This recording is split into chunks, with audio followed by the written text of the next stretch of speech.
everyone out there. Good to see everybody. Welcome to DigiCon 2022. Glad you're all with us. I am Bob from the Tops team. And I am Gabbie from the Tops team from Disney Collect. And I can't believe we're back. We are back. It's been a long time since we've seen you guys, and we see a lot of new viewers in the chat. So really glad you guys could all join us. We have an amazing weekend lined up for everyone. Great interviews, a lot of great in-app content, some fun games for everybody. We are ready and locked and loaded, and I can't wait to get started. Oh man, me either. This is exciting. It's been a A while. lot of familiar faces for Gabbie. I know that Gabbie's had quite a run here on past DigiCons, and of course our DigiCast broadcast, from about a year ago or so.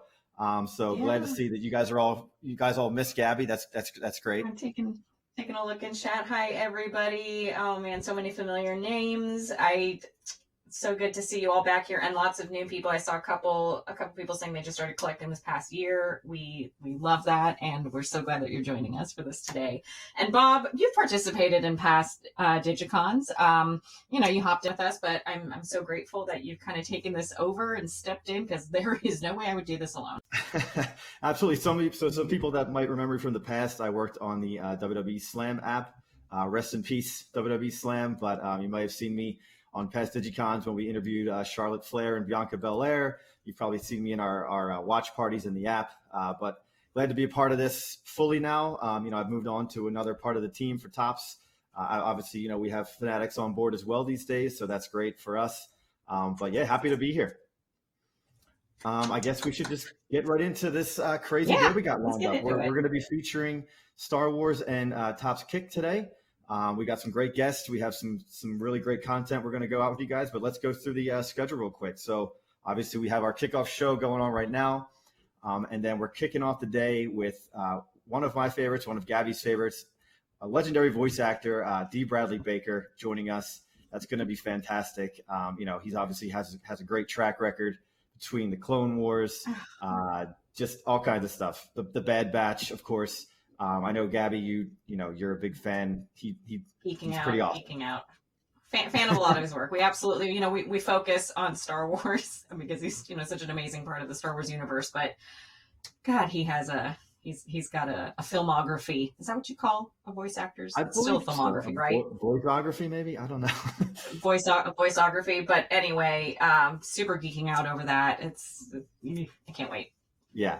And then following up after him, he was a former player over in Europe for a lot of years. He played in the MLS for a short while. Now he is a broadcaster for Fox Sports, Mr. Ian Paul Joy. And we had one of our Kick team members, Trevor, join us for that, and that was a great interview.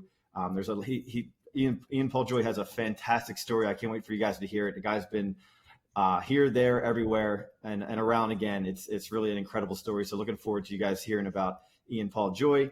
And then we're going to roll into that with some Kick trivia. So people will have a chance to answer our hopefully hard-hitting questions about the world of soccer, and as we call it in the States, soccer and European football. You'll have a chance to win some diamonds in the app, which we'll give out at a later date. We're looking forward to testing everyone's knowledge in Kick there. And then we'll dive into, I believe,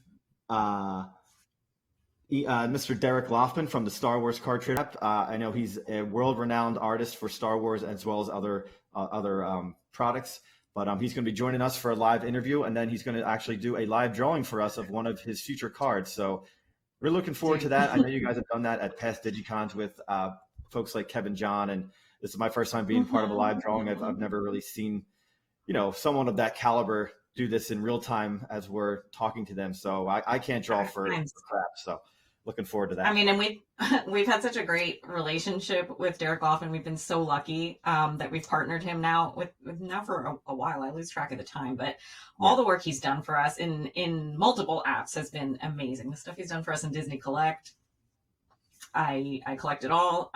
And so I think getting to talk to him live, I'm super excited for, and drawing along with him. Looking forward to it. We had a couple minutes with him earlier this week to go over a few things, and he seems really excited to see everybody in the app or in the chat and talk some Star Wars, and of course give us a sneak peek of what's going to be coming down the line with him and Star Wars Card Trader. And then we're going to kick it back to the Kick app with a world-renowned journalist, Fabrizio Romano, He is obviously the go-to guy for anything breaking in the world of football. So looking forward to hearing what he has to say and, his picks on maybe the World Cup, on the Champions League, hearing how he got into the business of reporting for soccer. So looking forward to chatting with Fabrizio. And then we're going to kick back to Star Wars. As you guys can see, we're flip-flopping here a little bit, which is great. Little bit for everybody on the Star Wars card trader and kick side things. But we're going to do some Star Wars trivia, plus a little Picto-word game, which was put together by one of our marketing team members, Dawn. She did a great job putting that together for us. So looking forward to having on one of the Star Wars card trader team members to help us out with that. And then, of course, you guys will have a chance to answer some questions and a chance to win some diamonds in the Star Wars card trader app. So that's going to be a lot of fun. I have a little bit of knowledge about Star Wars. I'm not really an expert like my brother is, but it's going to be fun to try and figure those questions out. And then we're going to move down to an interview with, I guess the news leaked out yesterday or a couple days ago, but he is now the one of the creative directors for Lucasfilm, but he's also an author and artist, Charles Soule. So he'll be talking Star Wars, The High Republic, all his works that have come out and are coming out later this year. Looking forward to speaking with him. He's got a great story, and obviously his career with Star Wars speaks for itself. So that's going to be great talking to Charles. And then we're going to have on a midfielder for the LAFC. He's also going to be on the U.S. national men's team for the World Cup this year, Mr. Kellyn Acosta. That's going to be great. Admittedly, I'm more of a American football, baseball guy and hockey guy, but I've been following soccer for a little while now. We're changing that this year. Yeah. Absolutely. Yeah. Okay. I mean, you kind of have to at this point, but yeah. we got to get your World Cup ready. Yep. Yeah. I'm down here in Nashville. They have the Nashville F's down here, and it's I've yet to go to a game, but I have a lot of people that have gone to games down here, and they say there's nothing like it. So glad to have Kellyn on. We're going to talk obviously the season so far, the World Cup that's coming up. Looking forward to hearing his thoughts on that and just being involved in the World Cup in general. And then we'll close things out with just a recap of the day, and of course what's coming up for the rest of the weekend, which is going to blow you guys away. But next up we can dive into the in-app content, the meat of all this that I know you guys are clamoring for to see what the apps are doing for us this weekend. Meat and potatoes. Yes. So today, like I said, we're going to be featuring Star Wars Card Trader and the Kick app. As you can see here, just a little overview of what is available today. Nice. Yeah, and so we also have, if you haven't purchased the DigiCon Insider Pass yet, you do get some exclusive cards there for both Star Wars Kick and all the other apps as well. But moving on to Kick, what we have featured today will be obviously a DigiCon free card and exclusive pass holder cards, as you can see there. And then, of course, the Glow set, which also is featuring one of our guests today, Kellyn Acosta. You can see the Glow set there on the screen. Really, really slick. They did a great job with this design. And then for our pass holders that have bought the DigiCon Insider Pass, you get an exclusive platinum variant for the Glow set. You can see the motion card there. It looks amazing. They did a really, really great job with this. And, of course, they're showcasing Mr. Soule from Liverpool. So that's great to see him showcased there. I was in my, trying to get to know the game of soccer more. I have one of my best friends is from England, huge Liverpool fan. So I've been kind of a default Liverpool fan. So nice to see that they were represented there on the screen. And then for Star Wars, again, DigiCon free and exclusive pass holder cards.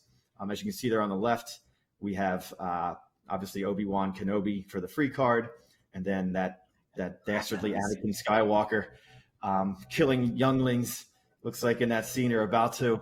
And then we have kind of a hybrid.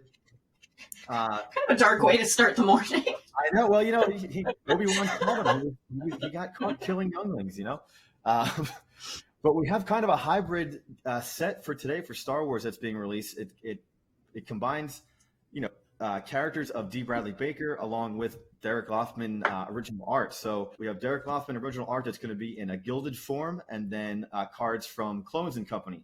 So that features obviously characters that have been played by Dee Bradley, and then the original art by Derek Laufman. So really excited for you guys to get in the app and start collecting those and trading those.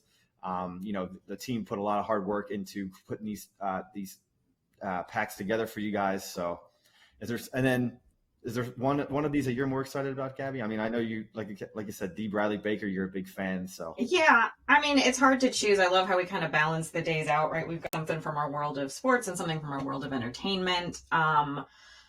The interviews that I got to take part in for Kick were really exciting, and like you said, I'm super excited later to talk to Kellyn. Like getting to talk to someone who's going to be one of our stars on the U.S. team.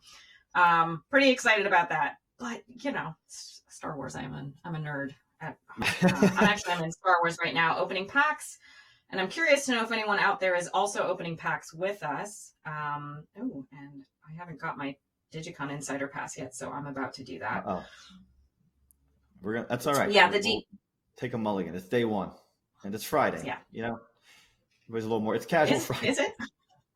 Casual Friday. Yeah, I think it's Friday. Okay, I like that. That's a good theme for the day. Exactly. Well, speaking. Go ahead.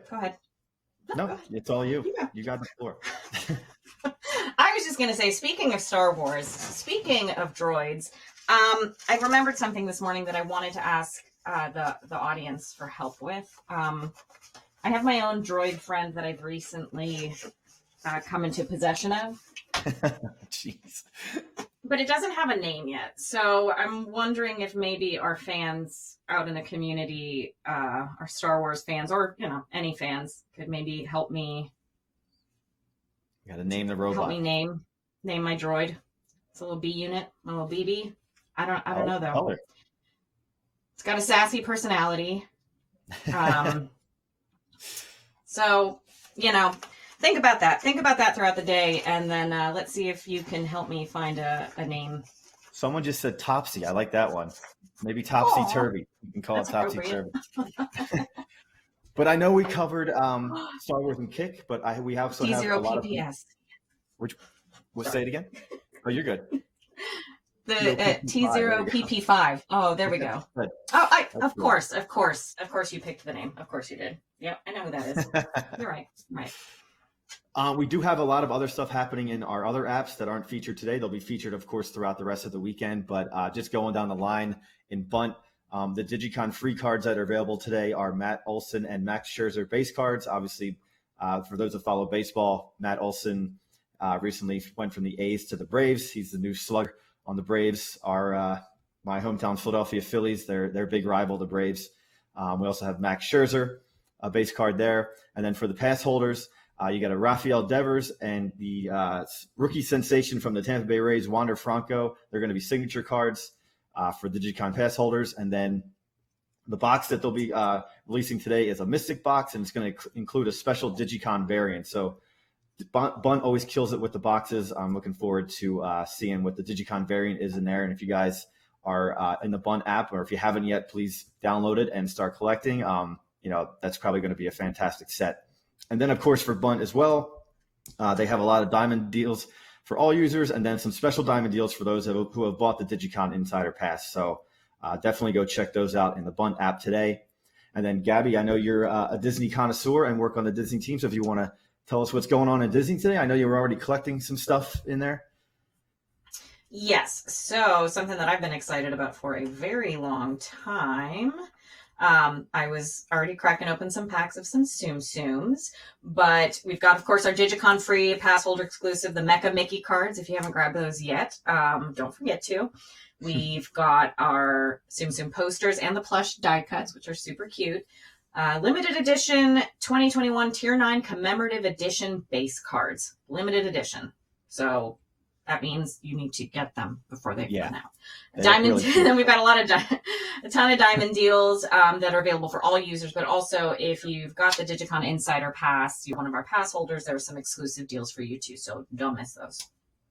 Absolutely. And then, the Goofy card was really cool looking. I love that Living Posters collection. I believe that today's the first day, right, for that?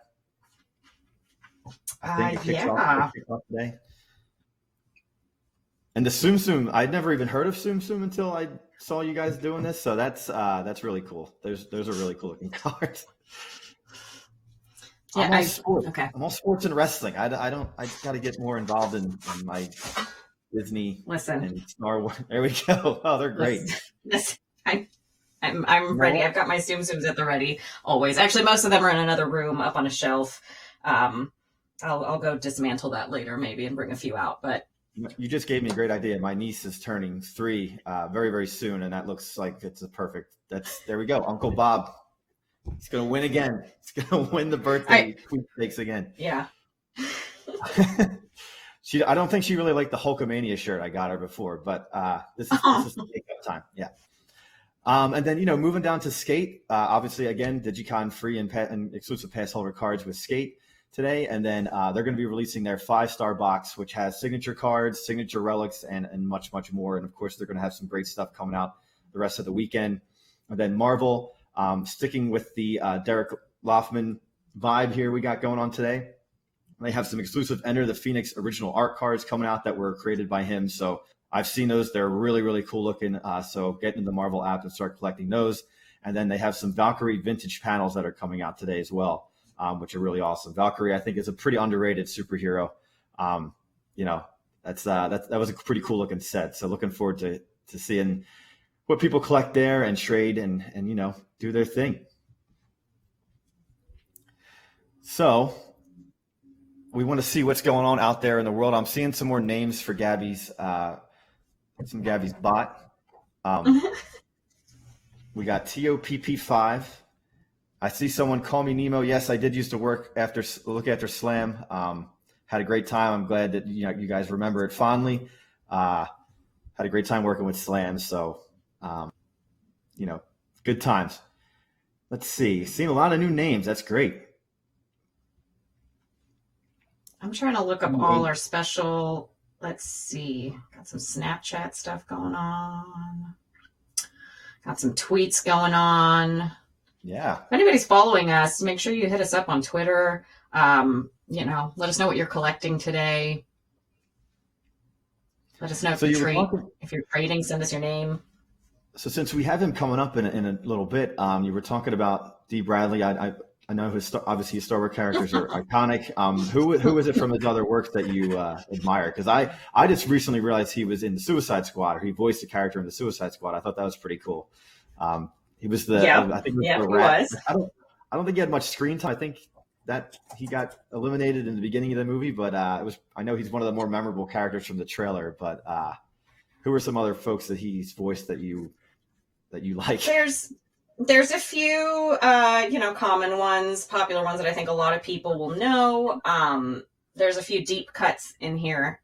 He did, while we got a chance to talk to him, he totally surprised me with a voice that, it made me scream. Not because it's one of my favorite characters, but just, you hear the voice and you know it, and then someone does it on screen. And I was like, he does the voice of Klaus on American Dad, Klaus the Goldfish. Okay.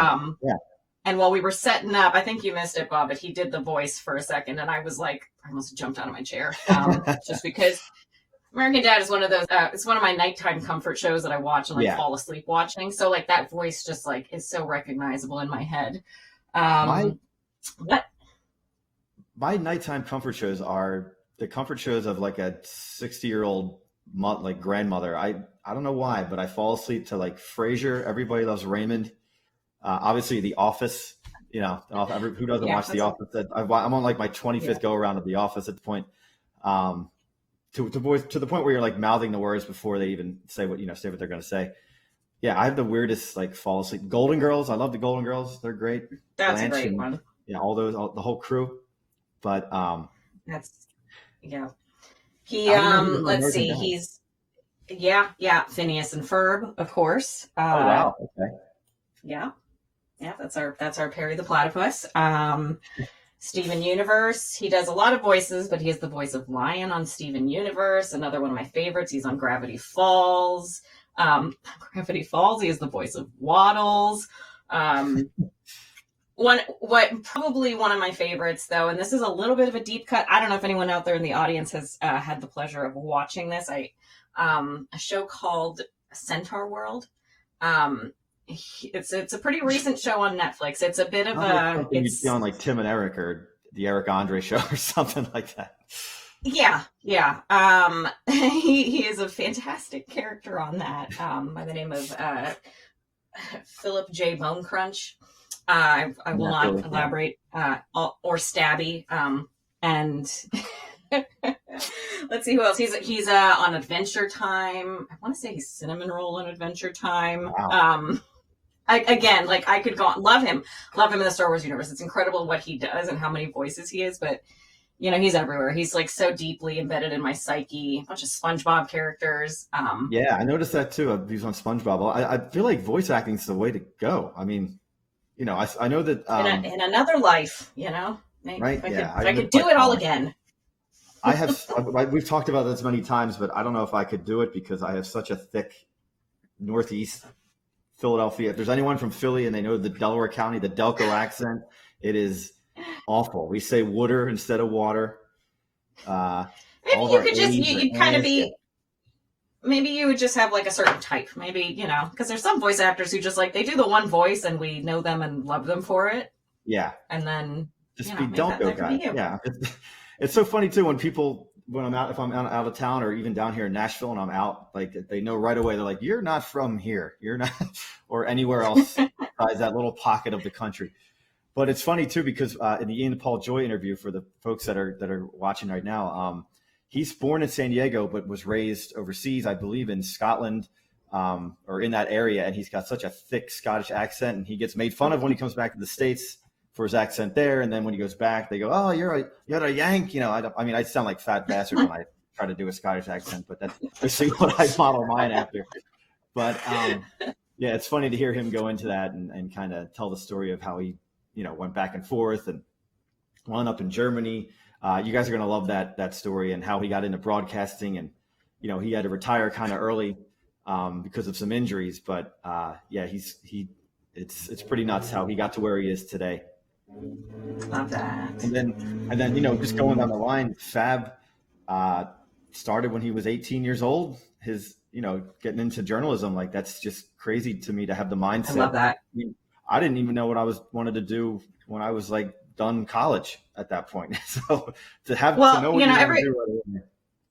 Everyone will hear more about it in the interview, but just hearing from him, like he just started doing this because he liked it.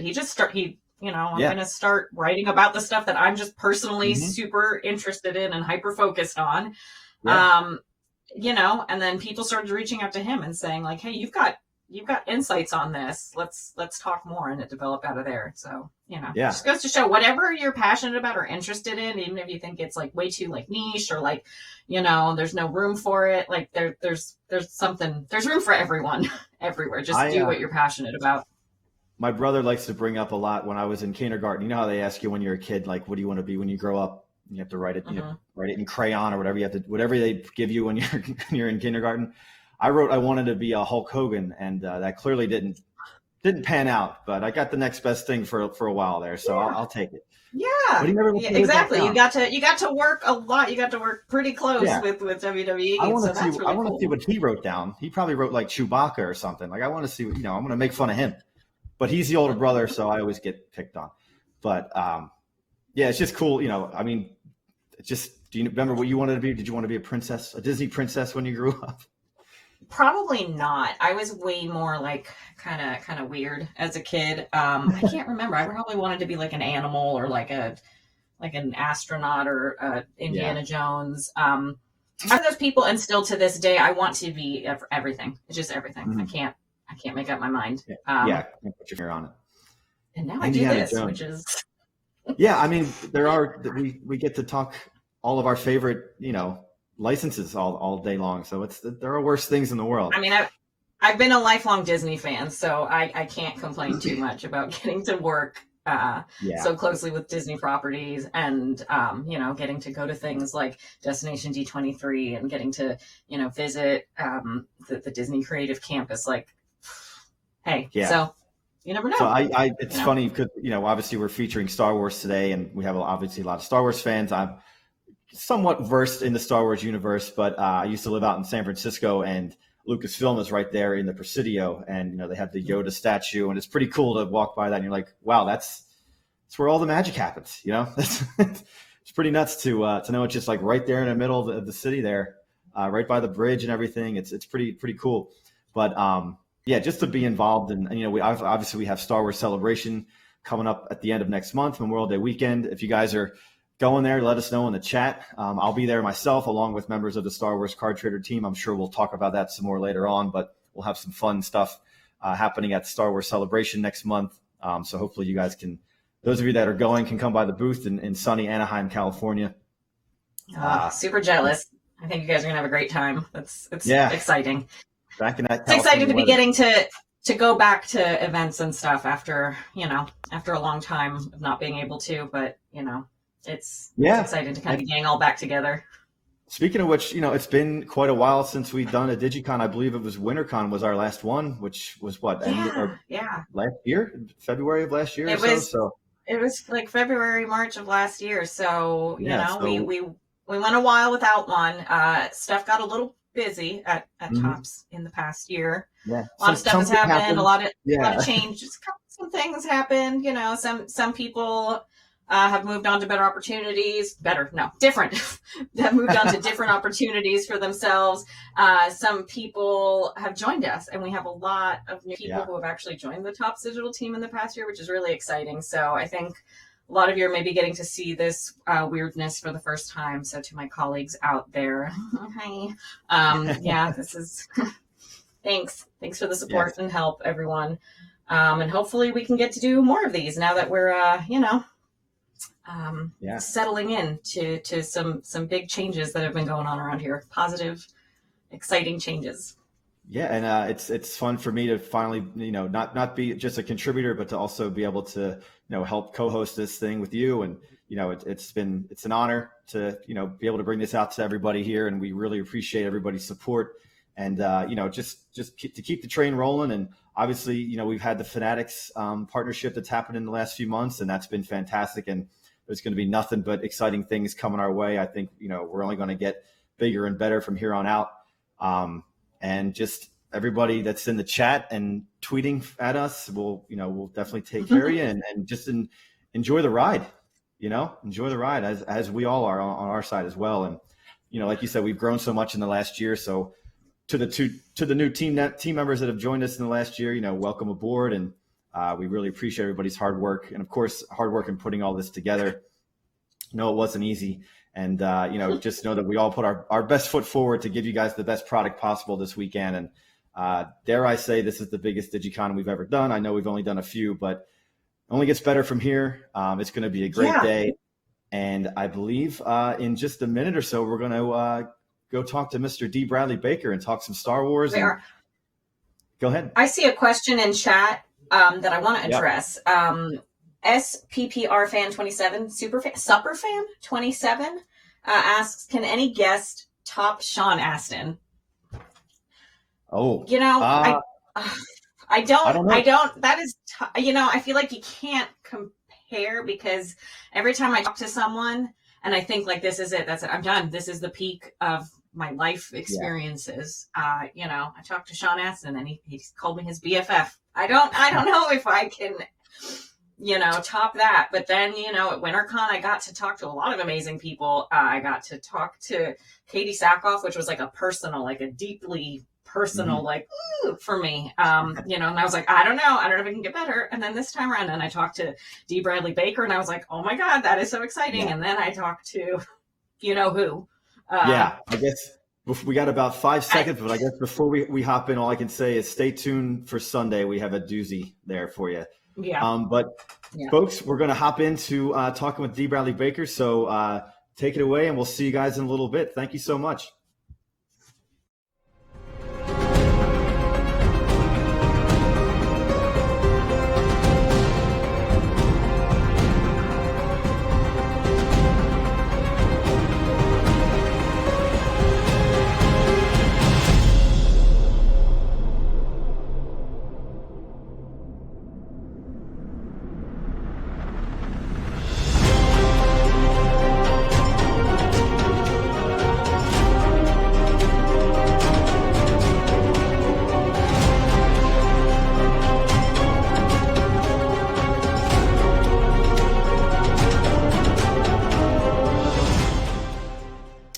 Happy Friday, Star Wars fans. Welcome to DigiCon. We have a fantastic guest lineup for you guys today.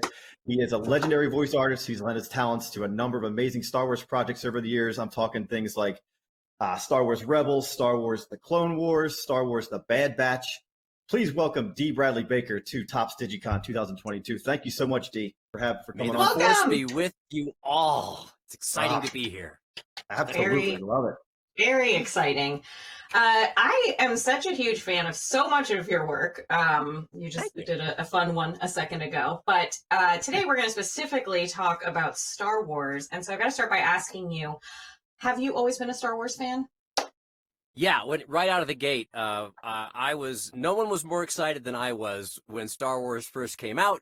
I read the novel. I had the Time magazine with the big spread in the middle. I was ready for A New Hope, and man, was that exciting. Immediately after I saw it, I went and saw it again a few times. My parents made me a Halloween costume of a Jawa back in October of 1977. And then the summer afterwards, when they re-released A New Hope, the local movie cinema hired me to be the Jawa all summer long and watch A New Hope all summer long. So wow. That is a dream come true. You've been involved with the franchise from the beginning. That's incredible. Yes. My first Star Wars gig was in 1978. Great. They paid me in movie passes. Now, I know you played a Jawa, obviously, at the movie theater, but is there a favorite character that you've played, since then, I guess, per se? In the Star Wars universe, you mean? Yes. Yeah. Well, I love being the clones, but you know what I would dream of is someday to be a Tauntaun. I know they've already got the sound design for it, but I loved the opening of Empire Strikes Back with that, hopping around the furry kangaroo thing on the planet Hoth, and I'll just never forget that moment, and that really cool creature of the Tauntaun. Yeah, ugh. I know that Bill Hader does a great impression of a Tauntaun. I've seen on some late night talk shows before. Very cool. Yeah. And is there any favorite moments or scenes, with featuring your characters that stuck out to you over the years, or anything that comes to mind? Well, there's a lot. I mean, in the whole arc of the Clone Wars, since I got involved with that, that's fulfilling creatively. That's also there's moments that are just heartbreakingly good, and tragic and sad and beautiful, and I mean, it's really been quite gratifying to be involved with the television shows in particular, because they found not only the cinematic fullness of Star Wars, but also, I think, an artistic and emotional depth to the stories that really resonates with fans and definitely resonates with me.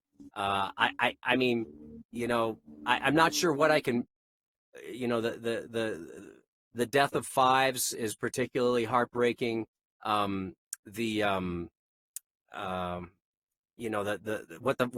the clones had to go up against with General Krell, that was really difficult. But there's really like some uplifting and interesting stuff too. Like when Rex was kind of figuring out how to play things when he was thrown into the farm of Cut LaQuaine, and who's a very different kind of clone and was living a very different kind of life.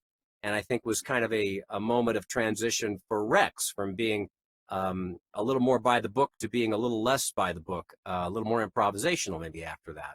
So there's just, gosh, I don't know how to narrow it down to a favorite moment.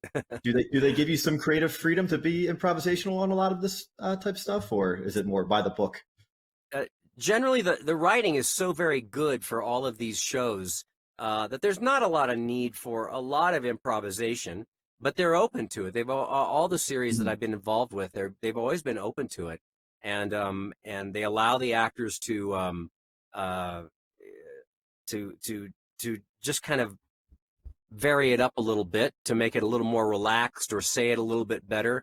That's never been a problem. And they also love to have us all together back in the days before COVID, when we can interact more and there's just a little more of an authenticity to the interaction that the actors get to produce. hopefully that comes back someday soon. I have a feeling it probably will. But it's we've been away from our cast records for a couple of years now, which I miss very much. I know it's amazing that everyone needs to be back together soon. We all do. Yeah. Going back to the Clone Wars specifically, we were kind of talking about what do you do to prepare for and differentiate when you're doing a role like that? Specifically, like, with playing many clones, do you do anything at all to maybe kind of differentiate one from the other? Well, they get me the script maybe a few days ahead of time, and I can look through it, and it's usually pretty clear what any particular clone needs to be. And sometimes there's a clue in the name, but in terms of like their status or their age or just any other aspects that need to differentiate them, that's usually pretty clear up front. And I'll talk with whoever's doing the voice directing. These days is Brad and Jen on the Bad Batch, and we just kind of set what the tone is for all of the different characters, and then I can just kind of lock into that, and away we go. Yeah, and then since you voiced the entire Bad Batch, can you walk us through? I know you said it's been different the past couple of years with COVID and everything, but can you talk us through what the recording process is for that show? Just knowing that you have all those characters to voice and how you kind of prepare for that and go into that. Well, the nice thing is it's so well written that I don't have to prepare a lot. I mean, it really it's weird. It's like a jack in the box that's already set to go. All you gotta do is crank it and out it comes. And so I'll look it through the most. I mean, because I've got a pretty clear lock on who the Bad Batch are and what differentiates each tonally from the other. And then it's just a matter of where the story goes, which you just kind of work backwards from where you end up. What's the end of the story? What does the final reveal of this have to be? And then that's very artfully written into the script as something that reveals itself logically, that makes emotional and psychological sense.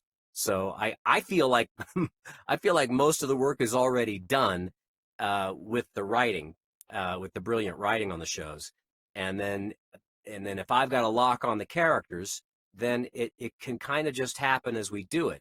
Now, often it's just me by myself. Sometimes, we can get Michelle Ang or who plays Omega or some of the other actors in, and we can actually record through scenes together, which is always the best. But that's not always the case. Sometimes it's just me talking to myself. We've all been there. Yeah. Oh, yeah, okay. Especially the last few years. Yep. Yeah. So kind of along the same lines, you've voiced a lot of different characters, and a lot of them have been non-humans, like creatures and aliens. Do you have an approach to that specifically, like those non-human characters? Yeah, that's an interesting question. Ultimately, I view a non-human character not really any differently than a human character, because ultimately, if you need to get an actor involved in voicing it, that means that there's the same things that are in play as with a spoken character, with subtext and kind of nuance of the communication and connection with the other actors in the scene. You're really hiring another scene partner, but they just don't speak English. and so what's needed is it needs to be filtered through the odd sounds, but the same amount of emotional specificity and connection and nuance has to be brought to bear as you would with a human voice character, with an English spoken word character. So it's really no different to me whether it's human or not human. It's the same task. It's just filtered a little bit differently. And is there a character you've found that you've played over the years that you found difficult to find the voice for, or is it kind of always just is it like an aha moment for you, or? Usually I can lock into something that works well pretty quickly. Occasionally it takes a little more back and forth to find exactly what they want, but usually we lock into that pretty easily. it's the most challenging ones are the ones that are the most vocally punishing, where it's, you know, like monsters fighting, you know, you know, that kind of big vocal production stuff that can get taxing and wearing on the voice. And part of what I want to do is, yes, I want to protect my voice, but more than that, I want to be able to deliver the goods. I want to make sure that the producers, the showrunners get the performance that they need. And if I'm wiping myself out earlier on, I can't get them what they need. So we find a way to either adjust the vocal character, or, you know, worst case, we just put the more punishing work at the very end of the session. Yeah. And just finish with the screams and the roars and the deaths and all that. And then you call it a day. I guess piggybacking off of that, knowing that you have some of these, you know, characters that have those very taxing voices and noises and grunts and things of that nature, is there any advice you would give to someone who is just trying to maybe break into the business, or has, you know, been just starting out, you know, getting their feet wet?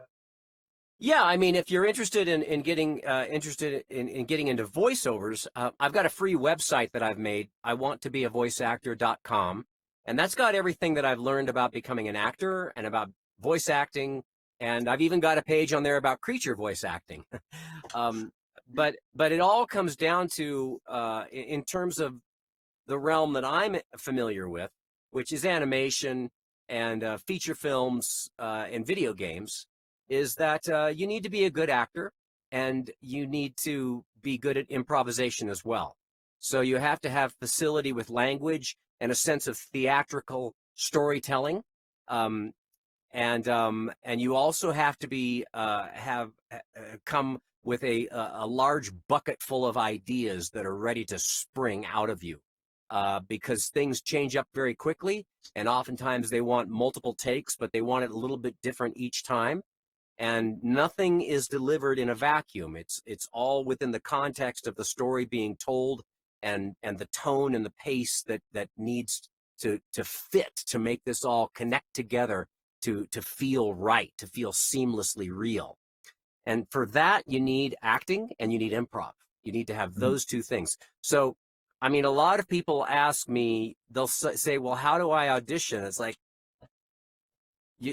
They often want to break into the business of voice acting, but but really you want to break into the artistry of it, I think, first. You want to find your own performer's voice. You gain a grasp of the powers of the rivers that flow within you, and then you find what kind of stage suits you. And maybe it's voice acting, but maybe it's a different kind of performing. Maybe it's stand-up, maybe it's plays and musicals. Maybe it's reading audiobooks, or maybe it's non-professional. It's just amateur performing, which is also fun too.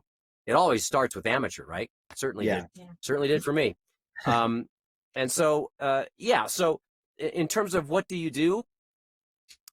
Try acting, try performing, try getting in front of an audience, and check out my website, which is totally free, no ads or anything. iwanttobeavoiceactor.com. And I always thought myself too, you know, just improv, like you said, just being such a huge part of that, because you never know when something might pop in your head while you're doing a scene, and it could work, it couldn't work. But, you know, I always thought improv was such a big part of that too. Yeah. Yeah. It's a collaborative, on the fly creative process. And it's like everybody shows up to a small jazz jam session, and everybody's ready, and you just hear what the basic melody is, and then you fly. Kind of go for it. That's kind of how it is. I look at it as I don't arrive prepared. I arrive ready, because preparing, you're usually preparing in the wrong direction. You know, once you get together with everybody, then you see what it needs to be, and so you're prepared. You're ready to go any direction it needs to go. That is such a good line to use in life, not only for work, but just in life in general. Yeah, that's a life skill. Improv. Yes, and. Yeah. Absolutely. Yeah, it's great for anything, for parenting, for acting, for writing, for, you know, anything. Life is an improv. It is at root an improv. That's how I see it. Yep. And don't arrive prepared, arrive ready. Remember that DigiCon universe out there. Yeah, it's easier that way. It's more fun that way. Just really is. Your mind is not encumbered by having to hit this or that. You're just ready. You're just Yeah. ready. You know? And now going back to we were talking at the beginning, you know, how you said you're such a huge Star Wars fan. Mhm. Are you a collector? Do you collect cards, do you collect toys, anything like that for Star Wars? You know what? I at this stage I don't collect. I've got various artifacts around me from various shows, but a collector I wouldn't say. There's for me, I like to feel like I'm living like in this weird room I'm in right now, my studio here. I like to think of it as it's a creative space that is not finished, and there's something about collecting to me that there's a finality to it, and I like to. I don't think of myself as someone who's making something final and who attaches myself to the things that I've made or the things that I have. I need to be, like I said, ready to leap out into some unexpected space. And because of that, I think of the walls that contain me, like in my creative studio space, as this ever morphing, ever changing environment where I'm changing things, putting in new creatures and monsters. You know, maybe a dinosaur here and there. I've got a murder hornet over there. I've got the spinning moon over here, and there's Godzilla up there and a giant mosquito. These are actually things that I'm pointing to that are real, that are there. You're not an illusion you've created. You're not hallucinating over there. If I'm collecting, I'm constantly adding things that inspire me to my environment. So in that sense, maybe I am a collector, but it's a never-ending kind of collection. How about you, Gabbie? Any collections on your end? So much. I collect so many things. I collect old cameras. I collect silly toys. I collect old pieces of paper and junk that I need to go through that's sitting on my Well, I think you need to here. surround yourself with what inspires you. I think a creative person should do that in as fully as you can. Because, I mean, like I said before, is my studio and my space is I think of it as a battery charging chamber. And I'm the battery, and it's charging me. And so I want these things around me that I think are cool, that I loved since I was a kid, or that really get me enthusiastic right now. And so I want to have those things around me to, and that can be, it can be music, it can be figurines, it can be posters, it can be lighting, it can be all kinds of different things. But I think a creative person, really anybody, I mean, we're all creative at heart, right? That we're at least we start out that way. But some days more than others, yeah, for sure. Yeah, but surround yourself with these things, you know, that charge your batteries, your creative batteries. Absolutely. That is amazing advice. So I've got one final question before we hop into a special game we're going to call Know Your Clones. But I know we have a new season of the Bad Batch on the way. Is there anything you can tell us that you're looking forward to most for the fans to see? Is there anything you can spill for us, or is it mum's the word? Well, I mean, I can't say anything specific, but what I can say, and which I think would be clear to any fan, is that this is not boilerplate, clearly going to go this way or that way kind of storytelling. They started out as this really cool special ops team in a military situation, and they start their series with this sudden shift where the entire war that they were a part of falls apart and shifts from a republic into an authoritarian empire. And so the ground underneath their feet has changed. And so that's what's interesting about the story that they're in the middle of, is what it brings out from them, who are trained for a specific purpose. But as the world changes rapidly around them, how do they move to accommodate that? How do they survive? How do they support each other? And where do they stand in all of this? So that's not anything new. I mean, that's clearly what's coming and what's happening. But I can say that it continues to surprise and to go into fascinating realms. Cool. All right, Dee. Well, look, it's time for us to test your clone knowledge with a game called Know Your Clones. We'll throw up an image of a clone you've voiced over the years, and we'll see if we can guess who it is. All right, let me have it. Let's. I'm gonna say that's a commander, but I don't know. I don't know which one. That's looking earlier in the Clone Wars, and I'm not sure. That is Clone Commander Thyre. Thyre. Yeah. Thyre. Like you said, back in the day. Back in the day, yeah. Is a commander, so you got that. That's half, yeah. That counts. All right, we'll go on to the second one.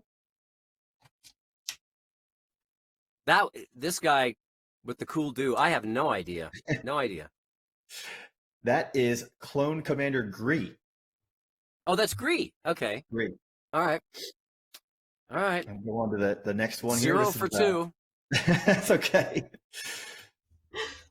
I think that's heavy.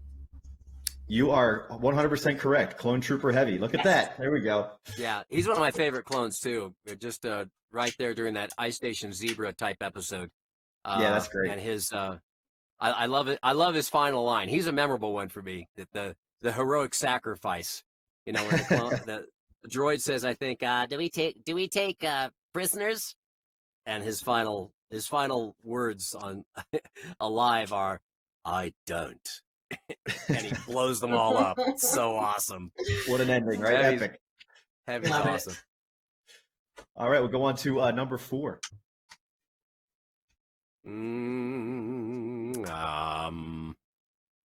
I don't know. I'll give you a hint. He's also a clone trooper, like Heavy.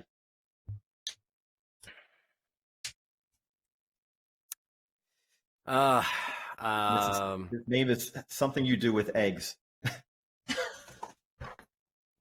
If you want them hard boiled. I just gave away the answer. Clone trooper Boyle. Boyle. All right. Waxer and Boyle. Yeah, he's Boyle. All right. All right, and we'll go on to the final one, number 5. Oh, I wish I could see what else is happening around him. Context. I can't tell you. I'm doing terrible here. 1 for 5. You said it a moment ago. Oh, is it Waxer? It is Clone Trooper Waxer. You got it. 2 for 5. That's good. Okay, that's good. Any baseball player would take that was right there. Yeah, it was prescient. You sensed it. Waxer and Boyle, they have a lovely friendship and a nice couple of episodes. Good for Absolutely. Them. Well, we are just about out of time, so I do want to thank you, Dee, so much for coming on. It's been great talking to you. It's my pleasure. It's really a pleasure. Looking forward to the new season of the Bad Batch and everything you're going to be doing forward. We're going to hopefully see you in that job at Halloween this year, or at Star Wars Celebration this year. Yep, I'll be there. Absolutely. That sounds great. Well, the Tops will be there as well. And just want to let all the fans know at home to make sure you download Star Wars Card Trader, get all the Star Wars cards you want available, and, of course, get all the cards that are voiced by our friend Dee Bradley Baker here. So thank you so much, Dee, for coming on. I really appreciate it. Thank you. It's my pleasure. It was great talking to you both. You're obviously fans and you love the material and all, and it's always fun to talk about these guys. Absolutely. Thanks for spending some time with us. My pleasure. May the Force be with you. That was awesome. I loved it, Mr. D. It was a great time. Great time. Yeah. It's so interesting to hear, yes, obviously we see actors in real life on TV, how they prepare and all that stuff. It's so interesting to get into the mind of a voice actor. And people were saying in the chat, he's got so much range. I mean, to go to that high voice and then the really deep, the English accent he did for, I forget which character it was, but to hear him go up and down, and then the monster voice, that I'm falling my chair. I wasn't expecting that noise. But, I know. In the course of the interview with him, he went from doing a Klaus voice, off screen all the way to his monster voice, and then, his clones and his droids. It's amazing, that kind of talent. Exciting. But that is not the only awesome and exciting person we're going to talk to today. True. We got a few others. Yes. And we talked earlier about Ian Paul Joy. He's coming up in just a few minutes. Yeah, it's going to be great. I saw some exciting fans in there for Kick. Ian Paul is awesome. You guys are going to love that conversation. We got a few minutes to kill here before we get started with Ian Paul. So let's talk to the fans a little bit, see what they got going on. Someone pointed out the outfits, of course. We just had we're so fast at our outfit changes. Yes, you guys have seen Saturday Night Live. We do this. I do this all the time. It's just part of the gig. We're just that skilled. All of this is not pre-recorded. Don't you worry. But in order to make time for everyone amazing we wanted to talk to, we had to schedule a few on their time that worked for them. But we have a lot of awesome and exciting live stuff happening today, like our live interview with Derek Laufman, and he's going to draw with us. So don't miss that. I'm curious how you think you're going to do in Star Wars trivia. And the Picto-word more than the trivia itself. Yeah. Not good. I will not do well on that. No. But we will be joined by someone who I would bet money is going to do well. If we could do that. We're not taking bets. But if we could, I would bet on this person to do well at that trivia. I see someone in the chat that says, Bob, tell us more about what you do at Tops. So yeah, I'll dive in. I'll hop on the couch and let you guys know what's going on. I used to be the content product manager for WWE Slam. I mentioned that at the top of the kickoff show there for those that are joining a little bit later. Also see a question coming through about our favorite Star Wars characters. So we'll dive into that next real quick. But now I moved over to the marketing side now that WWE unfortunately is no more for us. I am on the event marketing side, so you'll see me at events coming up. You may have seen me at the NHL All-Star Fanfare this past February. You'll see me at Celebration at the end of next month. You'll see me at MLB All-Star Week, so on and so forth, Comic-Cons, Disney D23, all those fun things. Having a blast so far, getting a crash course into event marketing, which is great. But really loving it. Have a great team that I work with. It's a lot of fun. Definitely keeps the days interesting for sure. But yeah, having a great time. But yeah, we should throw a party. We should plan a party for all the fans and the collectors, like a real live party. Yeah. On a cruise. Tops Digi Cruise. If you ask my friends, I am the party guy. So maybe I'll hop on that and get that going. But I saw a question in there about our favorite Star Wars characters of all time. I mean, I got to go Han Solo. I'm old school. Han's great. Although I do love Poe in the new movies. He was pretty great. What about you? Favorite Star Wars? Oh, there we go. Everyone calls him Baby Yoda, but it's Grogu, right? Grogu. Am I saying that right? Grogu. Yeah. Okay. Good. I mean, Han Solo was just the coolest. He's awesome. And then obviously I do have a soft spot for Chewie as well. Who doesn't love Chewbacca? Man. Yeah. I would. Oh no, he's up there on my shelf. I can't reach him. Yeah, he's too far. Chewie, of course. BB-8. BB-8 was my favorite until Grogu knocked him out of position. Yeah, and then you got Lando. Yogurt, that's right. Grogu. Saying, how you doing, Chewbacca? But we're just about out of Marvel time. Favorites. We're gonna talk about Marvel favorites tomorrow. Yes, for sure. We're going to feature Marvel tomorrow. But right now, I want you guys to enjoy this interview with former player and current analyst for Fox Sports, Ian Paul Joy.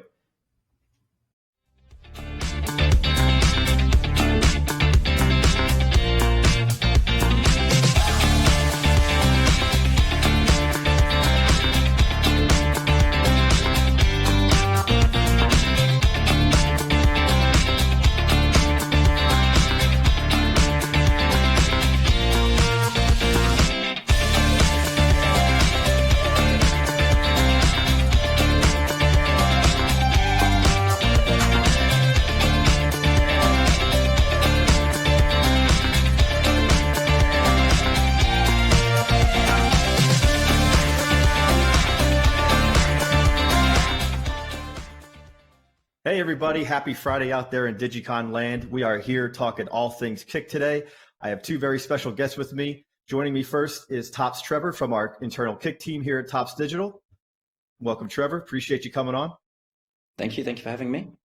Of course, we have a very special guest here as well. He's an analyst and former player. Let's welcome Ian Paul Joy to the broadcast. Thank you so much for coming. Thanks for having me on.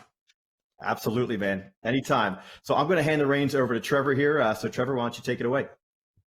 Cool. Thanks, Bob. And yeah, thanks, Ian. It's a pleasure to finally get to speak with you. It's been a wee while that we've been trying to connect, right? So I was going to give a little bit of an intro as to how this came about as well, if that's all right with you. Yeah, please do. I want to know.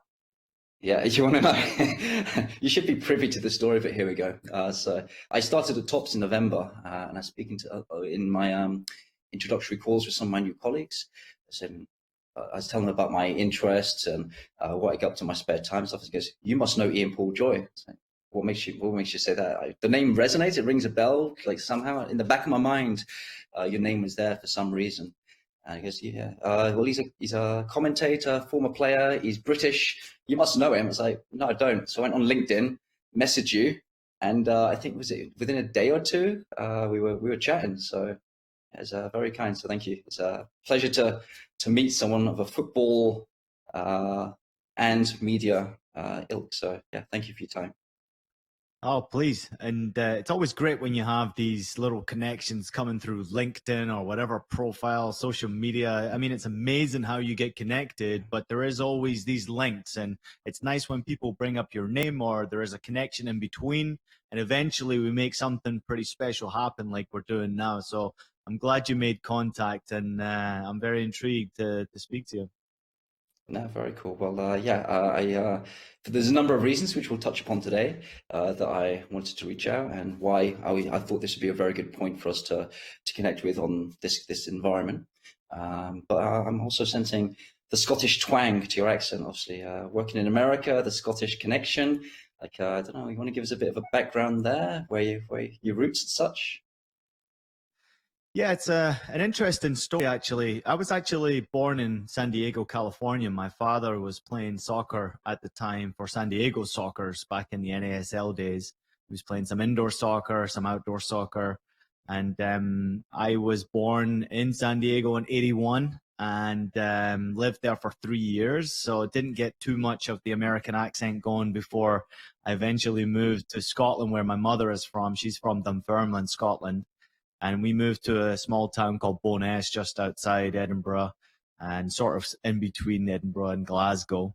And grew up there, went to school there, and all my friends are still there. My mum and dad still live there. My sister lives there, and my other sister's not too far from there. So the connection's always back to Scotland. And for some reason, I left home at 15, and for some reason, my accent is still there. I've been in England, and I've been back in the States for over 10 years now. It's been 14 years back in the States.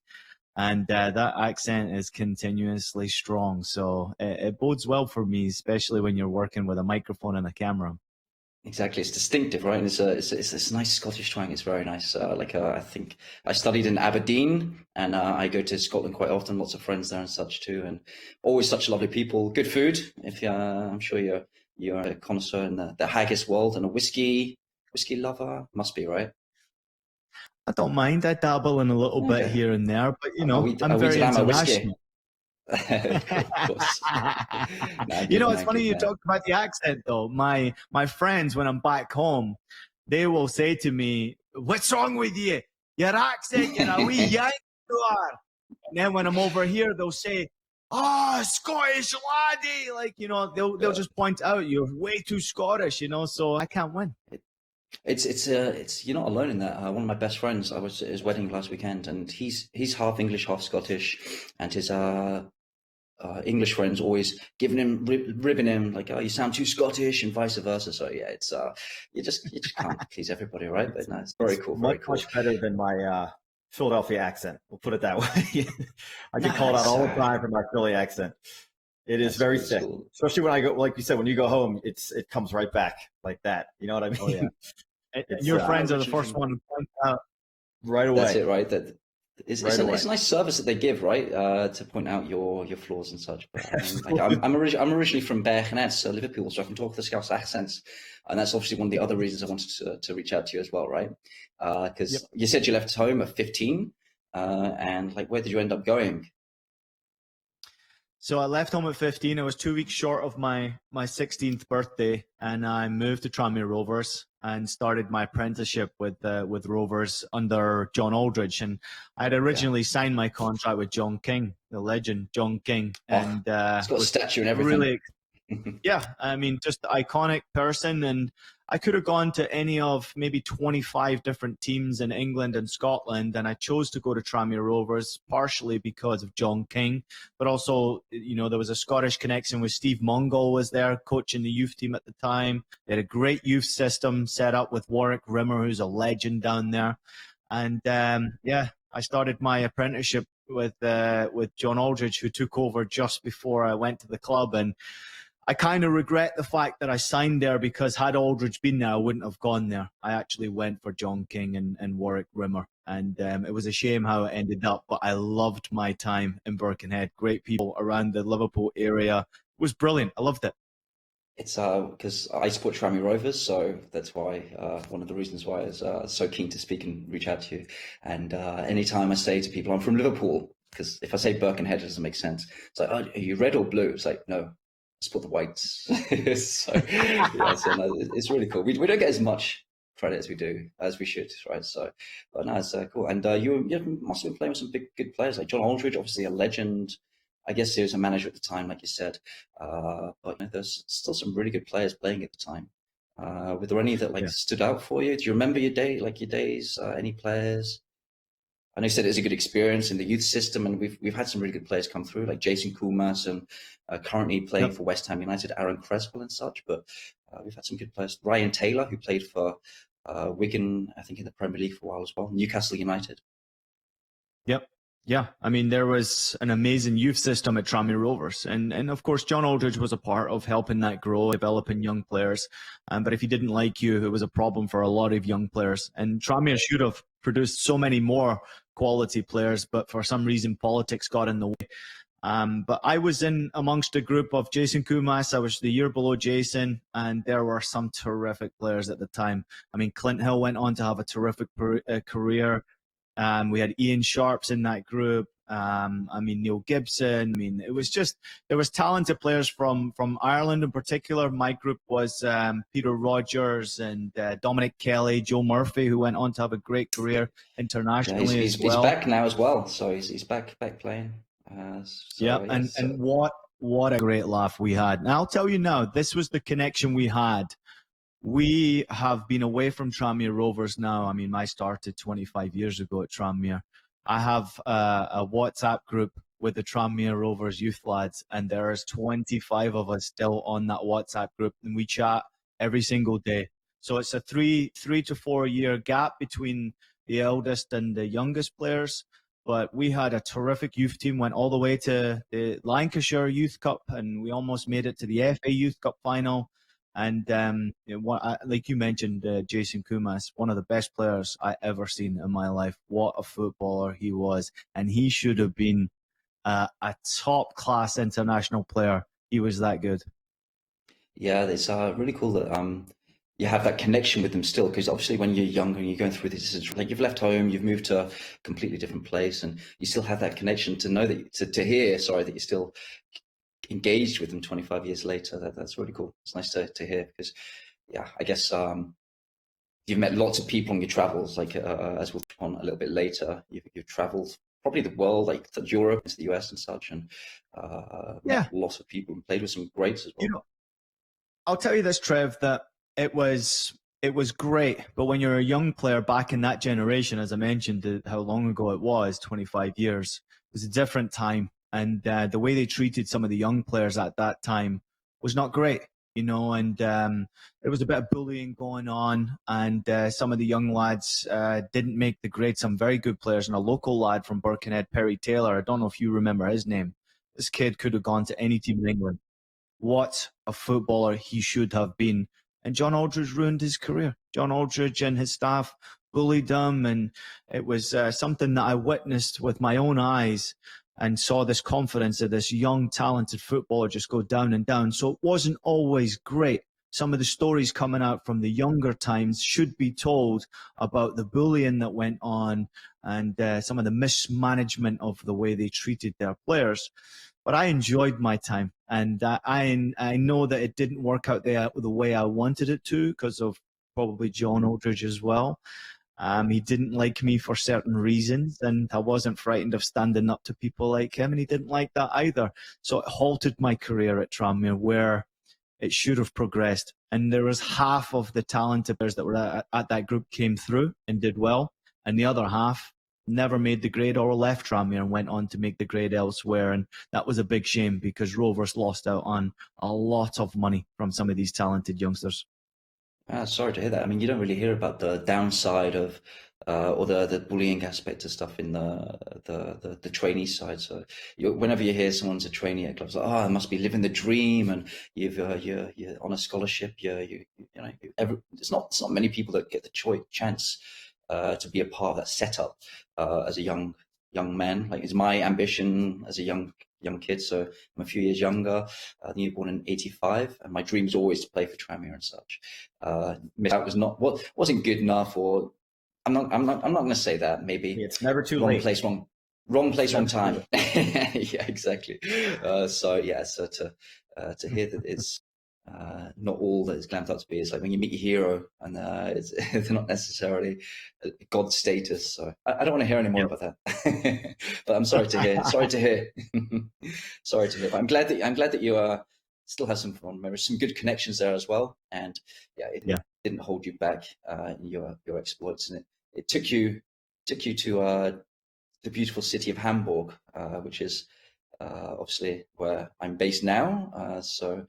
I wanted to. There's another little connection, coincidence between the two of us. So, how did you end up at HSV Hamburg? Because it's a huge club, like huge fans, huge stadium, and a young lad, as you say, from Scotland, just been through Tranmere, playing in England, and then at HSV. That's a big jump. Yeah, it's wild. Life takes you on adventures and journeys, and we all have our own passions. We're all different human beings, and there are certain interests that we have in life that catches our attention.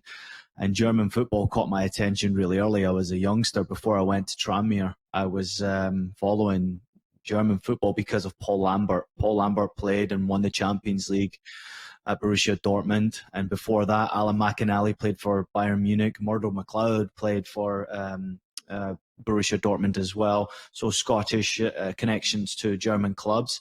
And then obviously being born in the US, I was also following the US national team players, and Claudio Reyna went to Wolfsburg, and we saw Eric Wijnaldum going to Saarbrücken, and some of my legends in my youth days growing up and following US soccer or Scottish soccer, it was German football. So I continued to follow and watch stories behind. And even when I went to Tranmere Rovers, who I chose to go to over a number of clubs, my interest was always at one stage to maybe go and play in Europe, learn a language, learn a different culture, meet new people, and follow a passion.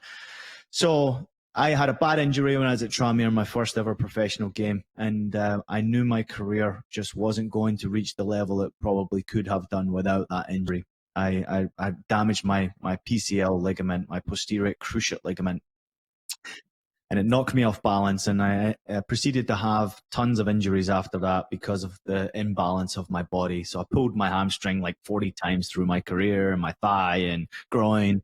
So all these muscles were happening throughout my career, but it stopped me progressing in the UK. And as you know, trying to make the grade in the UK was very difficult. It was difficult to get through and play first team football. So I was playing for Jan Molby, a former Liverpool legend at Kidderminster Harriers in the lower leagues of England. and I loved it. It was fantastic. Jan left and went to Hull City in a big move, and I didn't like the new boss who came in and created a sort of lower league culture again, and I wanted to move. So I took the gamble and went to go to MLS early in that stage, and failed the medical. So I came back and my tail between my legs. I had no club. I was training at Wrexham under another Liverpool legend, Joey Jones. He was a good friend of mine. He was at Wrexham training the youth team at the time. And I just said to Joey Jones, I want to try something different. I'm not going anywhere. I'm a young boy. I still got my life ahead of me, and I'm either going to stop and work, or I'm going to give this one more go. And he's like, wait, where do you want to go? Where do you want to go? I said, I want to go to Germany. He's like, go ahead, lad, go try it. Like, go for it. And he pushed me to go for it. And I messaged a number of agents to see if I could get a chance. And one replied, and that agent was from Hamburg. And at that point, he said, it's the winter. We're coming up to the winter period where there's a break in German football. Why don't you come over and we'll see if you can get a trial at HSV Hamburg? I said, wow, can't believe it. Somebody replied first and foremost. And second of all, Hamburg sounds great because I knew the history of Kevin Keegan and all that. So I thought this must be. I've played for a number of Liverpool legends in the past. Going to a club where Kevin Keegan played, it might be perfect. So I went on trial, and I went to their youth team or the reserve team, which you would know as the Amateur side, which is like the under 23 equivalent of Hamburg's. So it would be the reserve team. And they play in a professional league, which at that time was the Regionalliga and equivalent to a third division. But they're all young boys. They're 20, 21, 22-year-old boys. And I fit perfectly into that category. And at that time, it was Thomas Doll, who was the manager at HSV Hamburg's amateur side. And Klaus Toppmöller was the manager of the first team. So I went over, and within 2 days, they offered me a 1.5-year contract. And I went straight into the amateur side, and I was training with the first team, and I couldn't believe it. Because at that time, HSV Hamburg were in the Champions League. And I went from being unemployed, training at Wrexham, couldn't get a game anywhere, to being a part of a club that was involved in the Champions League, playing on the weekends with their 23 side and training with Champions League players. And immediately I fit in. I fit in perfectly. So that's how the journey to Germany started.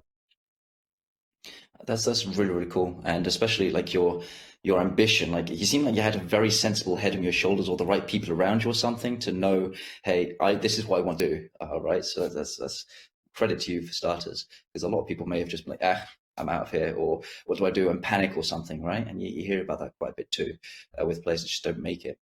So yeah, and to go to a new land like Germany, I don't know what your grasp was like, because nowadays, especially in Hamburg, it's very Anglophilic, so they love the English people. Lots of people speak English, fortunately for myself, but I don't think it was quite the same back in those days. So I don't know what your grasp was in German. Did you do a crash course, or did you like just absorb it as you were there? Because I'm glad you bring it up, because these stories, sometimes you just never tell them unless it's with friends and you're talking over a beer.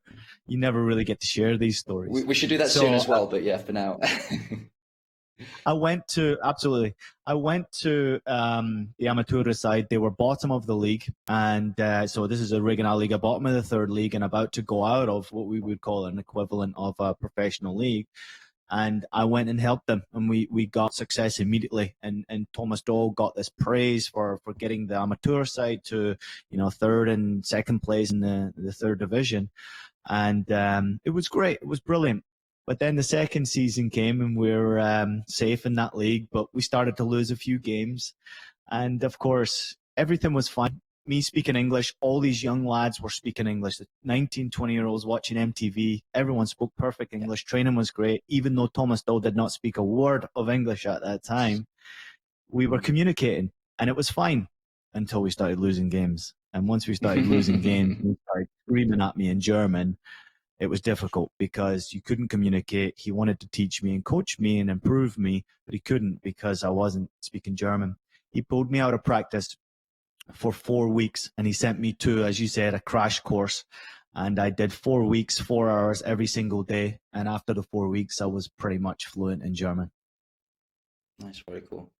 Well, that's again another like challenge to get through, right? So because there's a language barrier. They say that football is a universal language sometimes, and to an extent it is. I used to play in Cyprus where they speak Greek when I was younger, and elere means to pass the ball, and that's about it. So that's all I live by. But to play professionally, right, and to play every week and then go on a crash course, that's crazy. But I do have a slight language test for you, if you're up for that. Yeah. Yeah. Okay, cool. Just to test, see if you still got the German up in the noggin. Multiple languages or Deutsch. No Deutsch? Not Deutsch, of course, only German. So Schiri, we'll start off with Schiri. A nice easy one to start with. Schiri in German is? I was always getting in trouble with the referee. That's the one, yeah. It's a Schiri. Nice. And Schiri was my normal words. Yeah, that's you don't want to be doing that, because over here they're very strict too. If any disrespect, there's a yellow card coming your way. They're pretty brutal over here. I'll tell you, Trevor. The referees back in the day, now you see a lot of female officials. Back in the day, we're talking 2004, 5, and 6. Bibiana Steinhaus was just starting her career, and she was in the Regionalliga at the time. And this was the first female referee I'd ever had in my life. I'd never seen a female referee before. And she was just fantastic from the get-go. Absolutely fantastic. And I used to scream and shout at every single referee, male or female, it didn't matter. And to this day, now I still have contact with Bibiana Steinhaus. I'm still connected to her in a way. Wow, very cool. You seem to have made a lot of friends along the way. So that's a nice little trail of breadcrumbs of connections that you made throughout the different lands and the phases of your life and career. So that's really cool. That's nice. Okay, the next one. I don't know whether you scored many of these in your career, but a Fallrückzieher. If you know what one of those are. Say it again. Fallrückzieher. Fallrückzieher. Fallrückzieher. I don't know that one. Fallrückzieher. What is that? So it's a bicycle kick. So falling back kick. In direct, typical German direct translation. Well, I don't know if you scored many. You're a defender, right? So I think, du hast einen Fallrückzieher geschissen. So yeah, you scored a goal, a bicycle kick. Yeah, okay. And the last one, the last one just to round us off is Das Runder muss ins Eckige. Das Runder muss ins Eckige. Eckige. Ja, genau. Nein, weiß ich nicht. So the round thing goes in the square. It's a famous saying by a German football philosopher, and it's simple, right? That's at the end of the game. The round thing needs to go in the square. Yeah. That's it, or the quadrant. Yeah, I can tell. Obviously, I can understand the words, but then when you put it all together like that, it's very great sayings. Yes. It's logic, right? That's a beautiful thing about the German language is logic. I wondered though about the bicycle kick, like the overhead kick. We would call it overhead kick, and in the States they call it a bike kick. But I never ever knew that word in German. So thanks for teaching me something new. Nor did I. It's when I quickly Googled it that I found out about it, because I was a defender / combative midfielder, so I didn't score many either. And I play in the Kreisliga here in Hamburg, and nobody scores those things. We're playing on like a cementy concrete mud. So nobody wants to get their hair messy or break their back. So there probably aren't too many scored these days. I'd been to Germany once, and the only thing I learned to do was how to order Kolsch, pretty much, for the week I was there. Had a lot of Kolsch that week. Oh, right. Yeah, pretty dangerous. And about all I needed to know. So is in Grolsch the beer, or do you mean the beer? Oh, yeah. Grolsch? Or? Am I saying it right? Kolsch? Okay, right. Yeah. No, you're saying Kolsch. You're saying Kolsch, the small beer from Cologne, right? Yeah, Cologne. Yeah, that's where I was. Yeah. Ah, cool. I didn't know that one. Okay, cool. I should check that one out. I don't know, but yeah. It's a very small. It's not best served not cold. It's best served a little bit warmer, but it's a small, kind of just a bit bigger than a shot glass, and they're almost as lethal as shots. If you drink too many of them, it's crazy. Yeah, they went down really. Okay. Well, next time I'm down that way, I'll be sure to avoid them, I Absolutely. guess. Good time. From what I remember. Cool. Good time. So okay, cool. So then obviously staying in Germany, there aren't many players that have done this, Ian. So I had a quick look to see what kind of category you fall in here. And I found Sol Campbell, Clarence Seedorf, Ashley Cole, Carlos Tevez, Raheem Sterling, almost to an effect, all done something that you did. Do you know what it is? Transfer to the city rival. That's it, directly as well, right? So directly to the city rival. So you moved from HSV, so Hamburg, to St. Pauli. How did that come about? I mean, there's a big rival there. Like they're not more so nowadays. They're a bit closer in terms of being the Zweites Bundesliga together. Back in the day, I think there's a bit more of a distance with Hamburg, as you say, Champions League, St. Pauli kicking about in the third division. And yeah, I mean, what made you swap the Volksparkstadion, we're playing the Volksparkstadion at the time, to the Milentor of St. Pauli?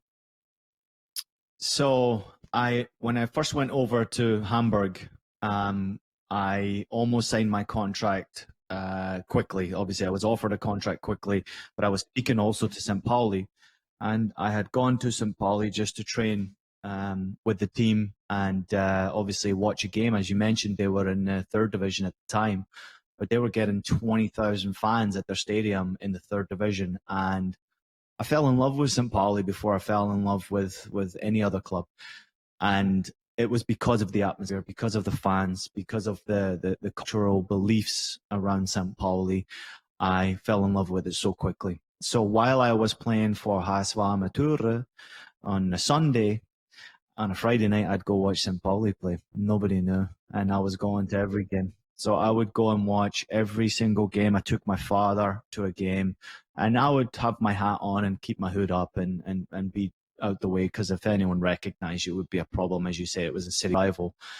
But it became familiar to me very quickly that this club was something very, very special, and it wasn't just for football reasons. And I knew if there was an opportunity to play for St. Pauli one day, I wanted to take it. And it was unfortunate because HSV were in the Champions League. They were challenging at the top for top 3, top 4 in the Bundesliga year in, year out. At that time, they had Christian Rahn in the side, who was a German international. And me trying to break into that team was really tough. And I was just about to hit 23. And at that time, our reserve team coach, because Thomas Dahl had gone and been promoted from the under-23 team to the first team. And his replacement was a guy called Joachim Filikowski. I'm sure you know the name. He was a St. Pauli legend back in the day, but he was coaching now HSV Hamburg's under-23 team. And he said to me one day, as I was getting close to the end of my contract, you need to go to play for your football club, because this club is in your DNA. It's in your heart. It's in your soul. And you will fit perfectly with what I believe is the perfect club for you. And he started the conversation between the two clubs, I am sure, because they were scouting me. And I don't think they knew that there was a chance of getting me, but they made an offer. And before I listened to any other offer, there was one other offer on the table. But before I listened to any other offer, I said yes. And I didn't care. It wasn't about money. It was about opportunity to play for the football club. So I transferred over, and I transferred at the right time because, as you know, we went on to have a lot of success there.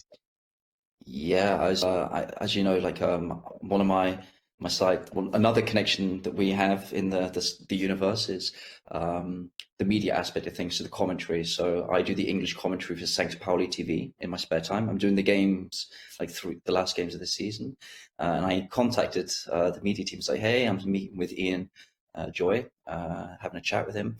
Any message for him? And there's a guy called Hannes who works at St. Pauli. He goes, wasn't he in the team that got us promoted from the third division? I was like, yeah. And he goes, yeah, legends. All of them are legends. So there's a message from the St. Pauli media team was like, thank you. So they still hold you in high esteem. And if you're in Germany anytime, we'll get to another St. Pauli game for sure, because as you've mentioned, right, the atmosphere there is incredible. It's one of those clubs that just seems to I don't know, the community aspects to it.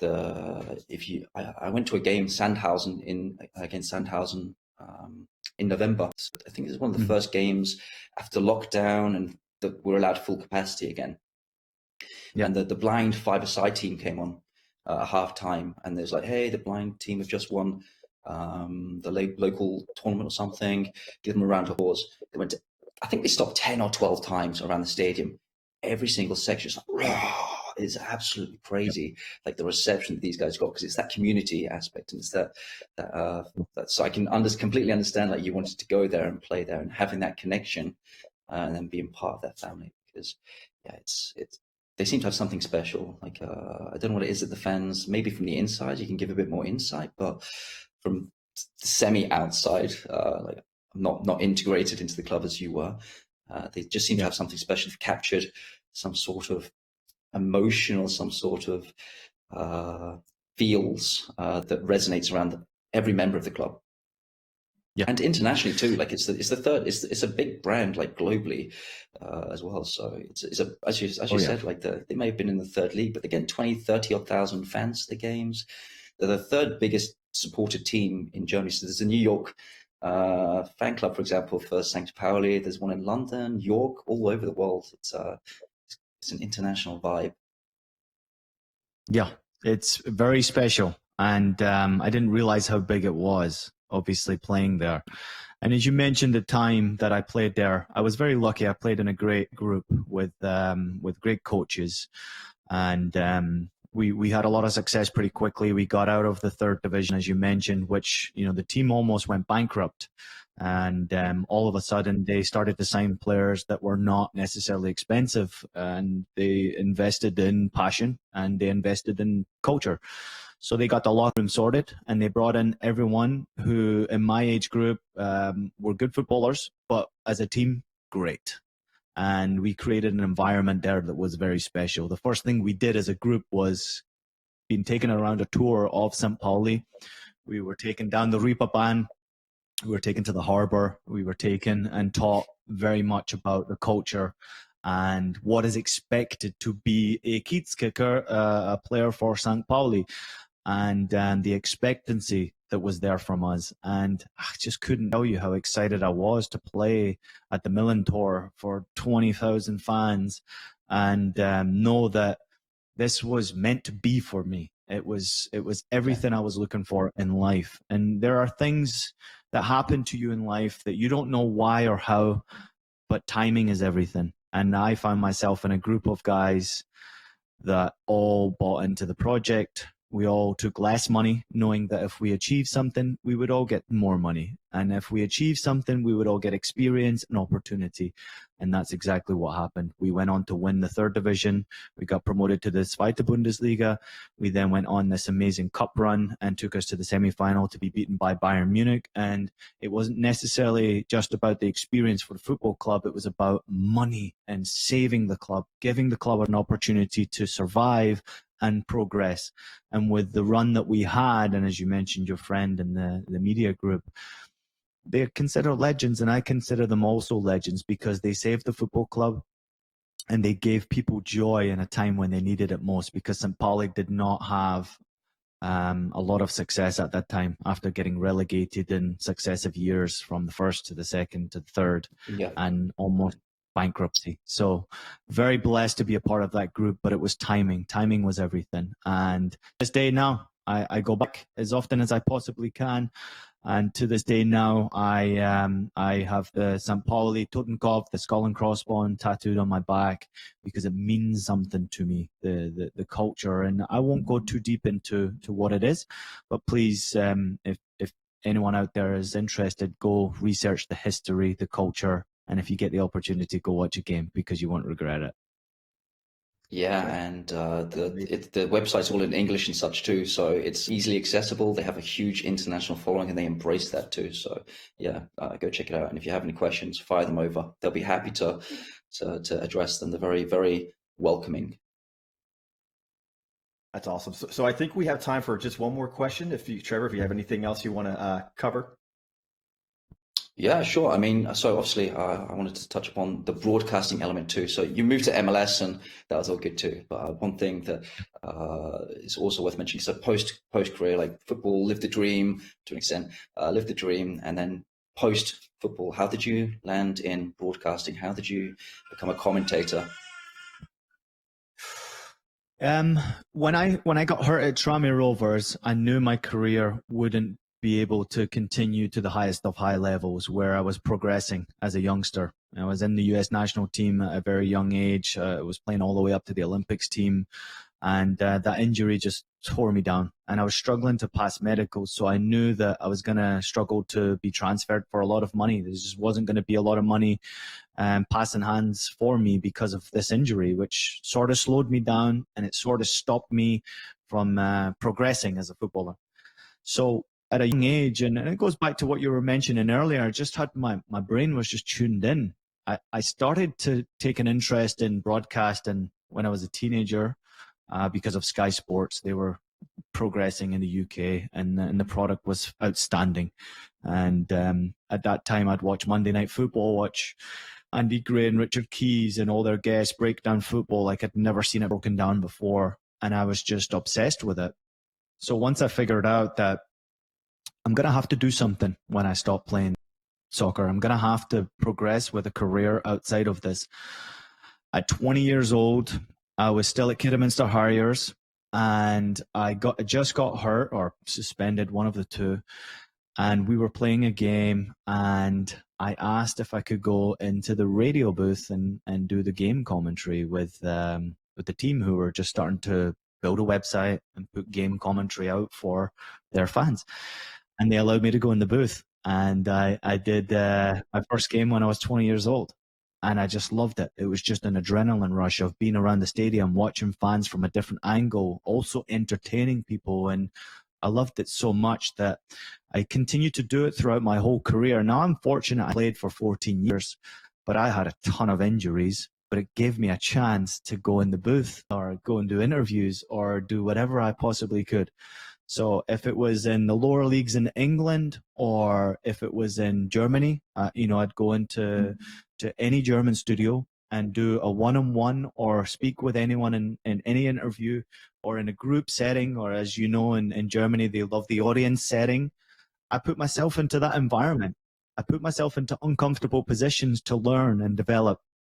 So by the time I had finished playing and I chose to hang up the boots at 29, I had already done maybe 25, 30 games, 50 broadcasts overall, including, English and German. And I was ready. I just wanted to take that step into broadcasting. I had no idea how to get there. I had no idea. I just stopped. I took a year out of football. And then I met somebody who introduced me to the possibility of doing full-time television. And there's a unique story about my first ever broadcast in MLS. There was a phone call came my way from FT Dallas. And the story behind it was they had a player called Bobby Ryan. He was 36 years old. He had retired a couple of years prior. We had played against each other back in 2008. I knew who he was. And unfortunately, he passed away in his sleep when he was 36 years old. And that was in the middle of the season. And they had reached out to a number of people asking if there was somebody who was a similar age that would be of interest to step into the booth and could do a job. And two friends had mentioned my name. So Jason Kreis and Jeff Cassar, both Dallas legends, they had mentioned my name. And I got a phone call from Dallas out of the blue. I was in retired. I was like a year doing nothing. It was just working on some side projects and businesses.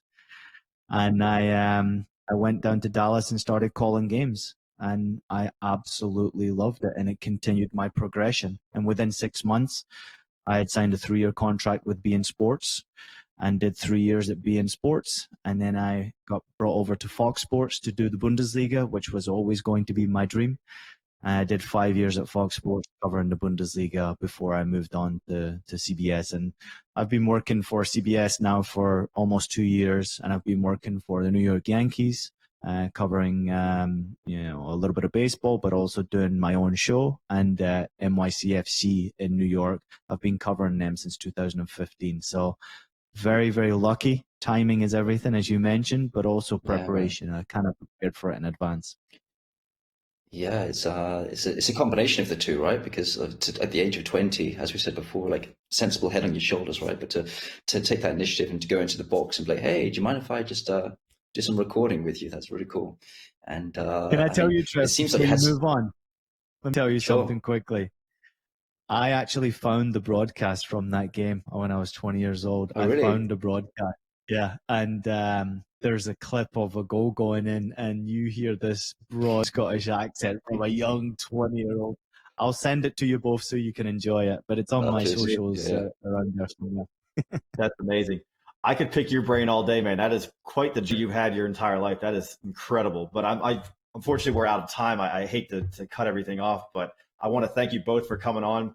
Obviously, Ian, talking about your entire career, your life, I wish you the best in your broadcasting. I have to check out some of the Yankee stuff you're doing because I'm a big baseball guy. Trevor, take it easy over there in Germany. Holding down the fort for us over there. And I want to tell all the fans at home, just make sure you download the Kick app, get all your favorite players, all your favorite cards, make some trades. And thank you guys so much for coming on today. I really, really appreciate it. This was great. Cool, no worries. I have one last question for Ian, though. Go for it. Is St. Pauli getting promoted this year? Are we getting promoted, St. Pauli? We're getting promoted this year? You're following it? Well, my former teammate, Timo Schultz, is the head coach now at St. Pauli, so you better believe that I'm following it very closely. St. Pauli have every chance of getting promoted, and I hope so. I hope that's the case. Good, man. Love it. Awesome. Thank you guys so much. Appreciate it. Thank you. Take care. Thank you very much, Ian. We are back. That was an incredible story.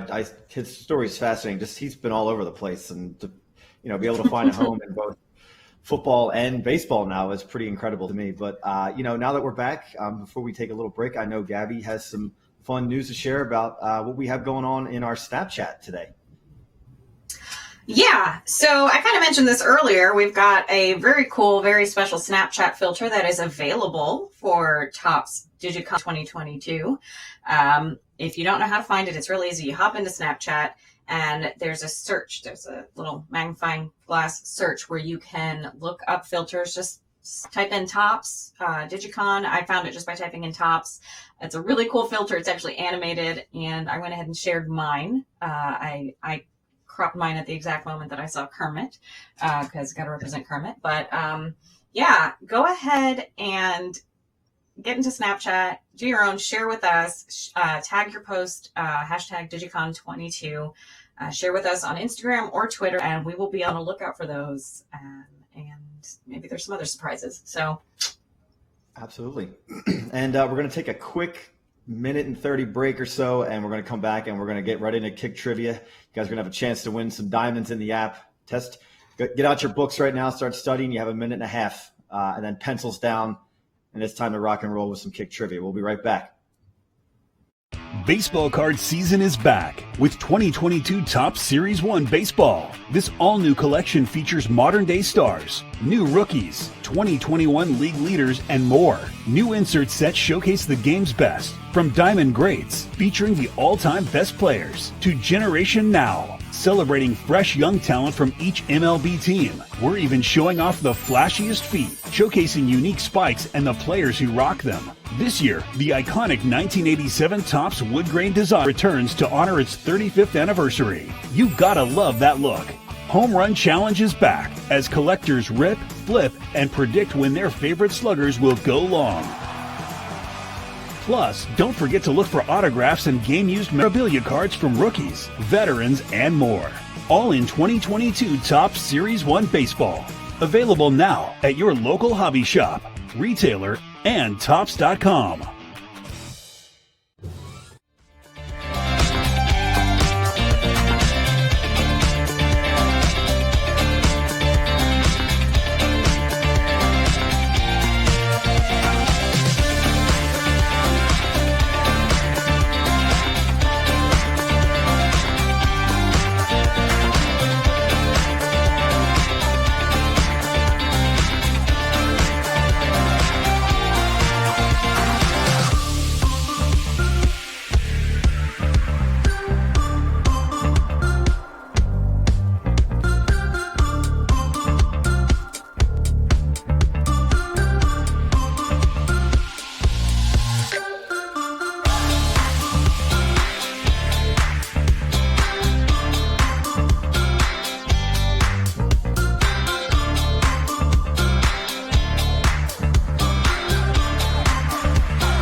Hey guys, we are back. Pencils down. Like I said before, we're going to run into some quick kick trivia before we get Derek Laufman and Brandon from the Star Wars team on. Basically, the rules are here. If you're the first one to answer, you'll get some diamonds in the app. Sometime in the next couple of days, we're going to collect those names, and let's get underway. Let's get it on, as Judge Mills Lane would say from Celebrity Deathmatch. Good luck, everyone. Yeah, I know, that's a throwback. I'll kick it off with the first one. So, how many times did Cristiano Ronaldo win the UEFA Champions League with Real Madrid CF? Is it A4, B0, C2, or D1? All right, I see some answers coming in. We'll give you guys about 10 seconds. Yep.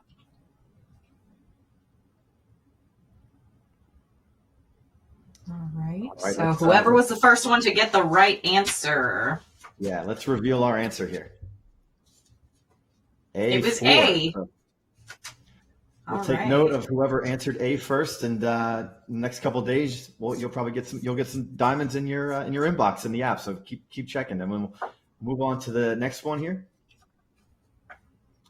How many consecutive Bundesliga titles have FC Bayern won? A6, B10, C7, or D9?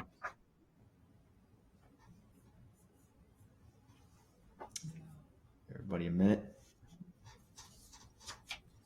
All right. Reveal the answer. 9. D. All right, let's go on to the next one.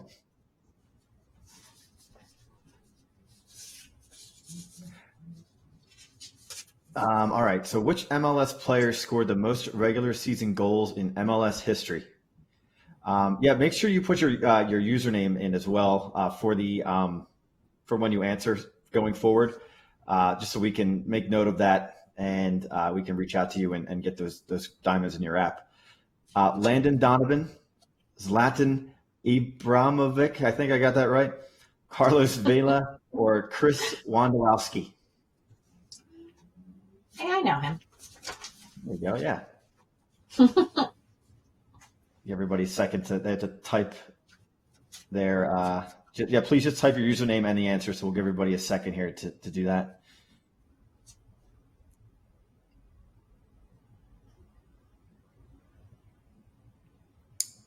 All right,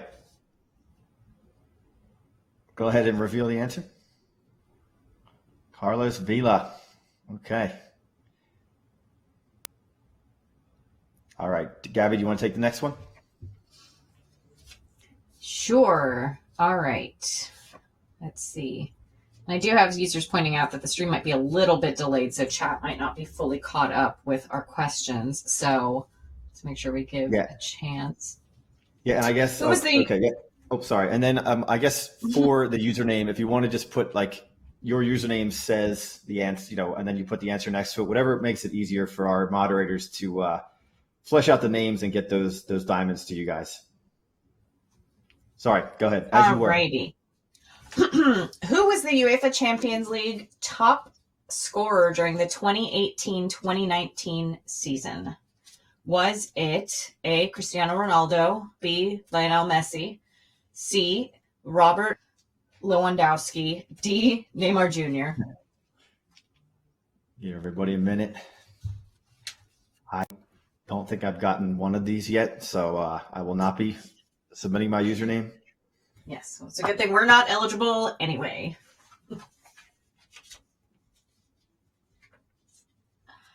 All right, answers trickling in. So, Gabby, if you want to, I know it's tough because the chat's going so fast, but if we can read the username of the person that we think got it right, we'll try to do our best there.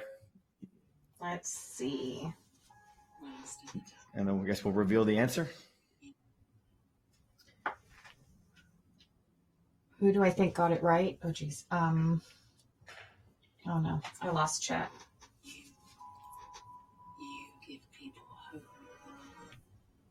Lionel Messi.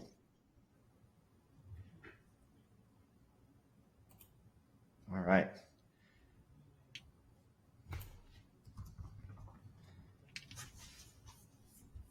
Let's see here. All right, we'll go on to the next one. What Bundesliga club helped launch the career of American star Christian Pulisic? I'm not even going to attempt to say some of these names, so I'll let you guys read them. I see that BS, no BS, saying D Dortmund. FT Cowboy, Trans Game Premier C. All right, let's reveal the answer. It is D. BS, no BS. Got it right. All right. Make a note of that. We go on to the next one here. Which MLS club has the most wins in league history? Let's see who gets this one. E Hazard coming in hot with number or letter A. Seen a lot of A's here for the Galaxy. Definitely the most well-known, I would say, of the bunch. All right. And then we'll go reveal the answer. It is the Galaxy. All right. I had that too. Go on to the next one. Let's see, how many Bundesliga goals did Robert Lewandowski score in his record-breaking season? I like Hawk with the E, all of the above.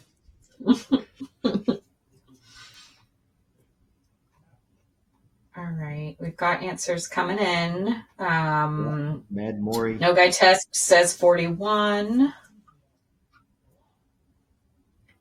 Gentle German says B, 38. Lauren Nikki says D, 50. Let's see the answer. 41. I saw some A's in there. Cool. Let's go on to the next one. When was RB Leipzig's first season in the Bundesliga? Is it 2014-15, 2013-14, 2016-17, or 2012-2013?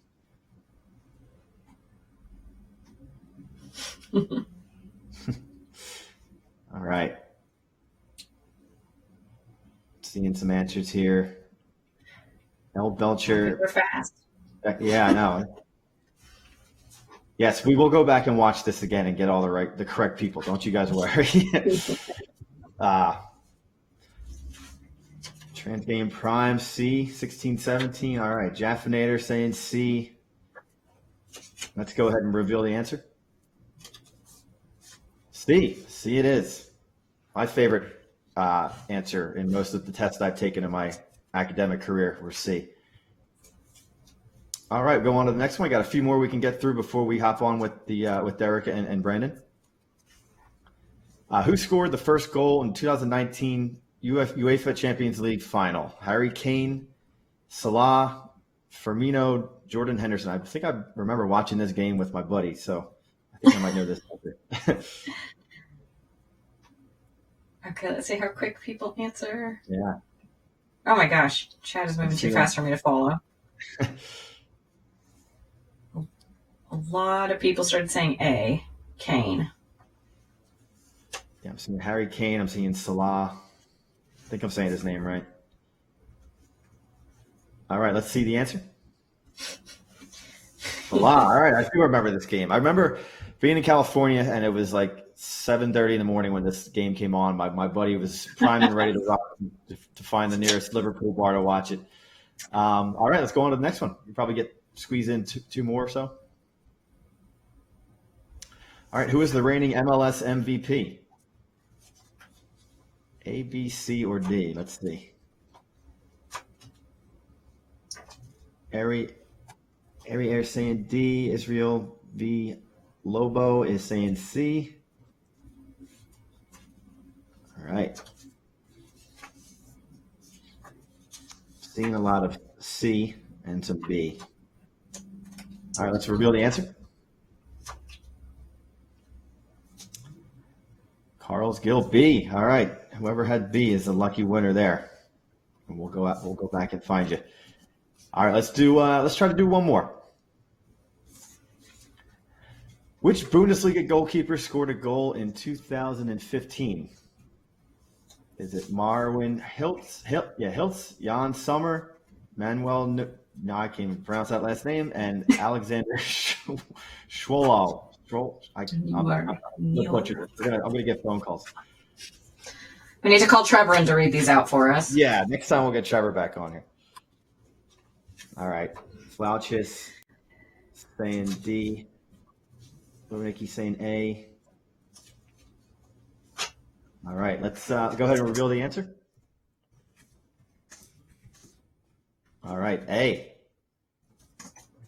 So we have some winners. We're going to get back. We'll get out, reach out to you guys. Obviously, we'll watch this back and make sure we get who answered first, and then we will go from there. But I'm happy to introduce our next guest. You guys know them. We talked about them earlier. They're from the Star Wars team, as well as a well-renowned artist for Star Wars and many other projects. I'd like to bring on Derek Laufman and Brandon Bernard from our Star Wars team. How you guys doing? Welcome, Hey, guys. thanks for having me. Absolutely. Thank you guys for coming on. Appreciate it. So yeah, let's kick it off, Derek. Again, really excited for you to be here. You guys, you've done some fantastic work for us over the years. Obviously, we're big fans of yours. Everybody here is very excited to have you on today. Let's just kick things right off. How did you get started with Star Wars? Were you a big fan growing up? Were you a collector? When did it really all start for you, the fandom? The fandom of Star Wars for me, I had toys early on when I was about 4 years old. I believe, because I was born in 1977, I think I saw the first movie probably when I was after I got toys. I feel like the toys came first for me.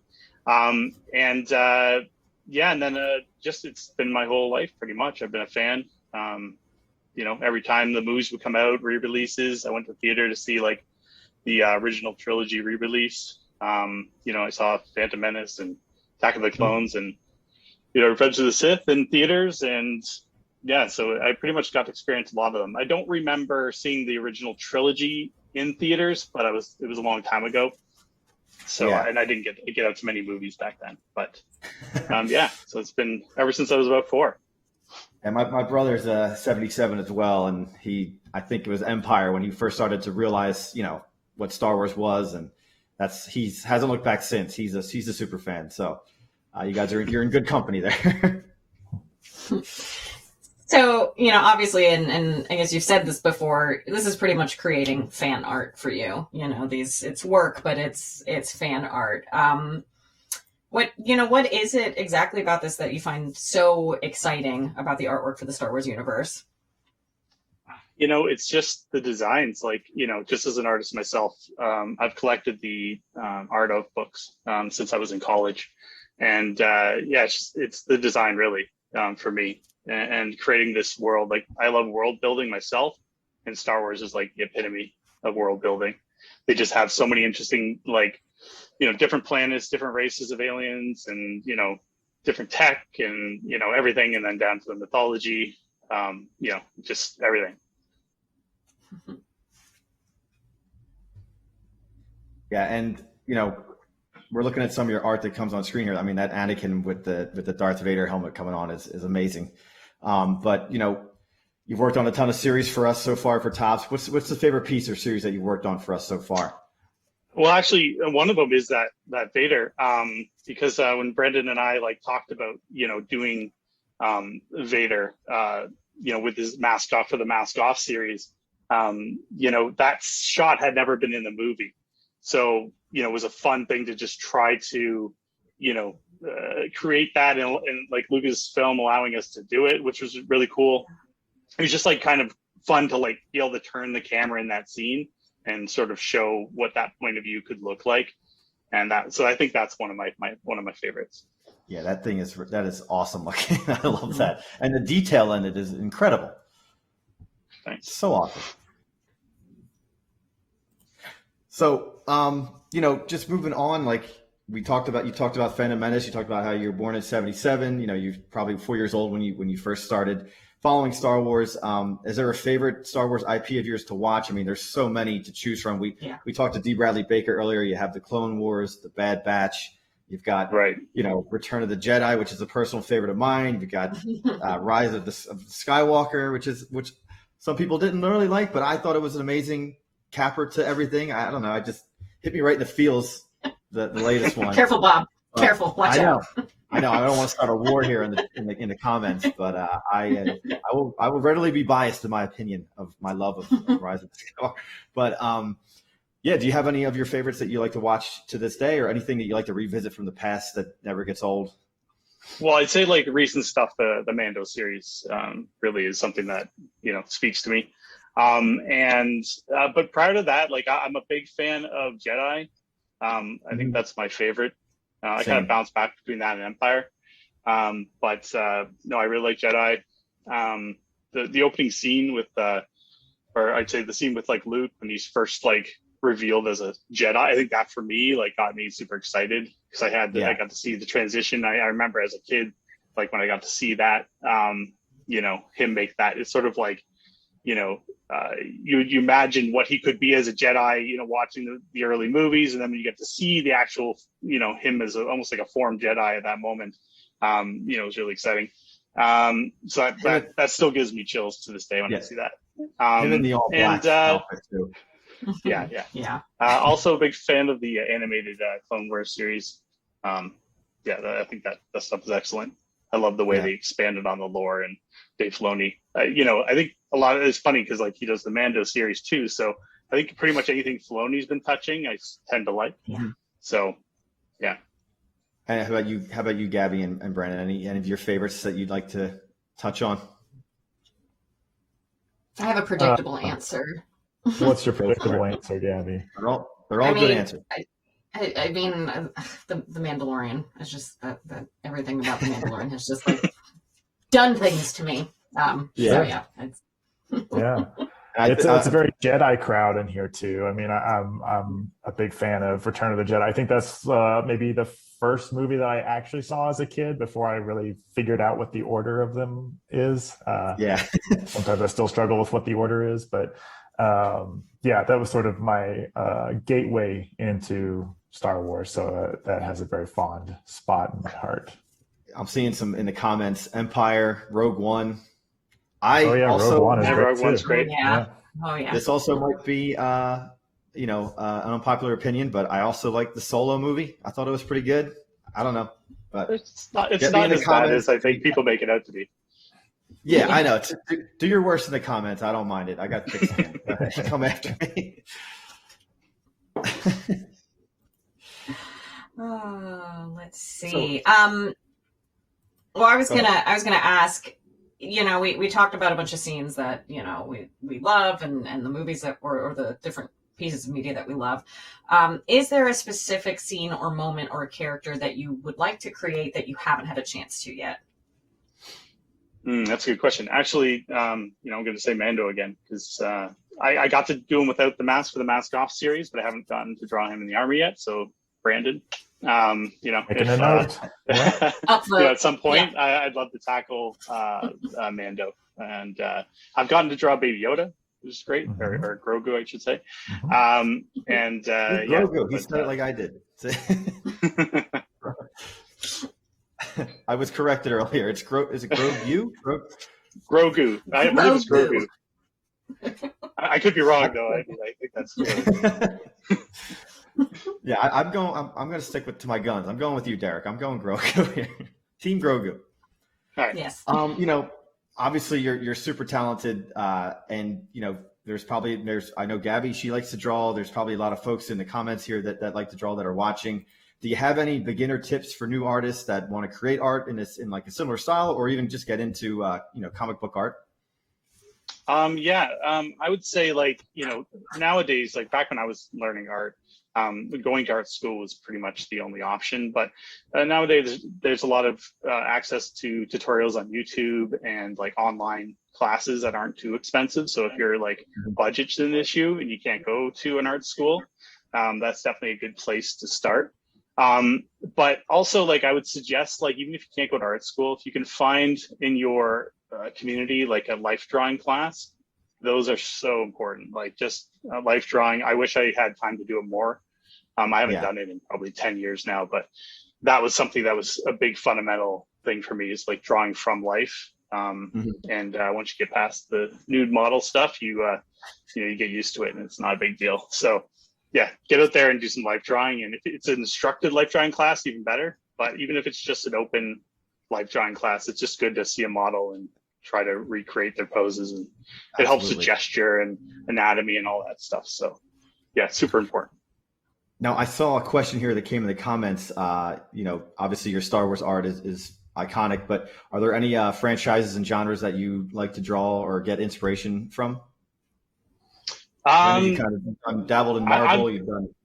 Yeah, like I mean, for tops, I've gotten to draw, the Marvel characters as well as Disney, which has been awesome. And those are characters I was kind of drawing before on my own, before Tops asked me to come and do this. So, pretty much like anything, pop culture, I like to tackle. I pretty much gravitate towards characters with interesting designs. It just, as an artist, it's fun to be able to push and pull proportions, and so characters that sort of do that, I tend to want to draw. But yeah. Now, and as you were getting started, was there anybody that stood out to you that was an influence, or do you have a list of people that you look to as your artistic influences? Or I'm sure it's a big list. Yeah, Bob, yeah, actually, it's funny. I used to watch Bob Ross a lot when I was a kid. I really very relaxing. It was great. Yeah, it was great. I was just mesmerized watching Bob Ross. There's so many. A lot of comic book stuff growing up. Like in my teenage years, it was Jim Lee and Joe Mad, Jason Scott Campbell. Those guys, Tom McFarlane, were big influences in my teenage years. And then later on, like I have a lot of peers now that I look up to, like Sean Galloway is one of them, Scotty Young. There's so many, it's hard to sort of rattle them off, but we're lucky enough tomorrow, in addition to yourself, we have John Romita Jr. coming on, who's, nice. Obviously he's a legend. His father was a legend in the industry. So looking forward to talking to him as well. But I know he's an inspiration for a lot of folks, and that'll be a fun conversation. Definitely. But yeah, that's great. I mean, the list can go on and on, I'm sure. That's awesome. So yeah, I mean, I know that you had a drawing for us. We're going to take some time now to probably, to get you set up, but I don't know if you want to reveal what you're going to draw, or if we want to just surprise the folks, or give some background as to what we might be doing. So I'm going to be drawing a Count Dooku card that we have coming out. So I'm sharing my screen. Yeah. Brandon, what are you most looking forward to of the content that's being released this weekend for DigiCon? Is there something that you have a special connection to? Oh my gosh. Well, I mean, not to seem like I'm kowtowing to Derek too much, but we are re-releasing a lot of the past art that he's done for us, sort of as a kind of a retrospective, which is kind of fun because he's done a lot of art for us over the year. Really, it feels like longer than a year, but it's really just been about 14 months maybe that we've been working together, pumping out a lot of sets. So we're bringing that stuff back as gilded cards. It's just fun to see it all together. You don't have to wait, a couple months in between sets now. You can just see it all at once. So that's pretty cool. And honestly, I'm just I couldn't be more excited about the original art program that we're developing on Star Wars Card Trader. Derek's been a huge sort of anchor point in that, and I followed him on Instagram and Twitter for a number of years. Never dreamt that I would be working with his art on something that I'm doing, let alone talking to him, sending him emails back and forth. Great, so, a blast. That's awesome. Yeah, Brandon's been awesome to work with. It's great collaborating. Absolutely, yeah. All right, so yeah, I guess I don't know. I know you had a little bit of a rough draft that you had created for this. So So can you just give us some background onto what you're going to be doing with the drawing today, or what kind of goes? Yeah, into so I have the rough draft. I'm going to be working on the final line art for it. So you'll get to see. I'll see how far I can get in the time we have. Yeah. But we'll see if I get into a groove, I might be able to get it done. We'll see. Awesome. It's a tall order, and I don't know how much time we have left, but we got some time. We got about 45 minutes. You know, all right. Maybe we'll see. Yeah. And I think Gabbie, were you going to try to draw along, or is it? We'll see. We'll see. I'll draw something. I mean, whatever I draw is not gonna compare at all to what Derek's working on, but yeah, I might doodle over here. And I know you've done it in the past. Who was it that you drew before, Gabbie? You did like a draw along or a? I think I got to draw Scrooge one time. Okay. I think we drew Stitch. I don't know. We've done this too many times. I'll have to dig up my drawings. Yeah. Yeah. Now, is there a reason why you picked Count Dooku there, Derek? Or is he a favorite from the movies? Or? No, I mean, I definitely like Count Dooku. I think it was just, from this latest set, it was one of the ones we got approved early enough that we could sort of sneak it in here. So, but I love Count Dooku. So he's a cool character. So, yeah, just sort of that reason, I guess. So, Derek, tell us what program we're in too for people who may not recognize. So I use Clip Studio Paint. I use the EX version. Not that it matters unless you're doing comics, but I do comics as well. So it comes in handy just for handling multiple pages of your comics. So, but it's a pretty good program, especially like on PC. And usually it's relatively cheap, and you can just buy. You don't have to pay monthly, as opposed to their iPad version where you have to pay yearly. Or monthly, I think. So, I've used this program for like 10 years now. So, and you do the sketch everything digitally, right? I do, yeah. Very cool. Derek usually submits like 3 layouts, everything that we assign to him, which is great. It's really fun to be able to choose from those, and then we oftentimes have some alternate sketches that we release too. I like the choices, but I find it hard to choose between the 3. In fact, with some of the Disney sets, we'll look at them and be like, oh, can we just I don't know, all of them? It's fine. Yeah. Usually I would like to get all of them. What's your process, Derek, for sort of deciding on I don't know if you really have a process as you can speak to, but how do you pick what your 3 layouts are going to be for characters? Usually, if say you haven't said maybe a specific moment that you're looking for, I'll tend to just go into the movie and see if there's a scene that sort of speaks to me or, seems like an important point in their sort of, story, and then try to pick a moment where it's got a kind of a cool, angle or action. With the Lucasfilm studio, they want something that's a little more, true to the movies. I don't have so much freedom to just flip an angle around or do something too crazy. So I try to find a cool moment in the movies, and then kind of go from there. And but within that sort of sandbox, I do my best to sort of try to put my spin on it, and that's kind of what you'll see in this particular piece. It's, Dooku, it's a wide shot. So I got kind of a longer shot of Dooku. I just kind of pulled the camera a little bit so we can get his hand a little bit more in front. And so it's just, sometimes you just play with the camera a little bit and just try to make sure the composition works. So it's just coming up with 3 different designs for you guys to choose from. Cause I think that's just, it's cool that one of the coolest things about this working with Topps is when you get to see the actual process art being used as cards is awesome for me, because if I was a fan, of the cards too, I'm a fan of art. I would love to see that behind the scenes process. So it's cool that gets shared, because that's something I never got to see as a aspiring artist growing up. So yeah, it's a really nice thing that we are able to offer, particularly with you, because you are so generous with the sketches that you provide up front, and you're generous with your time. and your energy in revising those sketches based on comments that we have, so that we can release them. And I really do appreciate that, and I know the users do too. Yeah, no, it's all good. I enjoy it. I have a question.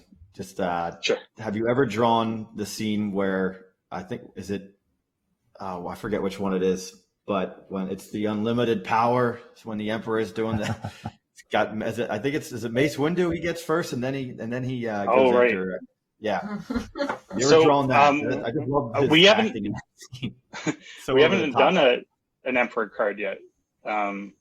Should. So maybe that's something we need to think about. Yeah. There we go. Yeah. Noted. There's just so much. There's so much out there. Like, even though we've done a lot, there's so much to choose from. I'm starting drawing now. I don't know what I'm supposed to start. Oh yeah, Is go it for cool? it. I'm starting? Okay, yeah. No, go for it. I'm like, you guys are staring at a blank screen. Whoa. Oh yeah. So there we go. You do and some I'll art show as you guys well, too. right? Like, I have my reference here. Yes. Off to the side screen. So reference for anyone who may not know, a huge part of this, we have to show our work, don't we, Derek? Yes. They want to see the reference for. I'm pulling from, just so I'm not like pulling, I guess, lore out of my backside. Pics or it didn't happen is what Lucasfilm. Mm-hmm. Right. Just like math class, you got to show your work.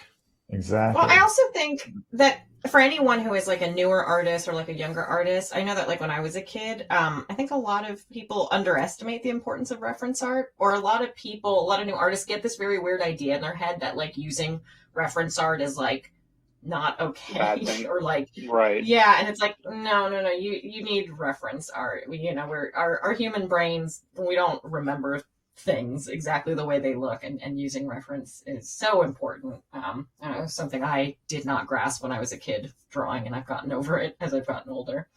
Well, I think it's a weird misconception that I don't know. I think perpetuates with parents telling their kids, or maybe teachers at a young age, that copying is bad. And it wasn't until I was in college, like animation college, where I had a life drawing teacher in my third year sort of sit us all down and just say, like, every master artist copied from other artists. Like that's they apprenticed with those artists and they copied them, and they would copy like other works, and that's how they learned. So he was giving us the sort of green light finally late in our lives to like go out and like copy things and try to recreate them, and then by doing so you're learning. It's a difference between, if you're going to trace something and say hey, look at my work, it's my original, that's probably not something you should be doing. But, in terms of like just for study purposes, certainly copy. I copied a lot when I was a kid. I would just like, whether it was early on tracing over like of my favorite comic book, or if I was, had my comic book sitting next to my paper and I'm trying my best to sort of recreate what's there. It was a good learning experience for me. And so, I want to encourage that just reminded me to copy.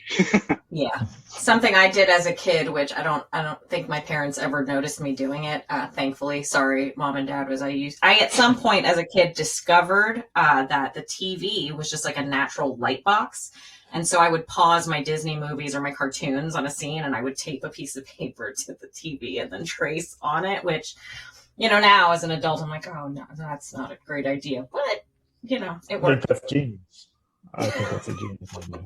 My drawings to this day look like cave drawings still. I'm not well versed in the world of drawing. I used to use my window as a light box. I would tape things to my window. Nice. That's what I did. Smart. Yeah. That's smart.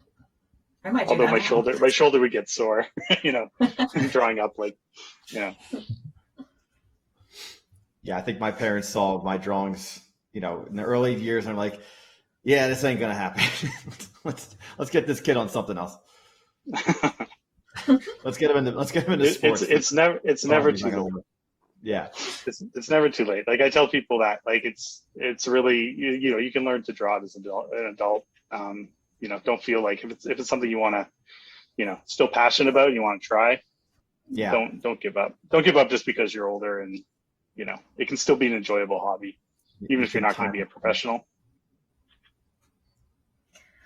Derek, I have a question for you. As I struggle with digital art, and I'm still forever trying to learn. Haven't given up yet, but I think something I struggle with the most is just like the look of the brushes, and like I haven't ever been able to figure out how to make my line work look good.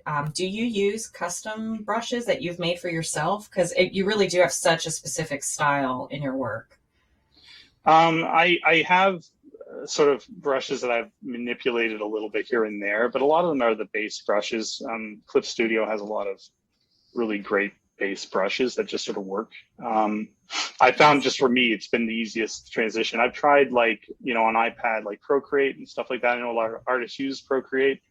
I find I still struggle a little bit, and maybe it's because I'm used to drawing on such a big monitor, because my monitor is 27 inches and I'm using my whole arm when I'm drawing. So when I have to noodle with my wrist, I'm so used to drawing with my arm. It's really hard for me to get the same sort of line, on an iPad, but which is interesting because when I'm drawing traditionally, which I do occasionally, I don't seem to have the same problems. I'm not sure exactly what it is about the iPad that just doesn't really work for me, but I understand that sort of feeling, because like I said, when I go on like a Procreate or something, I haven't really found the right brushes that sort of work for me. I can't get that same kind of flow going. So what you're saying is I've got to just go out and buy the big 27-inch. Got it. There you go. Nope. Yeah, I mean, case closed. Yep, that's it. Is that a write-off? I've been looking for like the one person or one thing to tell me to just do it. So there we go. It's done. Well, and especially if it does take some getting used to though. Like, I mean, my arm is built up to it now, but I remember when I first transitioned to a Cintiq, it was a good 2 weeks transition where I was really uncomfortable for those first 2 weeks, just trying to get used to. I was used to always drawing on a tablet on my lap or like on the desktop before like the Cintiqs really became like something I could afford. But yeah, it was a hard transition just to kind of break out of that. Yeah. So I've got a question for you. What was your reaction when you first found out that you were going to be, involved with Topps, and the first time you saw your work in the Topps apps? Oh yeah, it was so exciting. It's, I don't know, I always say this, like, to get an opportunity to draw fan art and get paid for it is a pretty, I was doing, like I said, I was doing a lot of fan art before that. So, and I wasn't getting paid for it. So it's been awesome, like it's been my outlet for my fan art is been Topps. So it's just such a cool thing. And then to see people like react to when the cards come out, and it introduced my art to a different fan base, which is great. Absolutely. And people have discovered me through that and this app, like a lot of people. So that's an awesome opportunity for me as an artist. Yeah. Now, Gabbie, did you mention, have you done work for Disney as well? The Disney app as well? Yes, I have. Derek, yes. Okay. He's done some amazing stuff for us. Yes. Can you guys go into that a little bit? I'm just curious because I don't know if I was with the company when that happened, but just curious what you guys did for Disney. It's ongoing. You guys still do work, right? Oh yeah. We've gone with a couple themes. We try to keep it to some specific themes. I think one of my favorites, it was one that I kind of requested. When our designer Matt was asking for ideas, I said, just from following your other art, Derek, I said, Derek, like his all of his work is amazing, but I love the creatures and animals that he does. I was like, can we please get like the animals of Disney done. And that's been one of my favorite sets too, but also the princes, which was the more recent one, the prince set. Yeah, the prince. Because I know that, in the Disney community, there is an astounding lack of prince art and love for the princes. So that was another one that I was really excited Prince about. Singer for a second. I was like, what? Yeah. Prince in there? Actually, could I commission a Prince portrait? Prince. Paisley Park. Yeah, just I'm seeing some questions come through. So hey guys, while you're watching, if you have questions for Derek, please send them through. We'll be sure to ask him. I'm seeing a couple here. Let me pull up my handy chat thing here. One is Mixula was asking, or Mixula, I think I'm saying that right. Are you an active trader or collector in the app? No, not so much. I think I leave the card collecting to my kids. Yeah, there you go. You're a busy guy. You're a busy guy. Let's see what else we got here. People were loving your Disney art. Let's see. They want to know, when did you start drawing? Probably, around the same time as I found Star Wars. Okay. I think from that early age, I was a big fan of G.I. Joe, and I remember having I drew a lot of tanks and things like that when I was like 4 years old, like war scenes and stuff like that, which is kind of weird to think of now. Yeah. As an adult, I'm like, what kind of stuff was I exposed to? As a child, watch? It was like war, and so it was 4 years old when I first started, and I was the kid in school that I had a hard time focusing in class. Not that I had was high energy or anything like that. I just had a really hard time staying focused, and my drawing, while the class was going on in my notebook, was kind of keeping me alive, so to speak. Mm-hmm. It was such a it was something I could look forward to in class. A lot of teachers were good about it. They knew I had a passion for it. And I was pretty good at sort of multitasking, where I could listen and draw at the same time. And that's kind of, helped me later, for situations like this. So I think that's, I've been drawing pretty much my whole life. And I probably knew I was going to be an artist probably in grade 7, where I'd sort of made up my mind.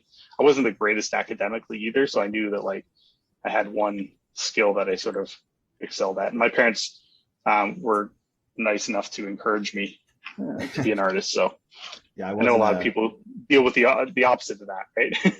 Yeah. I wasn't the best student either. I was just able to talk my way from C's to B's mostly. Right.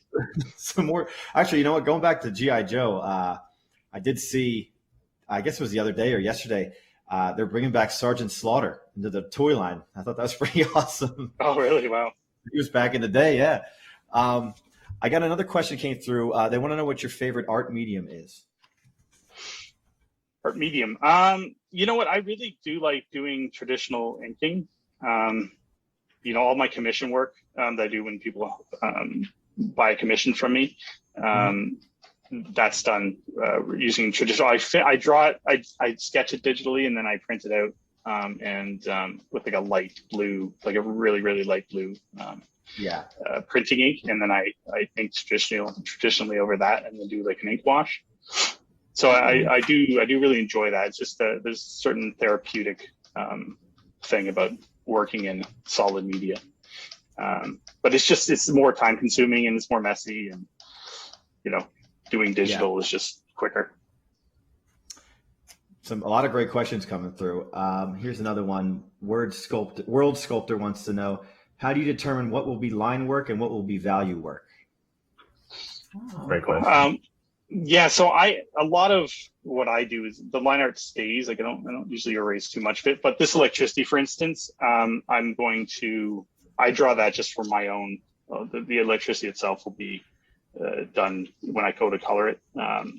Without the line art in there. If I do use line art, I'll color it a light blue or something, and we'll see how that works. But so pretty much for the effects, those type of things, if it's a lightning or something, I'll do that with just without line art, but pretty much everything else I like to keep the line art in there.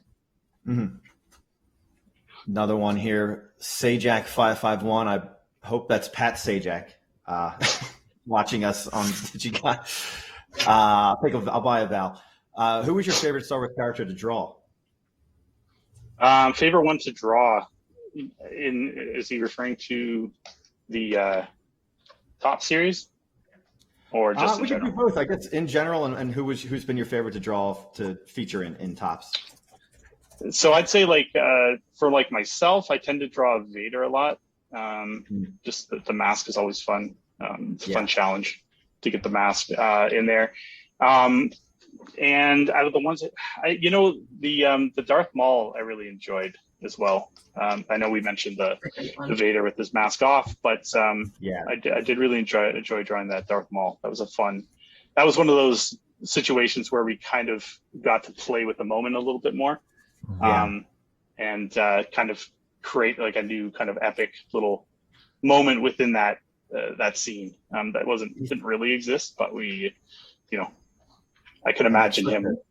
I can imagine that moment kind of happening in the world, and then getting to kind of recreate that. So that's kind of. And he's got such an awesome look to this day, like one of the coolest looking villains in movie history in my eyes. I mean, it's just so awesome looking. Let's see what else we got here. I saw a great question. Nora Exploradora said, Derek, could you go into what people in the industry look for in an art profile? And I would kind of follow that up with personally, like just in general, do you have any kind of advice for putting together or an art portfolio? I follow up with any advice in general for an art portfolio and putting that together. So what I've I've been lucky I haven't had to put together an art portfolio in a while. My portfolio sort of exists on my social media, I guess, just by me posting. And in this day and age, I think a lot of it, comes down to that. If you're applying for work, somebody's going to go look at your Instagram, your Twitter, your social media and see the work you're posting. So sometimes, I mean, if you're a new artist, that could maybe bite in a little bit in the backside if you have a bunch of stuff up there maybe that's inappropriate or or it doesn't show a level of skill that maybe that you're trying to portray with your portfolio. So that's something just kind of be aware of as you're sort of developing your portfolio. It's like what you're putting out on social media can be an issue, but other than that, I would say you sort of need to steer your portfolio towards the job you want. So if there's a specific company, like say, Topps, if you want to work for Topps, you should have artwork that sort of, draw the characters that they're drawing, that they have in their apps and, try to recreate, your own versions of cards and things like that. That kind of fan art can help. If you want to work for, Disney or Pixar, your portfolio should sort of be in line with the quality of work that they put out.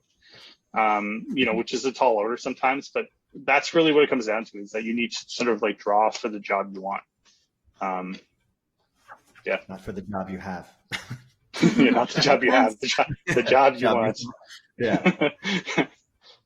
Troy and Jem had a question. Is there a piece, and this doesn't have to be Star Wars, could be anything. Is there a piece you wish you've never put to pad but want to? Again, I probably going to speak to the Mando. I read this wrong. Sorry. But there is we're not allowed to probably say it, Brandon. But there's a particular series we have in the works that I'm excited about. That's kind of a little bit new. I don't know. I don't want to give away anything, but anyway, there's something coming up. Is it the one I just emailed you about today? The one after that. Not that this will be cool too, but it's sort of in that vein. So mysterious. Does that make sense? I think you know what I'm talking about. I think so. Try with that question again. You said you didn't think you read it right, Bob. Oh yeah. Let's see. Where is it? I think I lost it. Okay. Is there a piece you wish you never put to pad? I guess is what I was trying to say. Oh, never. Never ever.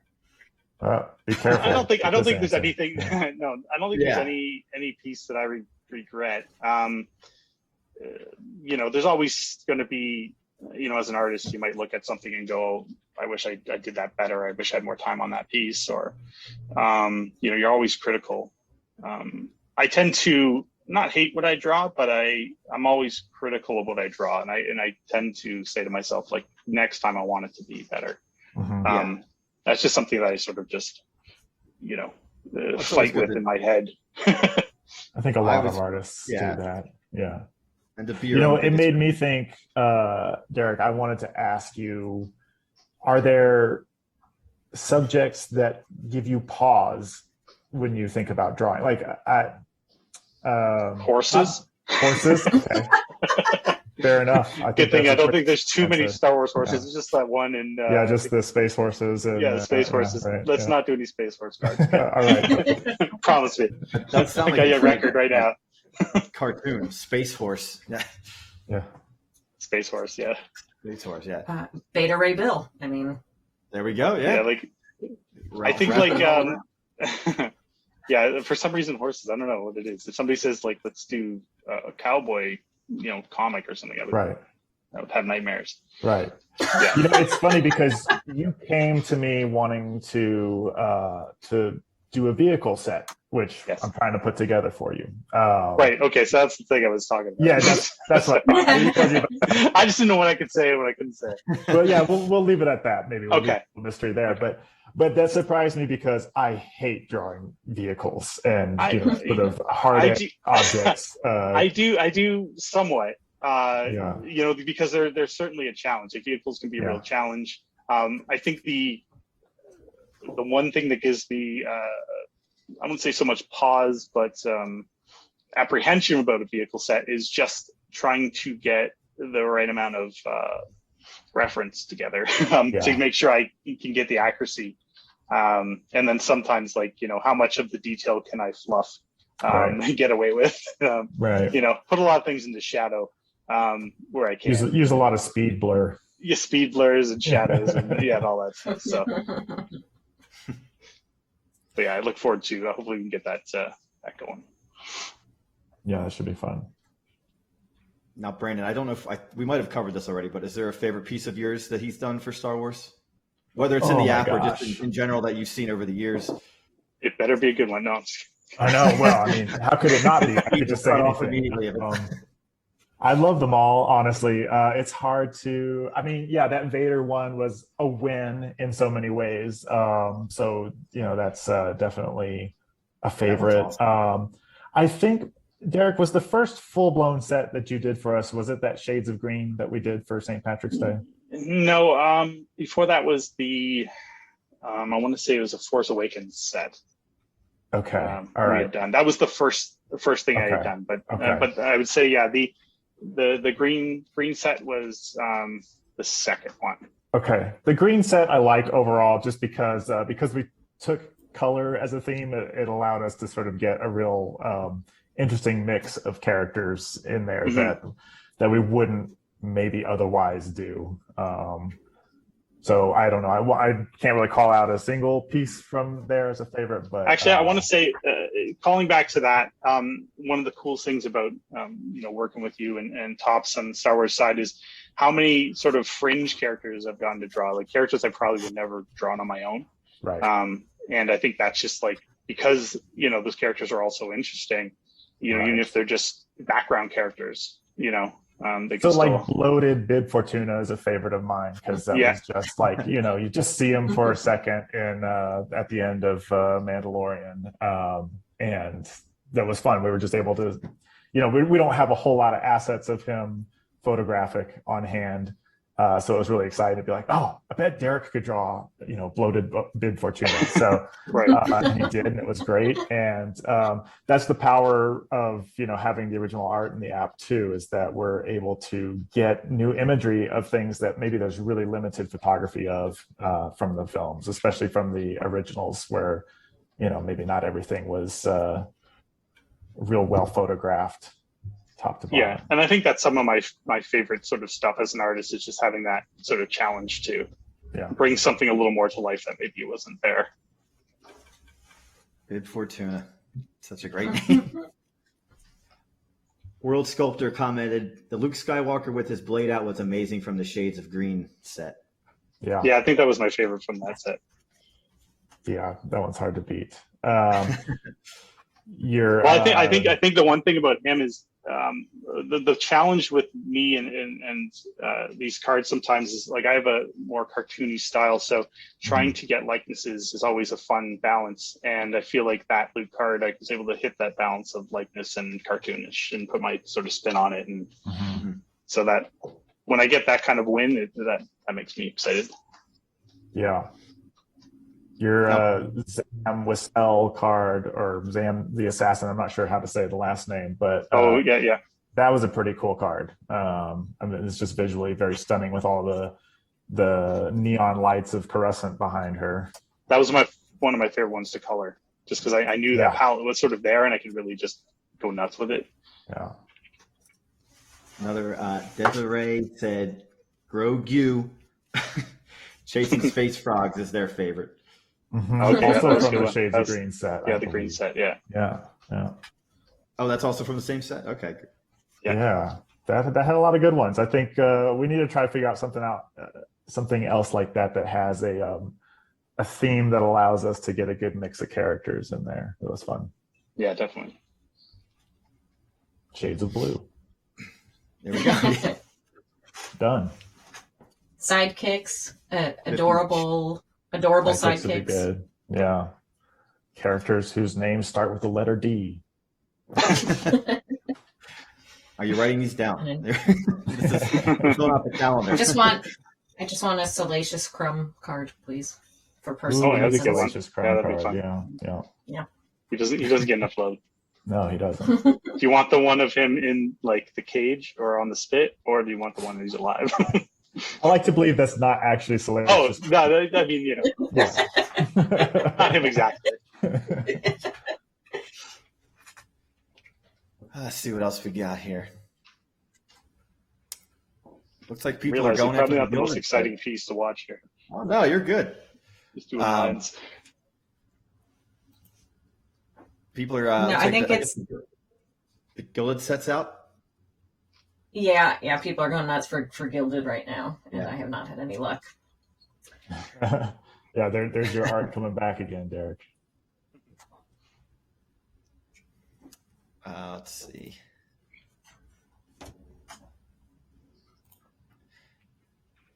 What are your favorite parts and least favorite parts of professional artwork? If you could. Okay. Favorite parts of professional artwork. Let's say, apart from getting paid, that's always good. Nice perk. No, I'd say professional artwork, having, people appreciate your work and getting it in front of lots of eyes is kind of the coolest part. I'd say the hardest thing though is sort of the revision process can be taxing at times. That just kind of goes with the territory. Yeah. I was going to say, you described this as, getting to do fan art for a living, but it's a little different when you're doing it for a living. You don't have the freedom. It's not 100% free. To do what you want. Yeah, there is a compromise that needs to be made for sure. So when did you make the move from like hand drawing to drawing, using obviously the computer to draw with? Was there like a transition period there where you're just like, maybe I should make that move, or do you like one over the other? Well, I think it was just a career thing because I had taken classical animation in college, and then shortly after that, I'd worked at couple of weird art jobs, like a graphic designer, shoe designer at one point, and that was just to get a job to draw. Like it was just when you graduate from school and you have bills to pay and student loans, you take what you can get. And I was just happy to be able to draw something, I guess. And then I went into the video game industry. So everything was digital then. So that's pretty much like solidified my, digital space. I'd done digital work on the graphic design side of things and the shoe design side of things a bit. But that sort of cemented my position, I guess, digitally. And then it was almost like more of a challenge to break back into traditional once I started doing more freelancing and I wasn't in the game industry anymore. I almost had to relearn some of those traditional tools. Yeah, I'm always curious if people just prefer one over the other. Like I know, Brandon, you draw. Do you prefer hand drawing, computer animation, or is there one you prefer over the other? I do digital most of the time now, just because it's easier. Materials you don't have to have. You don't have to worry about your pen ran out of ink or you're out of paper or cleaning up paints afterward or anything like that. So there's a lot of ease to it that, and of course, Control Z undo is a huge assist there, and you can like morph shapes around with the transform tool, and so there's a lot of cheats, I guess you could say. I don't want to say that, but things that the human hand can't do. Yeah, and I find, then when I go to a sketchbook, I'm looking for Control Z, and it's not there. And, Yeah. Why is it not Well, working? Have you? Wait. So you're saying I'm not the only one that's done the double tap on a piece of paper and then gone, wait, that's not. Not at all. No, I'm No, constantly I've done that. interfacing with my real world as though it's a computer screen or an iPad. But I'd say the bad thing about the digital art is it's made me I don't know how to say it, like I guess kind of dumber as an artist because I don't have sloppy, to right? Like sloppy. Like I don't need to think about my lines before I throw them down, which can be good and bad. Because I can easily erase it if I mess it up. But when I'm working traditional, especially if it's the final ink line, I really have to be paying attention to where I'm going. Yeah. It just makes me think and look a little more, where I tend to not do that as much when I'm working digital, because I have the freedom to sort of pull back and then like erase it and redo it really quick if I messed up a line. And, I think ultimately it's probably not great for my artistic development, if I had to really. So like, if there are new artists out there, like I tend to get worried when, new artists only do digital, just because it's almost like you're turning off that thinking part of your brain so early in your sort of development. And I don't know if that's necessarily a good thing, but time will tell, I guess. It's interesting. Yeah. I mean, we're entering a time where I'm sure there's lots of artists who are great artists and they've only ever done digital. Just because, that wasn't really accessible to me when I was growing up. So I definitely, was notebook and pen, but I bet a lot of kids these days can just go straight to a tablet. Yeah, 100%. Times they are changing. It ain't like it used to be. You kids and your computers these days. Yeah. Your Pokemon cards. Here's a good question. Let's see. I know we talked about, you love to draw Darth Vader, Anakin. What a character you haven't probably focused on yet? What would be the character you most want to focus on? Like, what would you want to evolve from start to finish? Is there someone that sticks out in your mind? Sorry, what was the question again? It's all right. Don't worry. I blanked. Yeah. You're busy. I get it. Yeah, just doing stuff, Bob. Yeah, I know, right? I'm like, let's see here. Let me just scroll up here. What would be the character you most would want to focus on to evolve from start to finish? I know we talked about Darth Vader already, but. Oh, you mean like a set that follows them? Like maybe the evolution? Yeah, something like that. I don't know. I think Anakin. that one's. Yeah, maybe. I don't know. Like maybe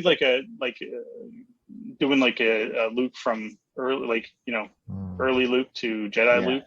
Sort of through his phases in the series. That'd be fun sort of thing to explore. Yeah. Is that a good answer? No, it is. It is. Another good question was this is a good one. I'm curious about this one.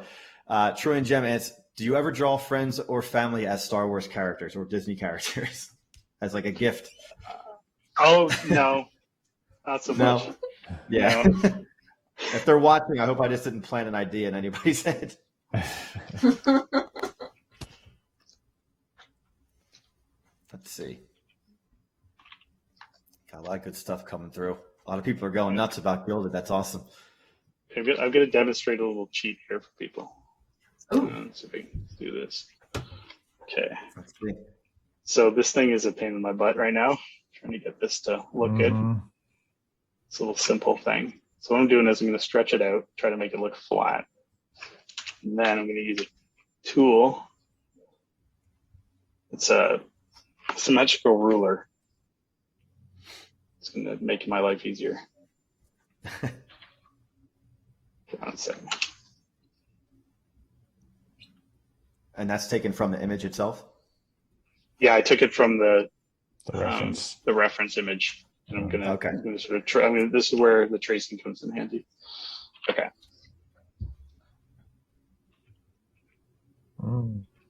So this way I only see have what to you're draw. I only have to draw half. Just gonna try Yeah. to get the details a little more accurate. Oh wow. So sometimes when you get like a more complex little thing like this, you can just sort of Mhm. Yeah. and by having this, even if I don't use this as the exact final, sometimes it just helps to sort of see it all come together. Mm-hmm. Something with a lot of detail and Oh, Yeah. nice. It's a quick cheat, and then like you don't have to draw both sides of it. yeah. And what tool was this? You said the tracing tool?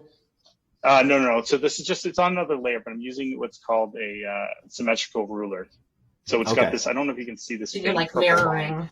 The mirror, yeah, it mirrors your lines. So yeah, it's just, that's a Clip Studio feature. I believe quite a few of the Photoshop other has programs too. do it. Yeah. What's that? Yeah. Yeah, Photoshop also has this, which is what I primarily use. But so I'm taking great note right now. So yeah, just for like little detail-y things like this can really save your butt. That's awesome. And then you just duplicate it for the other side type of thing. Yeah, I would probably like, even like I said, like, so now that I have this, let me get rid of this from that really ugly version over there. Well, it's like, So the sort other of- option is you have to hand draw it all, and somehow, you'll get one side looking great, and then you can just like the other side is just never going to come out right, and then you're in that eternal like, I'm flipping things back and forth to try to make it match. Like, no, Yeah, make your life easier. Use the tools that are available. and this is where the digital can come in handy. Absolutely. Yeah. Something more like that, and then I'll redraw over that to sort of match. But at least that gives me a little guide to go by. That's awesome. Yeah, just wanted to share that little quick tip with people. Little art hack. Love it. Art hack, yes. Someone asked in the chat, do you plan on doing any conventions this summer? I do conventions. I'm in Southern Ontario, so Okay. in Canada. So I don't get down to the States for conventions. I know a lot of people probably don't want to hear that, but I just Understandable. it's a pain for Canadians to sell things in the US. There's a lot of sort of hoops you need to go through and stuff. It's not easy. So I tend to just do shows here. So I have like TCAF coming up in June, and Niagara Falls Comic Con in June as well, and then a local show here in London, Ontario at the end of June. So I have like 3 shows. My first shows in 2 years. So I'm a little bit nervous. Now, will you do like live drawings while you're there too, or are you just selling the artwork? I'm mostly just selling the artwork. Okay. Yeah. Well, there you go. If there's any Canadian folks in the chat, he's going to be around soon. So. Or we can all just road trip up there. Tops. Niagara road Falls trip? is beautiful. Mm-hmm. The Canada side is gorgeous. Mm-hmm. Plus, it's a good way to get like a lot of all my original stuff, because I do a lot of my own original work outside of this. This is sort of scratches my fan art itch, and then I have my own books and things that I sell, and Awesome. Very cool stuff, by the way. Anyone in the audience who has only been familiar with Derek within the apps, like, go check out his social media. Yeah. Some really, really awesome original work. Thank you. So what do you got going on right now? What's that, me? Yeah. What's where you at on that? What you working on? Right there. Oh, there we go. That's it. I'm doing the little detail on the thing. Not that exciting to look at. But. Yeah. No, that's awesome. No, we got about it's actually like, I mean, in looking at this, I've looked at the finished artwork, but seeing you in progress of seeing, especially like the hatching as like the shading, it's so cool. And like when you're looking at the finished piece, I don't know if you really like, for me at least, if I've taken in all like the little details of it, it's just like as a whole it comes together, like a song. you don't necessarily hear each individual beat unless you're looking for it. So it's really cool to see that that's how it's coming together. We got about a minute left, but I mean, you got a lot done. I mean, that's more than I would have gotten done. I would have been hitting Control Z a lot if I was doing the live drawing myself. It's a lot of that like hatching that just sort of takes its time. Yeah, no, this is great though. I mean, at least it gives us fans know what to, we're leaving them wanting more. So, and speaking of which, World Sculptor has another great question that I want to know too. Do you rotate your pieces much while you're working on them? And if you do, like, what is there a case? Yeah, I don't think as much as I probably should, but I do it once in a while. More so in the rough stages, just to make sure I'm sort of not too off on something. It'll definitely show like where things are getting kind of wonky. But a lot of times, like I step away from my art, so I'll do this like this maybe for like I'll work an hour at a time, and then I'll go take a break, and I'll come back and I'll look at it, and I'll see things that I've messed up, and then I'll redo them. This particular piece, I'll go back, after we're done here, and I'll go have a break, and then I'll come back and I'll have a look at it and kind of see where I've messed up. And so it's all a process. That's also a good piece of advice for maybe newer or younger artists is walk away from it. Walk away, reset your eyeballs, reset your brain. Come back to it again, and then you're going to see things that maybe you didn't notice before or have a different perspective on it. Yeah, no, 100%. Well, I think we are unfortunately just out of time, but I mean, this is awesome. I just getting inside your brain and seeing the work happen in front of me. I've never really seen this before, so this is pretty awesome to watch. Thank you so much. As everybody knows, the Gilded set is out right now in the Star Wars Card Trader app, so go collect your cards. Derek has some more great stuff coming up for us later this year. Thank you, Brandon, as well for joining us. And Derek, keep up the good work, man. This is really cool. It's great to have you on. Thank you so much for having me. Thank you. Yeah. We'll talk to you soon. Okay. Bye. Take care.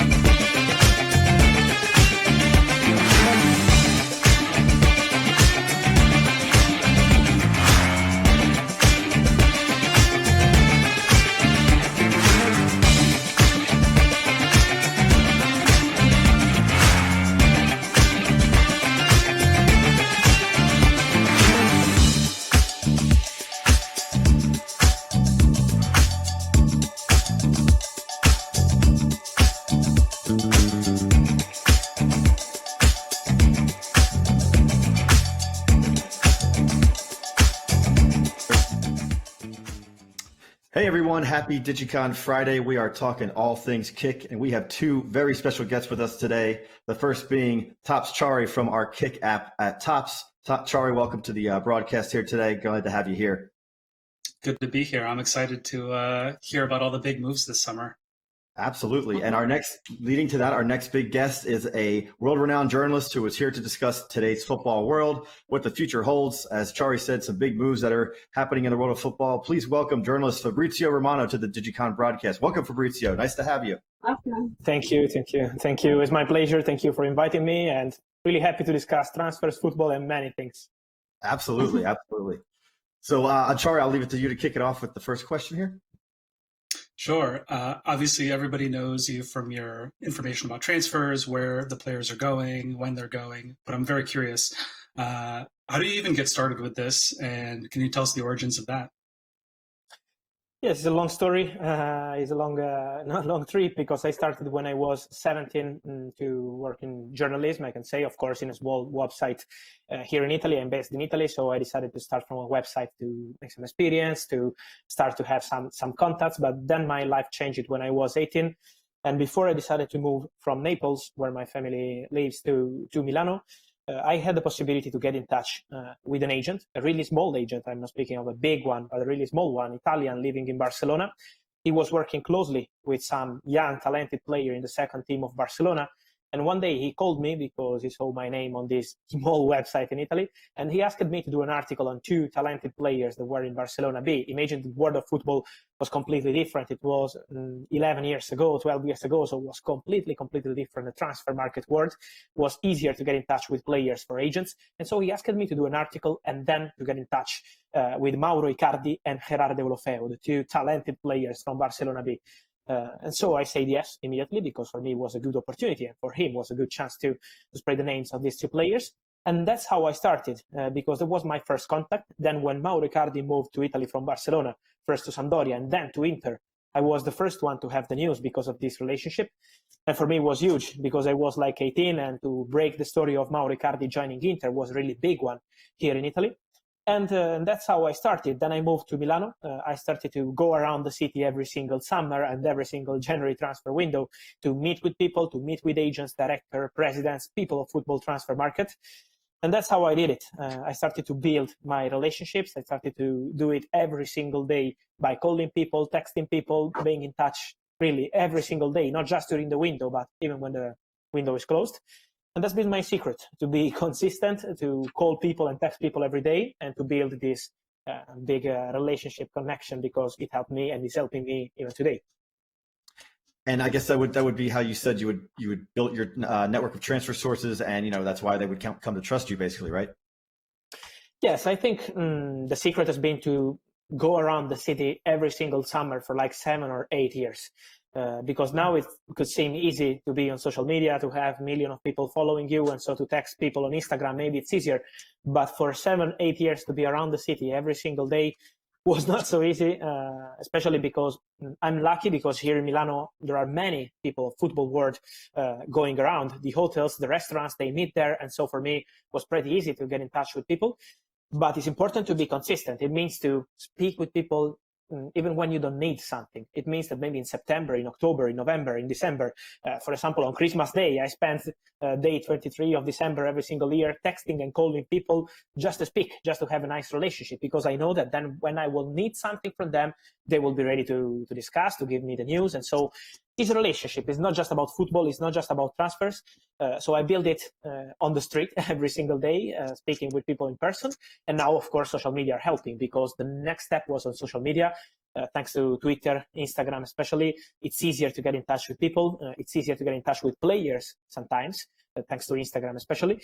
And so this has been with social media my second life, but the first one was on the street. The first one was face by face every single day, calling people, and I'm never going to stop this kind of relationship because I want to feel comfortable with the transfer market world. I want to enjoy the transfer market world. And if it's just work or your job, you're not going to enjoy, because it's a really stressful one. But if you have nice relationship with people in football, with agents, with players, with directors, it's going to be easier. So that's my secret to enjoy and to continue. Grassroots marketing at its finest. I love it. Now, I know you have a catchphrase that you've developed. Here we go.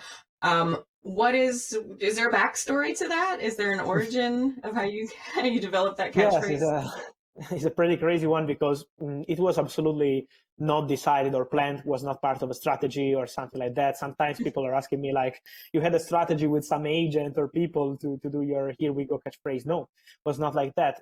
I remember that one day I was tweeting about a transfer for Manchester United, but trust me, I don't even remember the player. So it was a really normal one, was not a big name. It was a normal transfer. Player was coming to Manchester United. And I was tweeting about the player for weeks, because sometimes, in the transfer market, things are happening after weeks or months. It's not so easy to have the negotiations completed. And so I was tweeting and updating on every single detail. And I still remember that on the day when everything was signed and completed, I said, okay, here we go, like saying, okay, finally everything is completed. And I still remember the feeling from the people on Twitter was crazy. They were texting me like saying, can you say it again for other players, please? Can you say for Manchester City, for Arsenal, for Liverpool? And so in the following days, I was sharing my news on other clubs, Barcelona, Real Madrid, Arsenal, Liverpool. And they were texting me, Fabrizio, can you say here we go for that player or for the other one? And so I said, okay, let's try. Let's use this one. But it was a really case of what was random, was nothing planned. And I love it because of the feeling I have when I'm tweeting my catchphrase. because I see the people getting excited. And for me, it's special. For me, the minutes immediately after I'm sharing the tweet or the post on my accounts is special because I see how they are reacting. And for me, it's important because it's like a mission I have. I have to be careful because I know how people feel when I say here we go, but it's also a beautiful moment when you say here we go and big things happening and people go crazy. So it's a mad story, but I love it. Yeah, I mean, I know that being a football fan, if Fab is tweeting here we go, it's big news and you got to pay attention. It's everything. So you touched on it a little bit earlier, but I'm curious. What is the kind of behind the scenes stuff that goes on? What's the kind of work that you put in that maybe the people that follow you on social media that only get the end product, what do they not see?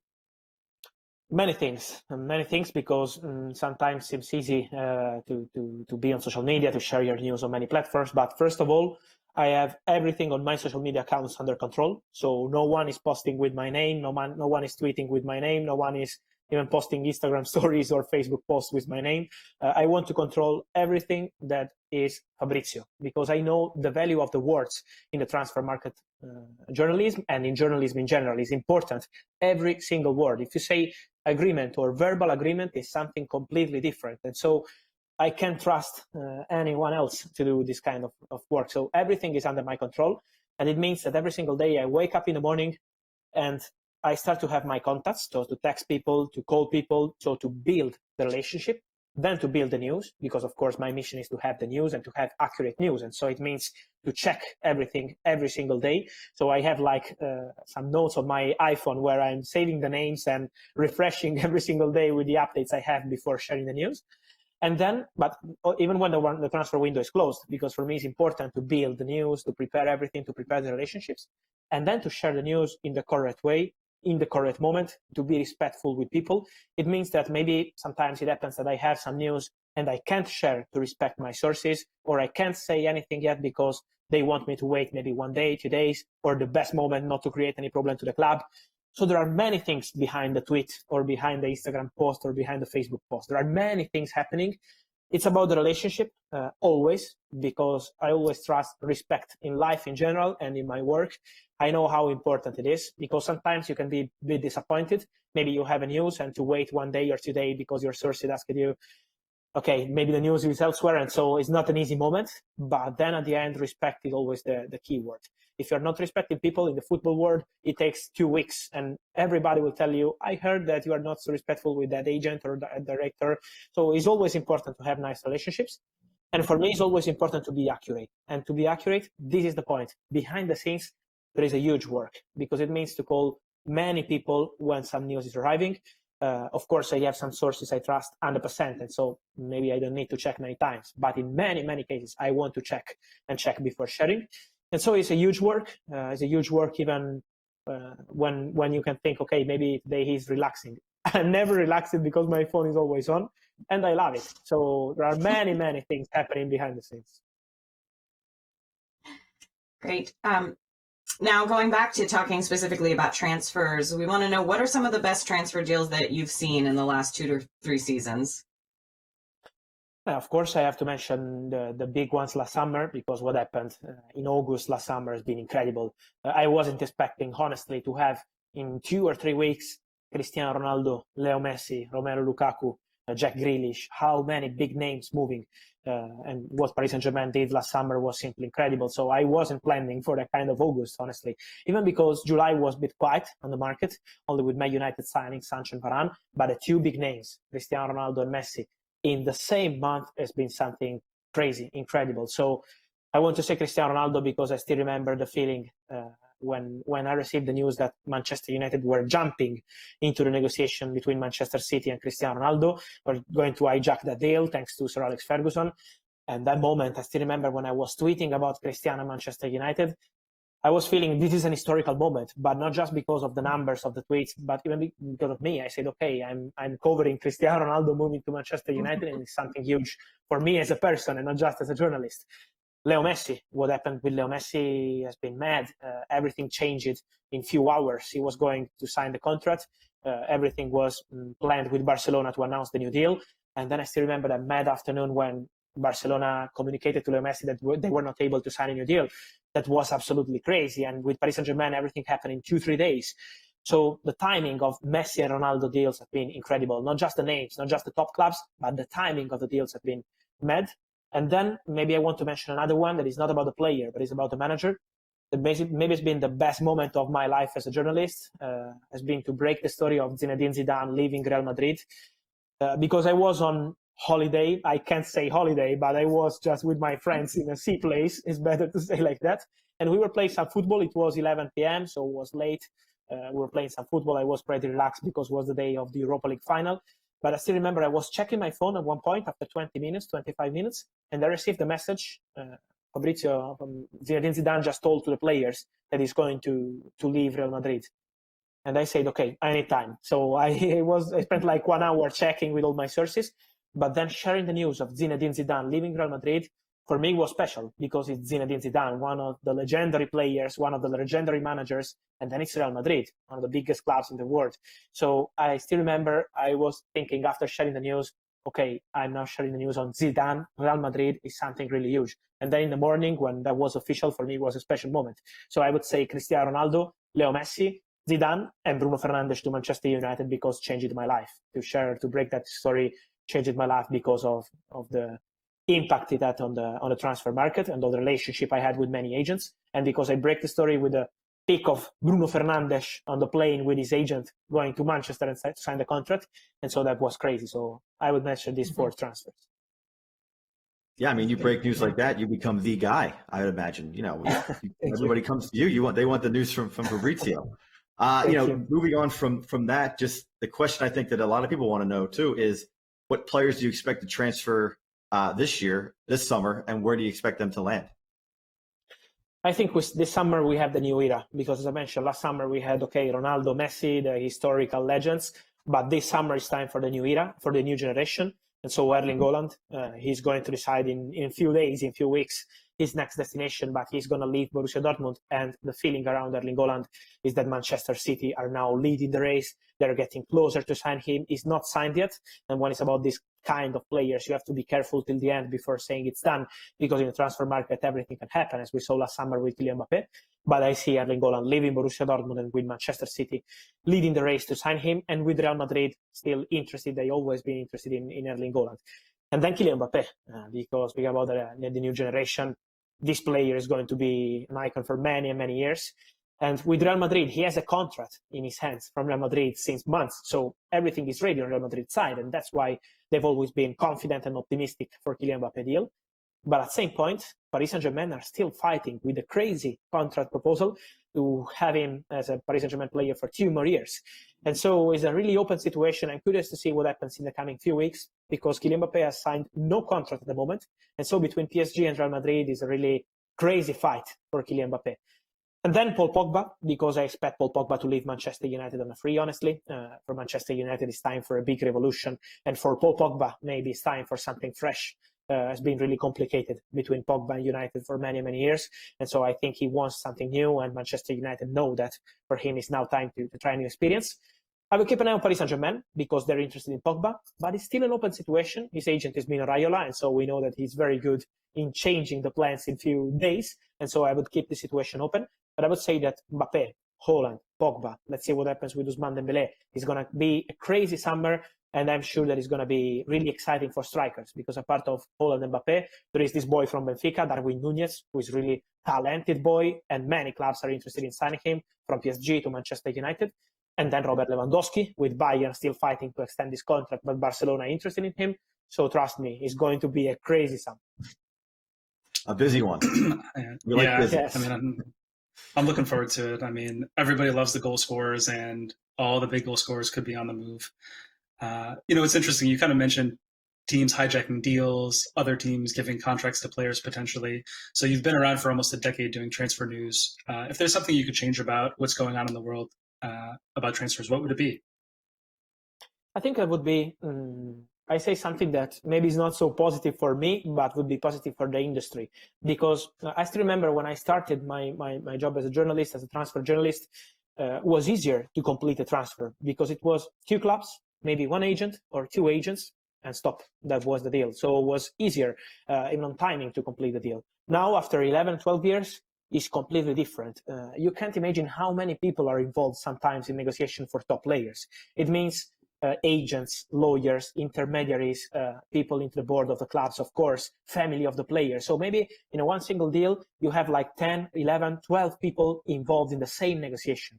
And that's crazy sometimes, because that money sometimes is not going to people involved in football. So if two clubs are going to complete a negotiation, as it happened years ago and for many, many years, and they pay 50, 100 million euros, but then money are staying in football and are going to another club or maybe to a player, this could be normal. And I think this is part of the game.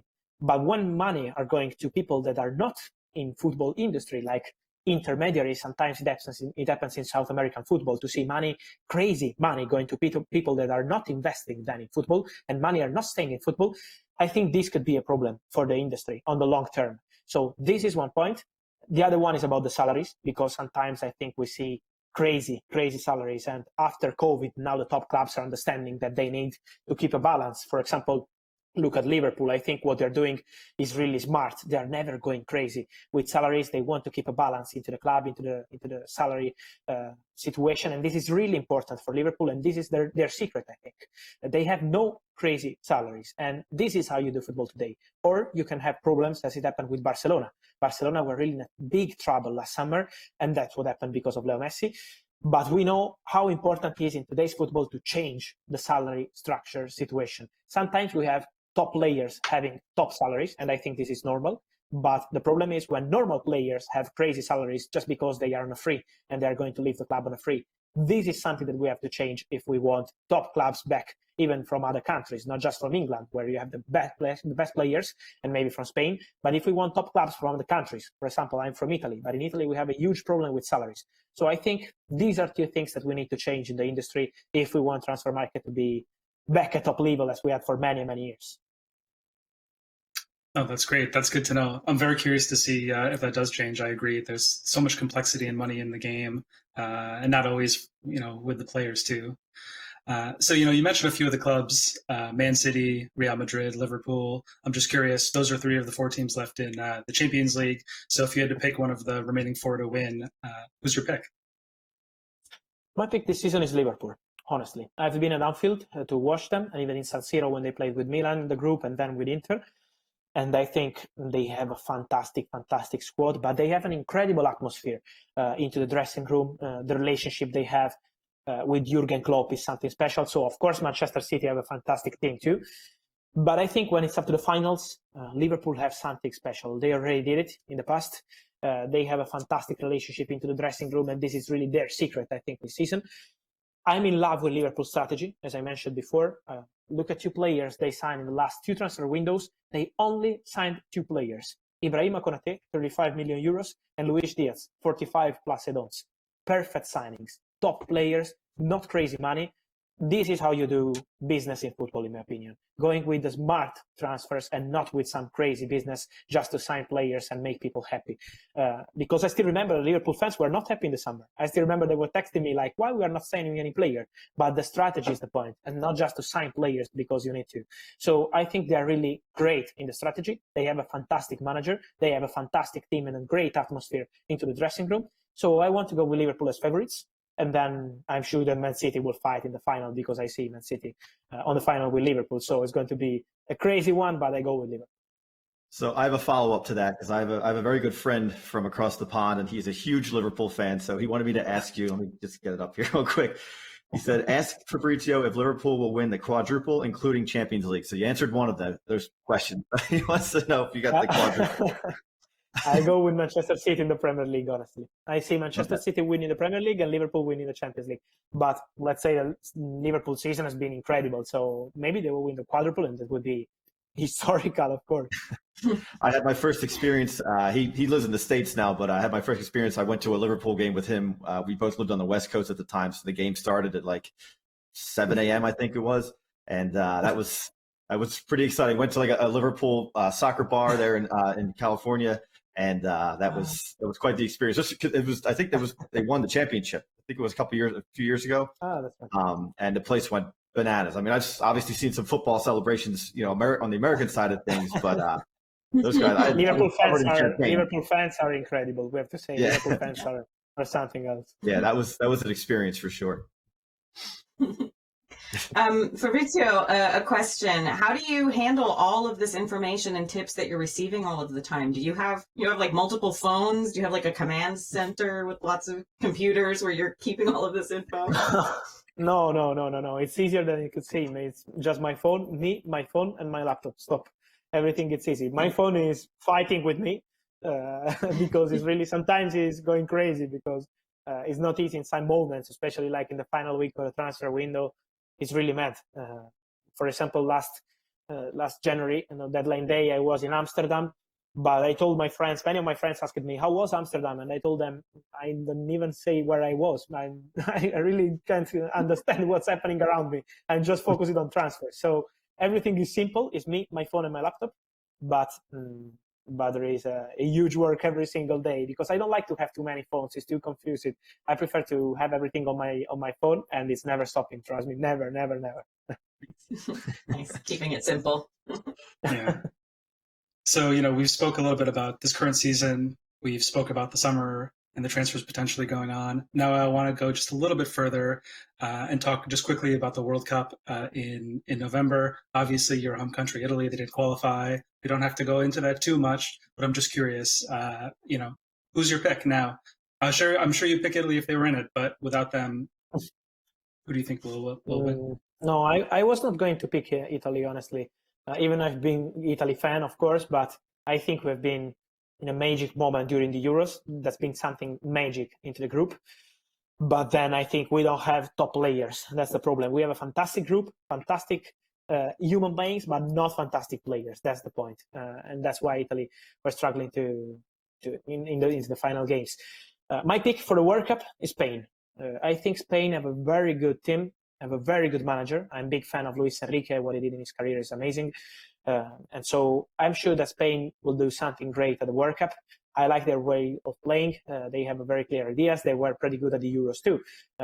Italy kicked them off, but it was at the penalties. So I'm sure that Spain could be a really good one. I'm really curious to see Argentina and Brazil at this point because in the past they were really good with some players, but they were so South Americans, and now they look like Europeans teams and not like South American teams, especially Argentina with Scaloni, the manager that I really like. So I'm curious to see them, but I go with Spain because I think they have a very good system, a very good manager, a very good mix of players, and they have a very clear idea of playing. And so I'm really curious to see Spain at the World Cup.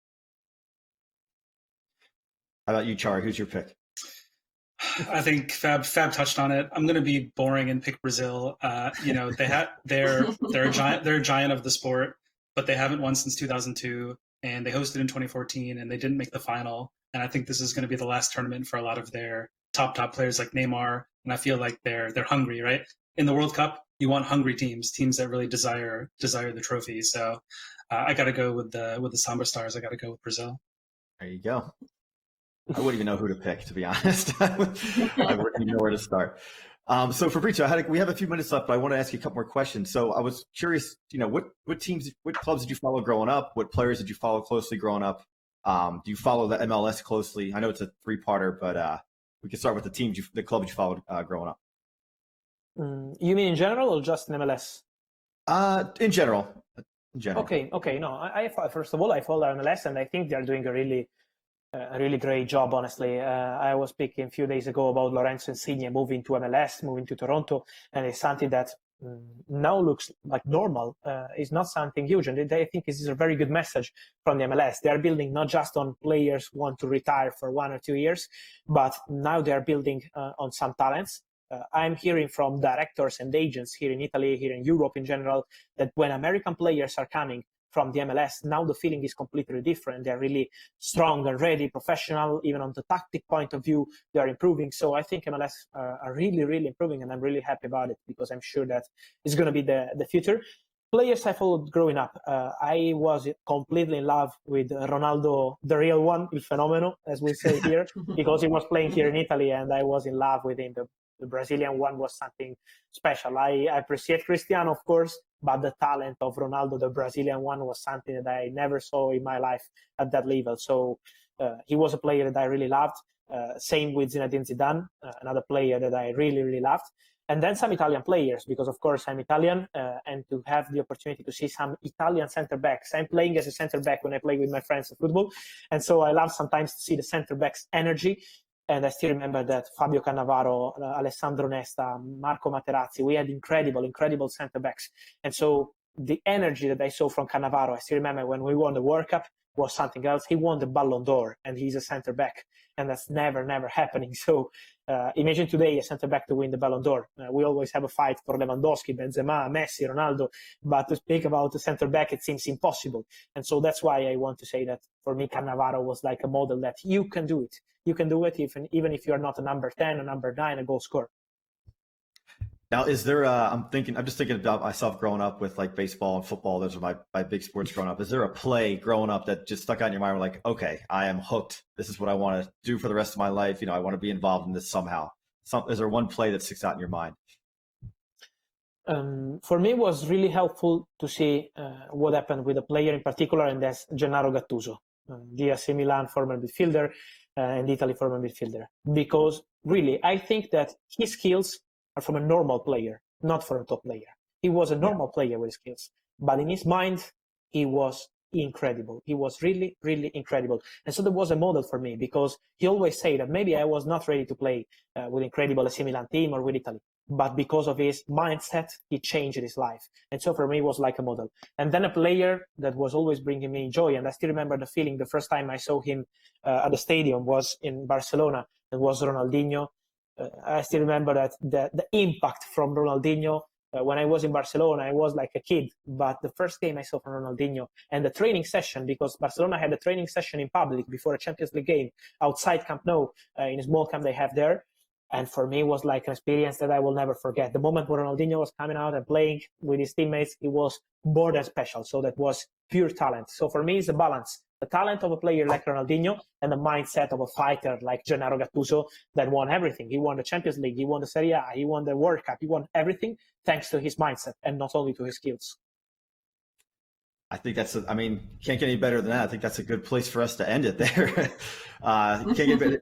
I feel like he's compared to like our Wayne Gretzky in a way. Like you said, because we interviewed one of Wayne Gretzky's former teammates not too long ago, and he mentioned how he just wanted to he's always been, even though he was considered the greatest in the game, he was always looking for that extra thing to get it to just improve every time. He was always trying to get better. Sure, so that's the mindset you have to have.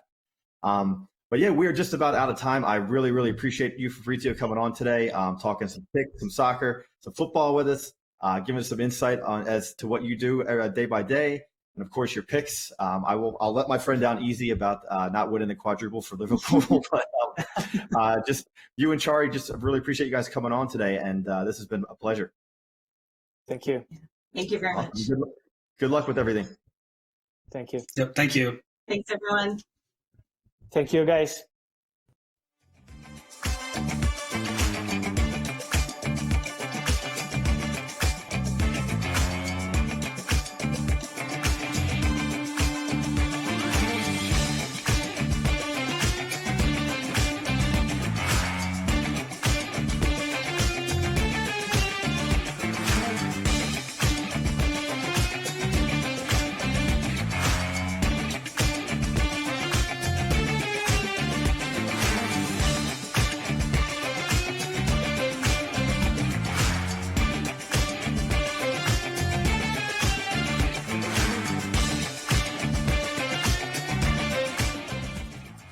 All right, everybody. We are back to Star Wars. I saw some questions in the chat there. Are we going back to Star Wars? So we are back in a galaxy far, far away. We're going to do some Star Wars trivia and Picto-word. We have Brendan from the Star Wars team joining us. He's going to try to help us out with some trivia. What's going on, Brendan? Hi, everyone. Hello. Nice to meet you. Absolutely, yeah. Yes, nice to meet you. I've never met you guys in person. I started the day COVID started, so That was for the stream, not you two. Oh yeah. Oh, Well, we're gonna hop into some Star Wars trivia. We're gonna switch up the rules a little bit. Like we did something different for Kick. We're gonna do something different here. So let me read these ground rules real quick for you guys. So we're gonna want you people to write out the answer. Sorry, write out. have them write out the answer, the letter, and the actual answer. So write out the answer and the letter. DM the Tops mod your IGN in game, and then they can keep a log of the chat, and then once we reveal the answer, we'll reach out to the person who answered first, and we'll be able to make sure we get you guys the diamonds in the app. So write out the answer, actual answer. For example, C Grogu or Grogu C, and then DM our Tops mod, and we'll go from there. So without further ado, let's jump into some Star Wars trivia. Hold on, we want everyone to DM Tops mod. Yes, DM Tops mod. All right.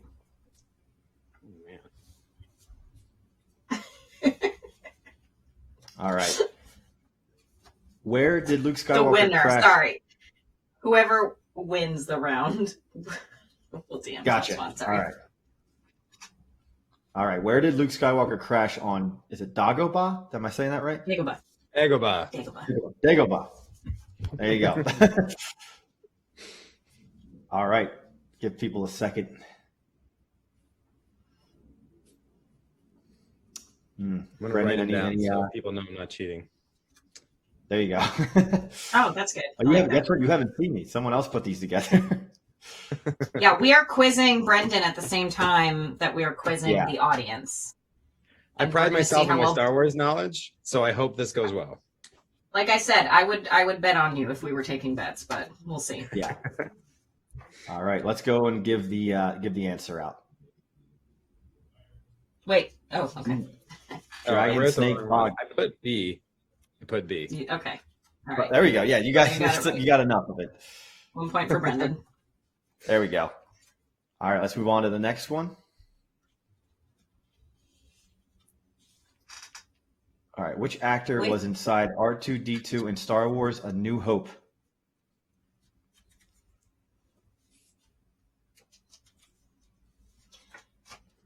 Guys, remember to put C plus the answer.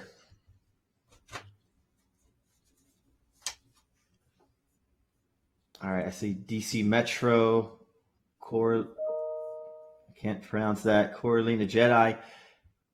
All right, we'll give it a few more minutes. I think I know the answer to this one, so we'll go ahead and reveal that. Yeah. Kenny Baker. Yeah, there we go. That's an easy one. All right, we'll go on to the next one. You keep saying that, and I'm going to get one wrong that you're like, oh, this is easy. Yeah, all right. Yeah, guys, again, reminder, letter of the answer, and then the answer itself. What was Queen Amidala's birth name?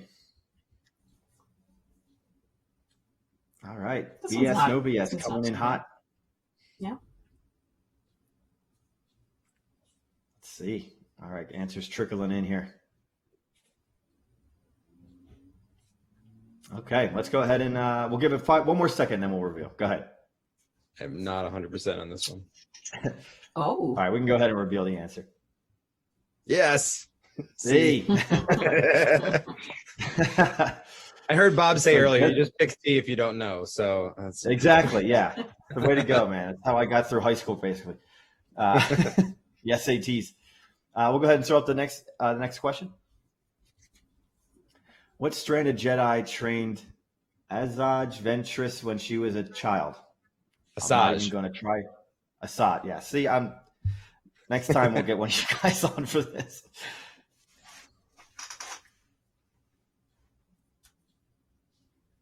Why don't you read the rest of the names for us, Brendan, so that in case anyone is not familiar. Yeah.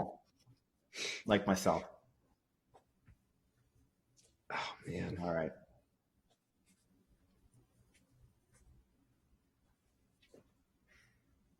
I see Bago Wolf has answered with B. No guy test. All right, let's go ahead and show the answer. My first one wrong. I thought it was Kiadi movie. All right, let's move on to the next one. All right, what bounty hunter does the Mandalorian team up with to capture the Grogu on is it Arvala? Am I saying that right? Yep. Awesome. Everyone should know this one. He's like best character in the show. Uh-huh.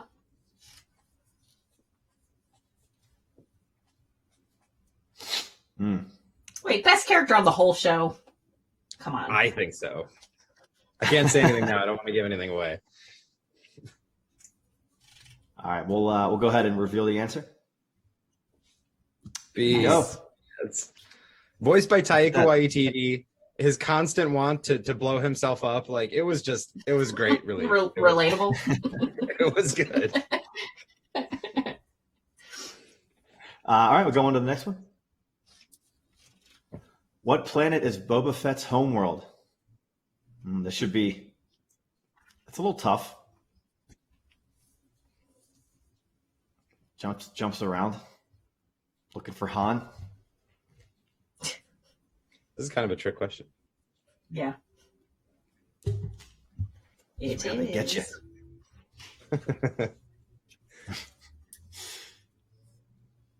I'll give another couple seconds and we'll reveal. All right, let's give it to him.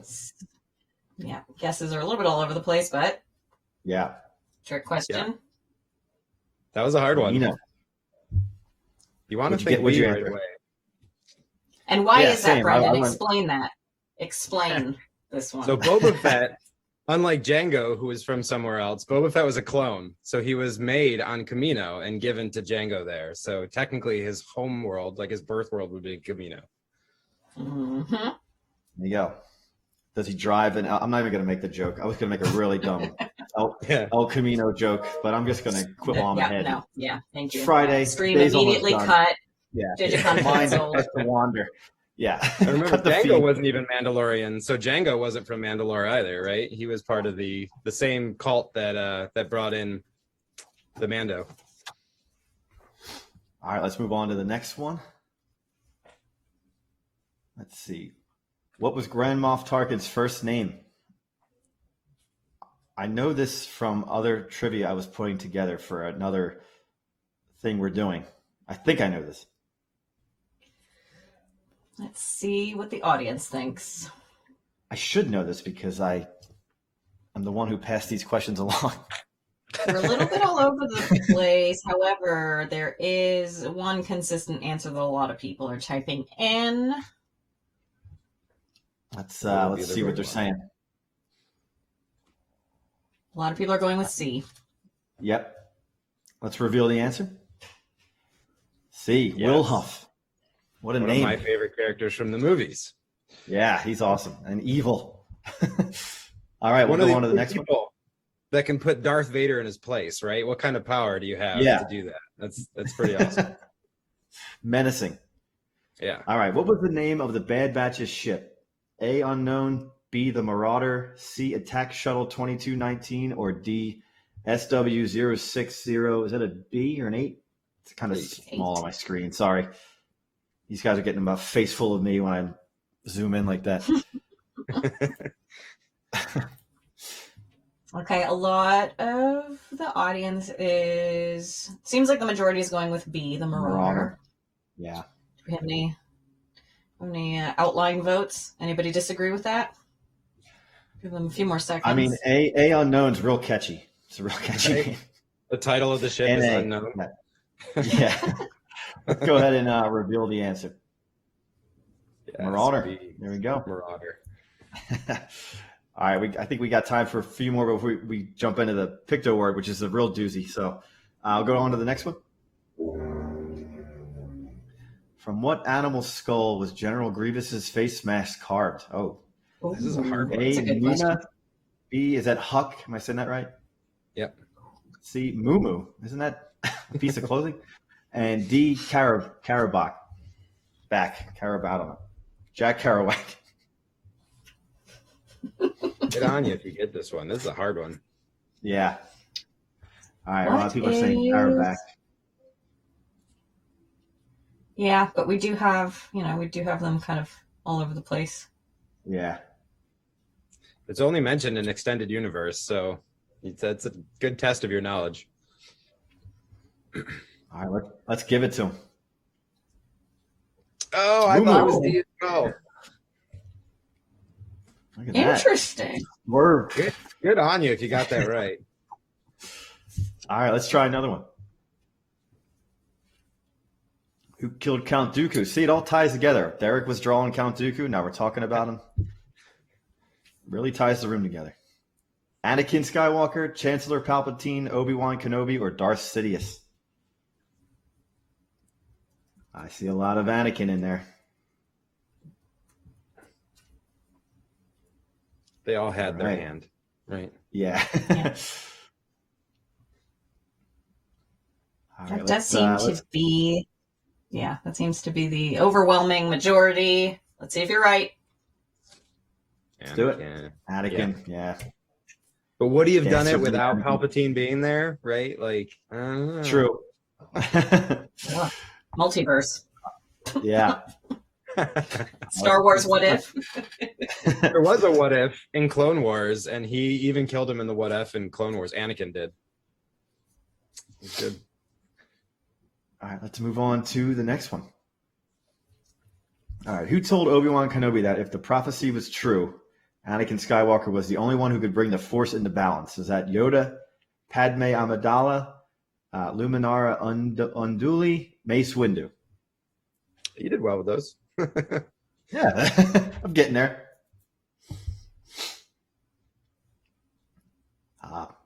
People are going with Samuel L.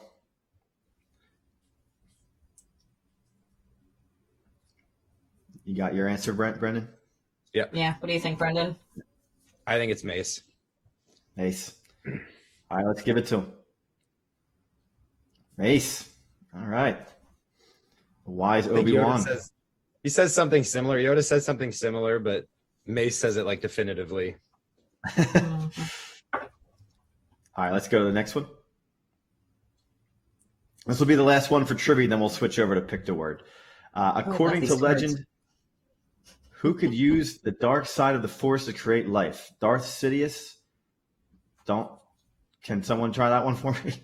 It's Darth Plagueis. Plagueis, okay. I was going to say something like Plagius or something. But Darth Maul or Darth Bane? People are going Plagius.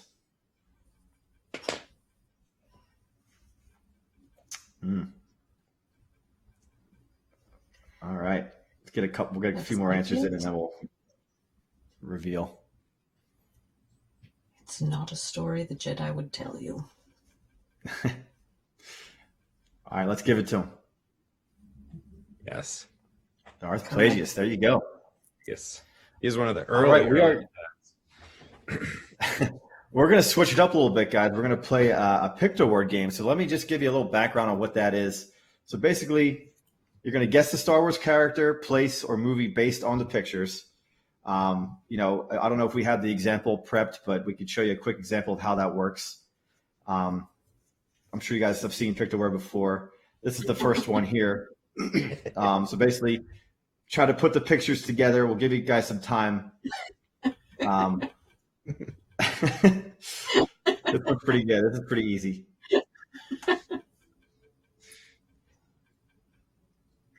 All right, BS no BS came in quick. Not a lot of answers for this one.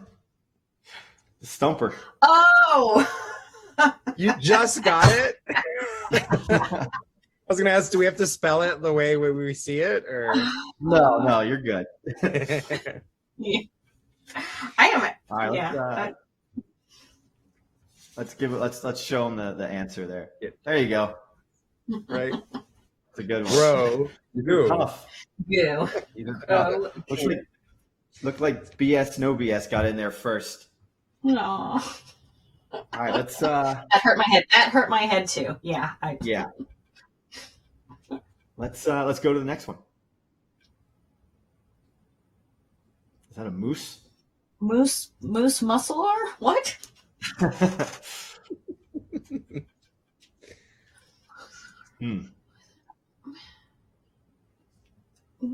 Okay, I think as of course, people in chat have got it. Yeah. Yeah, it looks like Sadness Zero got in there first. Oh. Yeah. Tough. That is tough. All right, let's Who's tougher?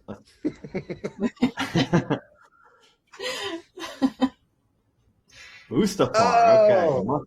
Okay. That's good. Did not get that one.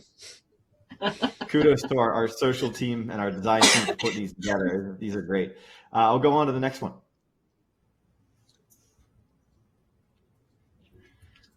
Oh, I remember getting this one. Okay. Oh. Yeah. I know this one. BS, no BS is Rancor. on top of it. Yeah. It's apparently a good puzzle solver. Yeah. We'll have to talk to you and consult with you for future ventures in puzzling. Rancor. Love that. That's awesome. Let's keep them going. Let's hit them with some more.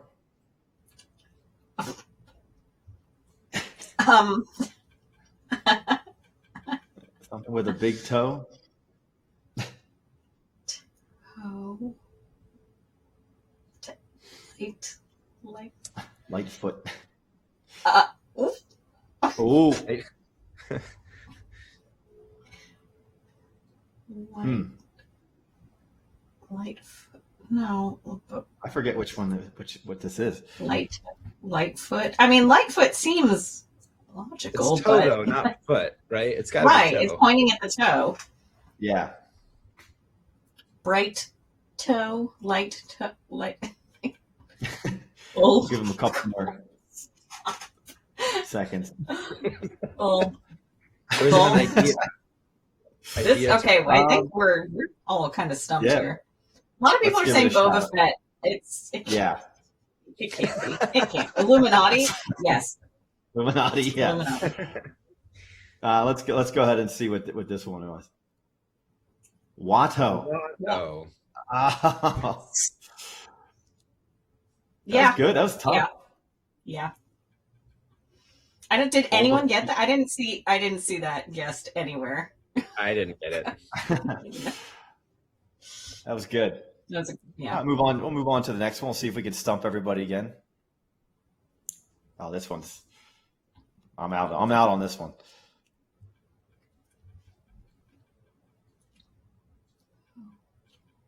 I got it. Yep. Yep. I see people starting to trickle in with some answers. Yes. The full name. Yeah. Yeah.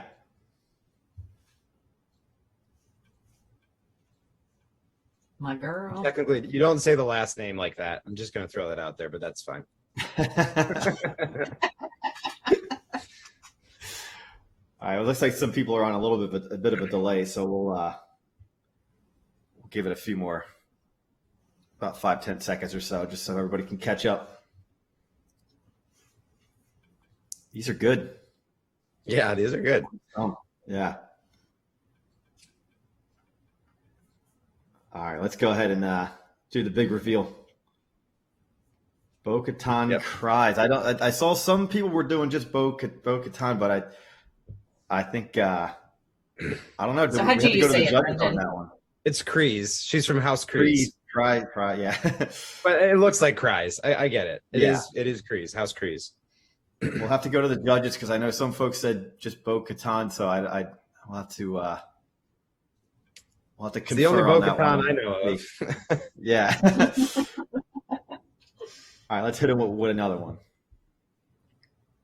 Uh-oh. There's a lot here. Okay. Yeah, there's a lot happening. Ticket. It's like a Rorschach test, too. Like, what does this symbol mean to you? What does it mean to you? A lure or a hook? A hook? Is it a Tackle? coupon or a ticket? A side hug? So.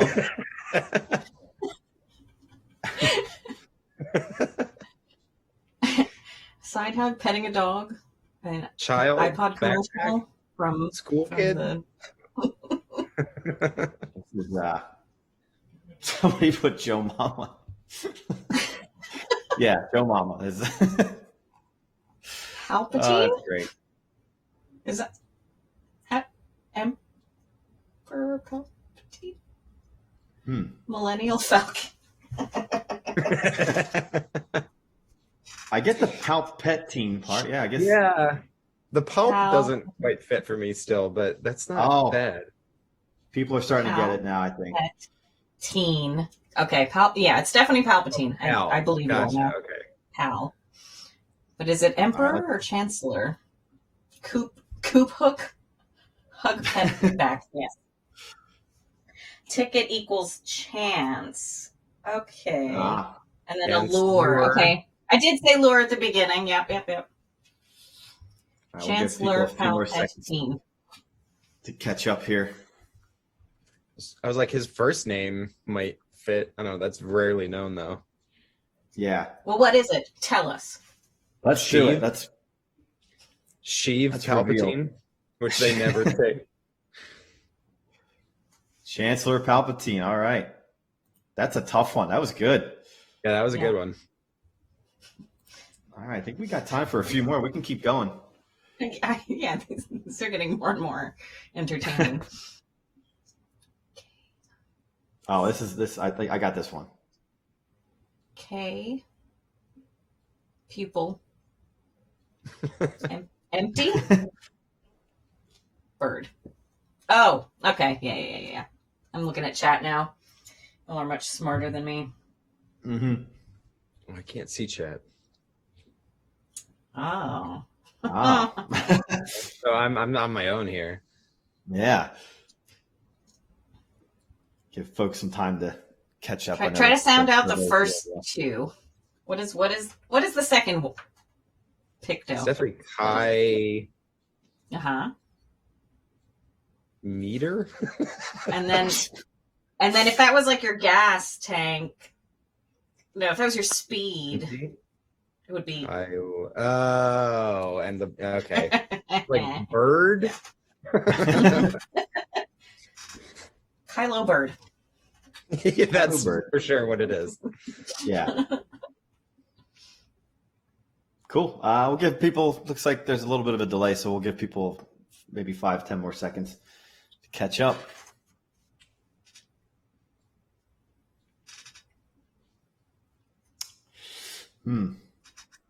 All right, let's put it out there. Kylo Ren. There he is. There he is. You guys got that faster than me. All right, let's do another one. I-mail?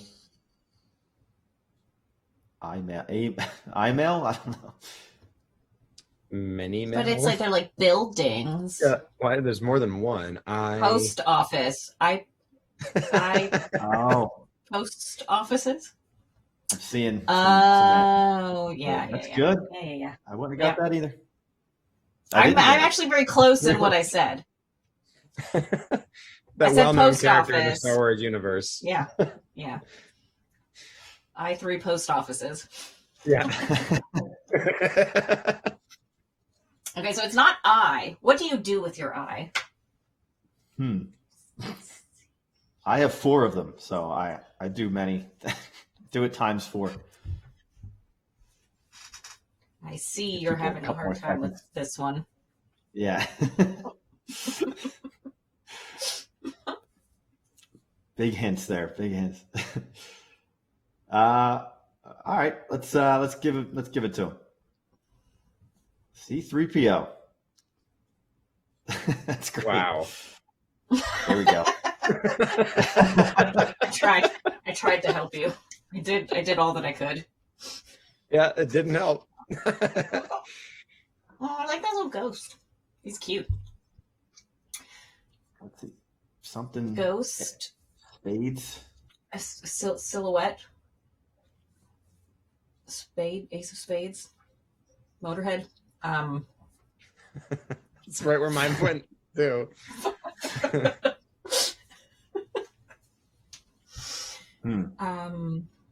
I don't know this one. Yeah, I'm stumped here. Sheet ghost silhouette playing card. Spook trio card. There we go.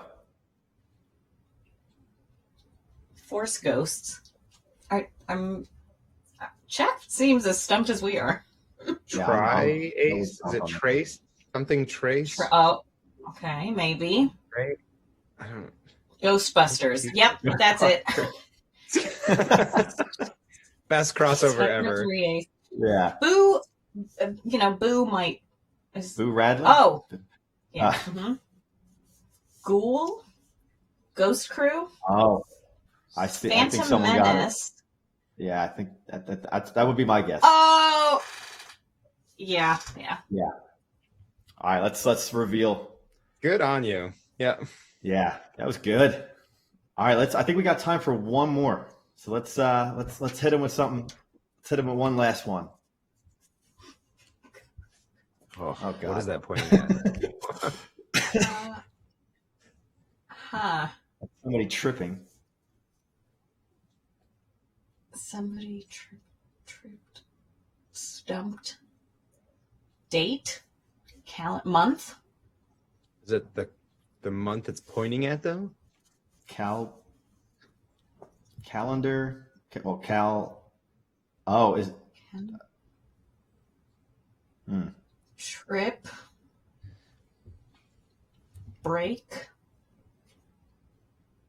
Yeah, I don't got this one. Oh no. Maybe someone does. I'm looking at the chat. Maybe somebody. No idea. Yeah, same. We stumped him on the last one. Yeah. Date tripped. Date tripper. Mayfield. Baker Mayfield. Mayfeld. Oh. Mayfeld. Yeah, Feld. We all went with trip right away. May trip. Yeah. All right, let's give it to him. It's got to be good. You guys are good. Mayfeld. All right, that was. I just copied. The chat. Chat. I know that wasn't out. you, Gabbie. I figured that was chat. That was awesome. Well, that's it for Star Wars Trivia and Picto-word. Brendan, thank you so much for hopping on with us. This was great. I don't know if you have anything you want to tell the Star Wars fans. We're gonna hop into an interview with Charles Soule. He's going to talk about the High Republic and what he's got coming out. But if you have anything you want to add for this weekend, here's your time. This camera. Let's do hot ones. Yeah, right. No, we have a book club coming up soon with the same book that Charles Soule is going to be going over, The Light of the Jedi. If you haven't read it yet, it was actually really good. Some really good imagery and some different kind of thoughts in there about the Jedi, which I thought was cool. And then just a shout out, I'm going to be at Celebration this upcoming month. So if you're going to be at Celebration, please come by the Tops booth. You can talk to us. We'll trade with you, whatever we can. So if you're there, make sure to come say hi. But that's really it for me. Absolutely. Awesome. Well, thank you so much, man. Appreciate you joining us. And thanks, everybody, for playing along. We'll get you guys, the winners, the diamonds out as soon as possible. And I'm glad you guys had fun with this. This was great. Yeah, that was fun. Yeah. Thanks, Brendan.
Hey everyone, all you Star Wars fans out there, we have a great guest coming up for you guys today.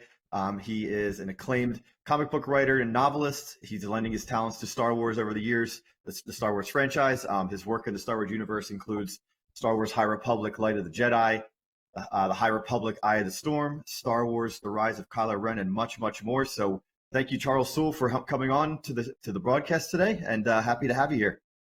All right, it's a pleasure. Thanks for having me. Thanks for the invitation. Absolutely. Absolutely. All right, well, I'll kick us off.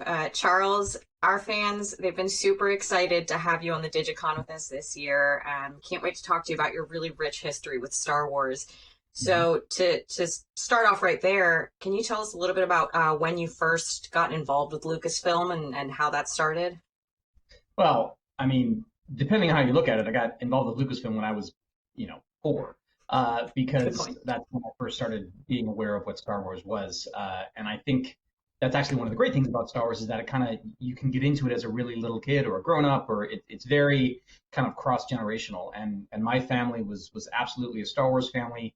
We loved it from, all of us being little. We always begged for the toys for Christmas, all that kind of stuff. Professionally, I got involved with Lucasfilm because I was at the time a writer at Marvel Comics, and in 2014, Marvel got the Star Wars license back to produce Star Wars comics in-house. Previously, it had been at Dark Horse Comics for many years. So when they started making Star Wars comics in 2014, they started with 3 titles. It was a main Star Wars title, a Darth Vader title, both of which are ongoing, and then I believe a Han Solo miniseries. And so, or actually, and Princess Leia. Regardless, there were 2 main series and a mini. And at that moment, the main editor of the line was a Marvel editor named Jordan White, who's currently running X-Men over there. Great guy. And every writer, just about, and I think artist in comics, emailed him or called him and said, please put me in, coach. Let me do some work on Star Wars. And I was one of them. And I was working with him on some other stuff at the time. And he was like, look, I know you like Star Wars. A lot of people do. And right now there's not, we have the bench is full, but if something opens up in the future, I'll see what we can do. And so in 2015, he called me up and said, we're looking at doing some additional short comic series set in Star Wars miniseries. And if you wanted to do one, what characters would you want to do? And at that time, I pitched on both a Lando series and a Palpatine series. And the one that ended up going was the Lando book, which ended up being my first Star Wars project. Alex Maleev was the artist, and Paul Mounts was the colorist. It was a very cool book that we were all very excited to do. And then I've been working in Star Wars ever since. So this year is my 7th year of working in the Star Wars franchise. I've never not had comics being published with my name on them. Sometimes novels, sometimes short stories, all kinds of stuff. So I guess it was kind of right place, right time, and I was friendly with the right editor, and he knew that I truly love Star Wars and still do. That's awesome. That's awesome. What a great opportunity to get to, like you said, right place, right time. Mm-hmm. Quite the journey. And doing my research on you before the interview, I noticed that you are a UPenn alum. So as someone who's from Philadelphia, fight the good fight for Philly. Good to see your UPenn alum there. There was a big comic convention in Philadelphia this week, and I was down there. So. Oh, really? Really? Yeah, it was nice. It was nice to go back. It was nice to get get that pork sandwich at Reading Terminal Market. All the good stuff. I had a great time. Yeah, I was actually in Philadelphia last week visiting my family, so it's a small world. Yeah, exactly. But let's talk about your latest works. Light of the Jedi. What are some existing elements of Star Wars that you hope to capture with Light of the Jedi, and what new themes and ideas did you have to hope to bring to Star Wars with this latest work? So Light of the Jedi is a novel. It was my first Star Wars novel. It was my 3rd novel, all around, but it was my first Star Wars novel, and it launched something called the High Republic, which was a gigantic new storytelling project or initiative from Lucasfilm. And basically what it did was it set up a new era, a new part of the timeline that had never been looked at before. It's about 200, 300 years before Episode 1.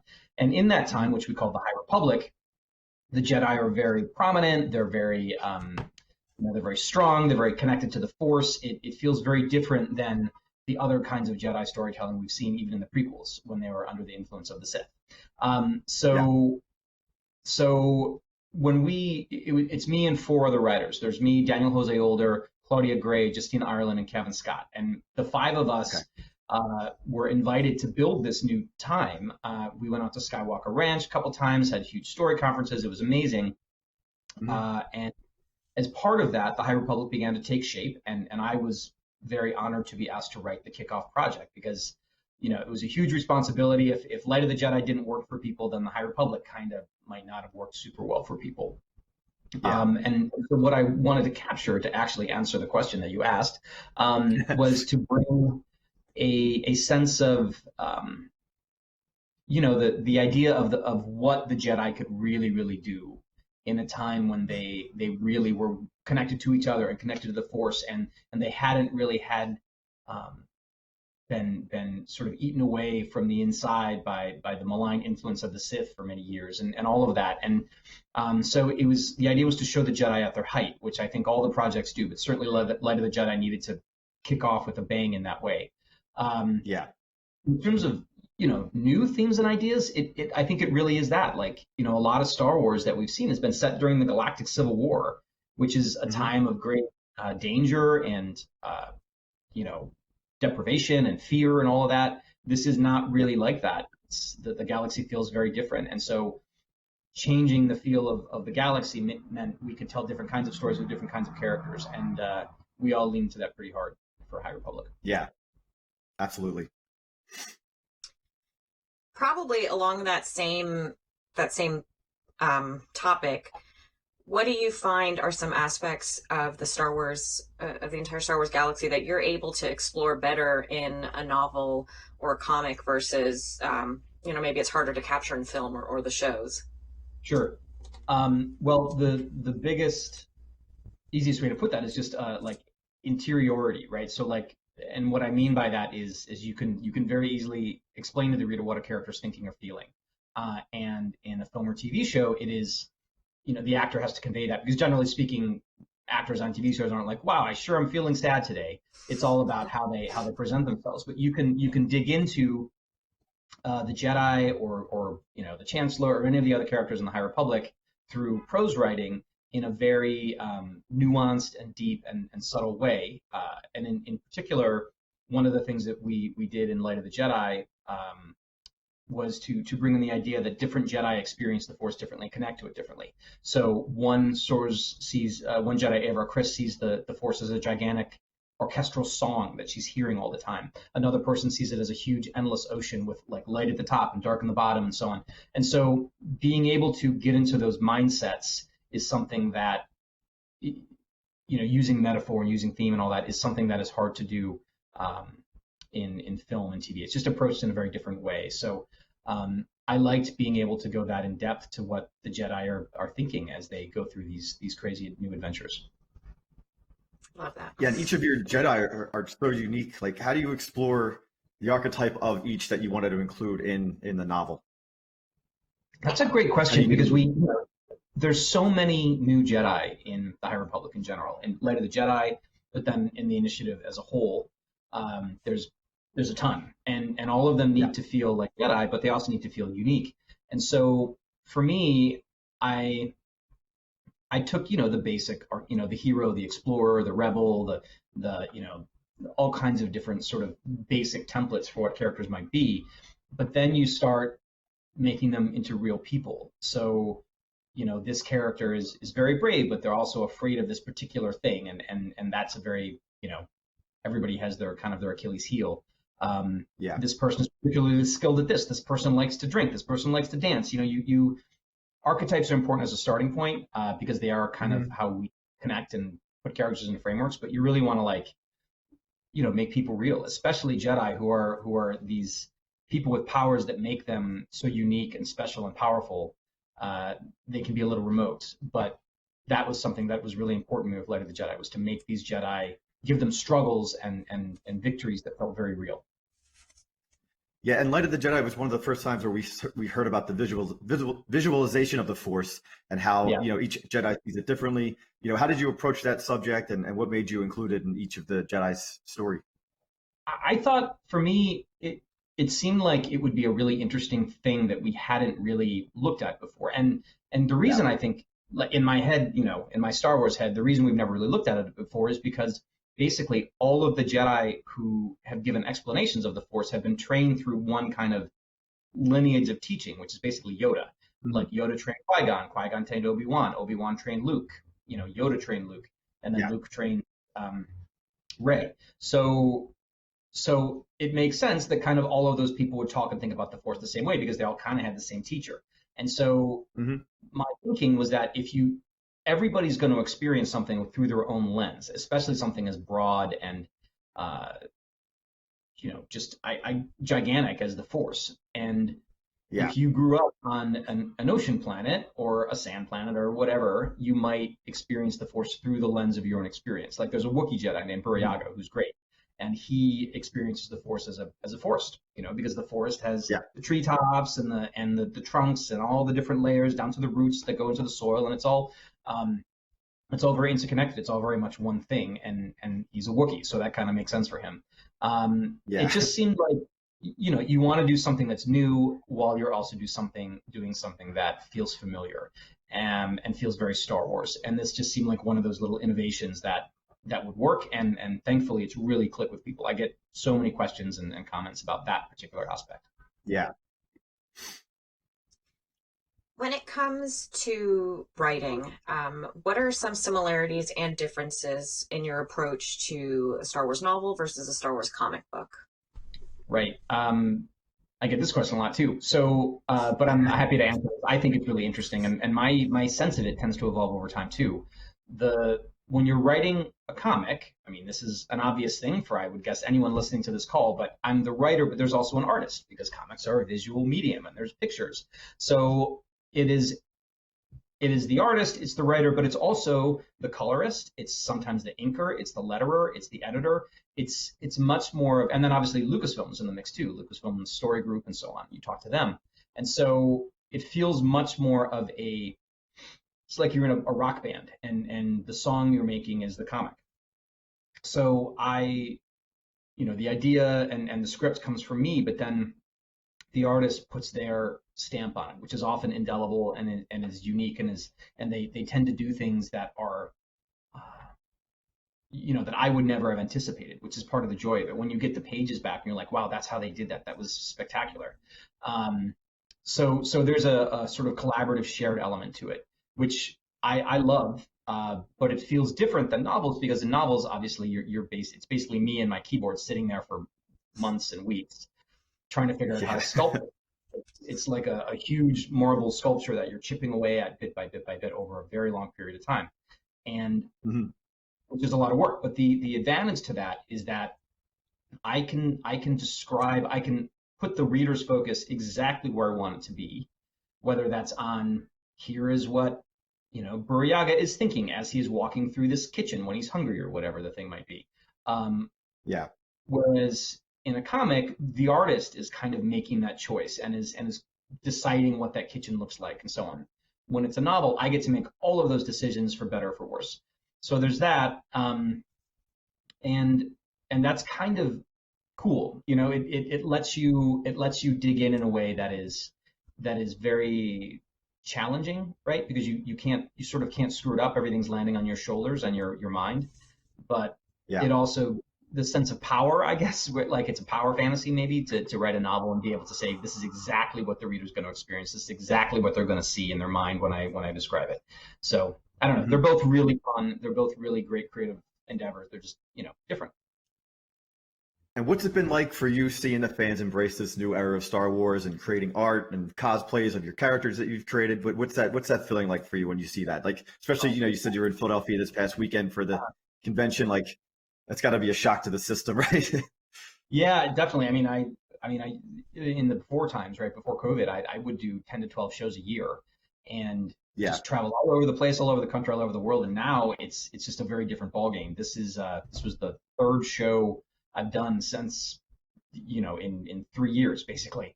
So, but getting to see, one of the great things about it is what you just said, is that the High Republic happened during the gap, basically. And so people are coming up to the con with either copies of the book to sign, which is amazing, but a fella came up with a tattoo on his arm from the High Republic. And it was to see somebody who our work connected with so strongly that they're willing to permanently disfigure their arm with something we did was really, it's really meaningful, and it underscores the responsibility of making this stuff. People it touches people in a really strong way.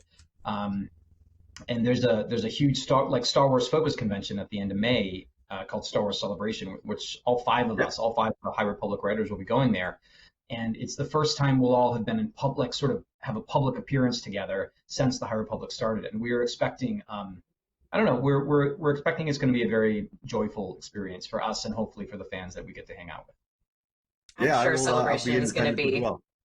Yeah, I was going to say, I think we've got some people from the team going there, so it's super exciting. Bonkers. It's gonna be in a good way. In a good way. Are you a collector? Do you collect anything Star Wars or anything baseball cards, anything along those lines? I mean, I have collections of. I mean, this is going to sound. It's going to sound how it's going to sound, but I collect depictions and toys and things like that of characters that I've created. Mm-hmm. So I'm because it's there's so much, and I have to I have a huge comic collection, and a lot of that is research and so on. So I try to limit the other stuff I get to things that are directly connected to work that I've done or I've done with co-creators and so on. So, but there's starting to be a fair amount of that. So I have plenty of stuff. So, but I like collecting things. It's neat to do that. Do you have a favorite item of those things that you said, the collectibles related to your characters? Yeah, I mean, it varies, right? There's different things that really I think are cool. One of the things that I really think is neat is that there's a character I made up for the Darth Vader comic series that I did, which landed very well. And there's a character named Lord Momin, who is a very, very ancient Sith Lord who actually ended up designing Darth Vader's castle, which through the magic of the Force and the dark side and sort of time travel-y stuff, he's the architect of Vader's castle on Mustafar. And he has a very distinctive look. He has very distinctive lightsabers. And over the years, fans have created those. And so I have a very cool version of his mask, and I have very cool, custom, I don't know, it's his two lightsabers. Like a fan made them and put in all these, it's and they, they're the fancy kind that works, so they light up and they have the sound effects and everything. It's spectacular. And so those are particularly meaningful because that means fans, it's not obviously when Hasbro or whatever corporation decides to make something from one of my pieces of work, that's awesome too. But this was a couple of different fans who were like, we love this is meaningful, we're going to put hours of our time into creating these things and send them to me. So that's the stuff that is very particularly meaningful. Understandable. That sounds incredible. My brother, he grew up, I think he was born the year that the first Star Wars came out back in '77. So my parents, they spent a lot of money growing up from that A New Hope to Return of the Jedi time frame of getting him all this collectibles and toys. He still has them all too. Yeah, they won't be thrown away anytime soon. They'll be passed down from generation to generation. Perfect. I was just going to say, it doesn't sound like any of them are still in the box or the blister pack or whatever, but maybe that's for the best. Yeah. I know I still have some of my old stuff, and it's very banged up and well loved and well played with, which is great. Yeah. I've been a big pro wrestling fan my whole life, and I don't think I ever kept anything in the box, so I devalued some of those over the years. But it's hard. It's hard to do. You're a kid, right? You want to play with it. You want to open it up and start having adventures, for sure. Exactly. Well, we only have time for one more question, but I just wanted to ask you before we let you go. As Phase 1 of Star Wars: The High Republic, as it comes to an end, what are you looking forward to in Phase 2? That's coming, I believe, in October. Is there anything you can tell us about Phase 2? Where you explore Peter Engel's past? Yeah. So the cool thing about the High Republic is that it's designed as a huge multi-year story, and so we've just finished Phase 1 in February, March, I think, and it had, it lasted for over a year and had lots and lots of stories and lots of adventures. And then for Phase 2, we're going back about 150 years earlier in the timeline. So, in a very Star Warsy kind of way, we're doing the prequel. And so Phase 2 is set earlier. It explores a lot of the unanswered questions that we have in Phase 1. How did the galaxy get to be this way? Who are the bad guys, really? What are the weapons they're using? Where do they come from? All of that stuff. And so it's really it's really going to be great. My initial contribution to Phase 2 is a comic miniseries from Marvel focusing on a Jedi named Porter Engle, who, when we see him in Phase 1, because it's later in time and he's a long-lived species, he's kind of like a jolly old cook Jedi. He works at like an outpost on the frontier with some other Jedi, and he like makes them the stew, and he's like, hey guys, let's have a great time. And then when things start to go wrong and the bad guys start to show up, you realize that he is one of the, arguably the best lightsaber. He's like a lightsaber gunslinger, and when he draws his saber, things really get intense very, very quickly. And so he's a character that captured a lot of fans' imagination, and so and I know why he is the way he is. And so since Phase 2 was set earlier, it's an opportunity to tell that story and to say, this is who Porter is. This is what happened to him. This is why he was like, I think maybe I'd rather just be a cook. And so I'm really excited for the fans to get to see that. I think it'll be super cool. And, that's one of many, many awesome Phase 2 stories coming starting in October, as you said. Yeah, it sounds great. I know, again, I'm a fan myself, and I know my brother loves your work. So looking forward to that big time for sure. But Jeannie, we're just about out of time, but I want to thank you for coming on. For the folks at home, thank you so much. you can get all kinds of great cards in the Star Wars Card Trader app of Charles's characters. We have obviously Phase 2 coming out later this year. He'll be at Star Wars Celebration. So Charles, thank you so much for taking the time to come on and talk to us. We really appreciate it. It was a pleasure. Thanks for having me on. Take care. Yeah, thank you. Have a good one. You too. Hey, everybody. We are back. I hope you guys enjoyed that interview with Charles Soule. It was great to hear about the High Republic and what the plans are for the future. I know he's talking about kind of it going back into a prequel sort of thing in a very Star Wars way. And, I know Charles has some really big stuff going on with his life at the moment, becoming a new creative director with Lucasfilm. So, we're very happy for him and what he's accomplished. We're going to have Kellyn Acosta on here in just a little bit to talk all things soccer. We're going to have Topps Chari join us. I know he's big fan favorite with everybody here in the chat. So, glad to have him coming on in a little bit. So, tell us in the chat what you guys have liked so far today. I know the Picto-word was was very fun. You guys had a lot of fun with that. But if you guys have any questions you want to shoot our way, we've got a few minutes to kill before Kellyn joins us. But let us know what you guys want to know or what's been a favorite so far. Let's see. Rebel Base Card. We spoke to him the other day. He was a nice guest. He can't wait for more High Republic content. Yeah, that's going to be great. I hope there's some more in there. Will there be Disney stuff sometime other than Star Wars? And in terms of this event, weekend? Sunday is our Disney day. But we do have a lot of cool content sorry. today in Disney. Just making sure that everyone knows, we've got content in each app every day for DigiCon. So don't forget to check it out. And for me personally, one of the coolest things today was watching Derek just so effortlessly draw Count Dooku there. That was pretty amazing. Again, as someone who has no artistic talent at all, like none whatsoever, it was just really cool to see how easy it is for people with talent like that to just kind of go for it. I was amazed that he was able to draw and talk to us at the same time. I could never. I'm having trouble enough reading chat and trying to talk to everybody.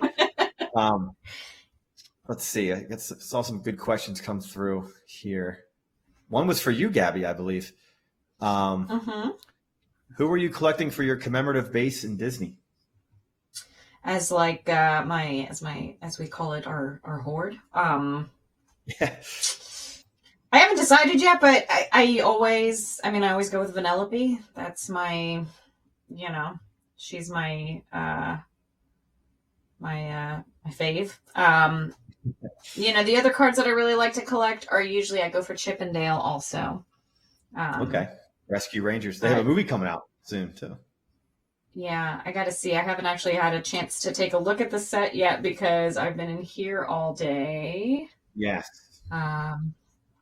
So I'm actually going to open some right now. I am right now in the app, so you can try to send me trades. I might respond.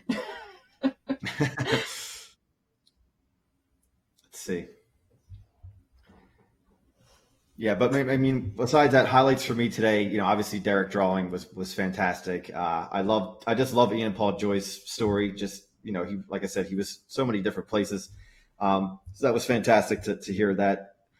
Dee Bradley Baker, obviously so talented, hearing all his different voices that he can do, and you know, the fact that he's willing to help people with his website, you know, that want to get into voice acting. That's really great. But yeah. And that's just day one. We got 2 more days of this that are chock full of great stuff. I'm excited. Let's see. Don't mind me. I'm just trying to figure out which pack I'm going to open next. Yeah, Picto-word seems to be the big hit too. We got to do more of those in the future. I'm just figuring out, yeah, how can we bring that into the app somehow? Some kind of a daily Picto challenge. Someone had the idea of turning those into a set, so maybe there's something in the future. We have to tell the Star Wars folks. You got to solve the pictograph in order to get it. Yep. Yeah. I like that. Our little base card said that you finally dug into the Meet the Robinsons set. Good stuff. Yeah. That's one of my favorite movies. It's one of those, I think it's one of those gems that doesn't get talked about enough, doesn't get enough appreciation. Love it. Yeah. Would you wind up pulling? Nothing yet. Oh, nothing. just buying some bundles. Just trying to refill my wallet because yeah.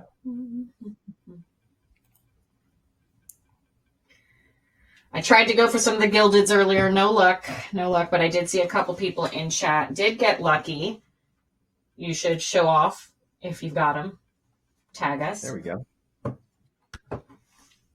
All right. Well, we're going to step away for just a few minutes. We're going to get Kellyn all set up here, and we're going to talk to Kellyn and Chari and talk all things kick and soccer. And we will see you guys back in just a few minutes. Connect with Star Wars fans across the galaxy and trade to collect all of your favorite characters from the trilogies and beyond. Lock on your target and win free cards or credits daily. This is the way to build the ultimate Star Wars collection. Star Wars Card Trader by Topps. Download now. Available on App Store and Google Play. Collectors assemble! The Marvel Universe is now at your fingertips with Marvel Collect by Topps. Collect your favorite comic characters, connect and trade with Marvel fans around the universe. Download today and build the ultimate Marvel collection. Marvel Collect, available on App Store and Google Play.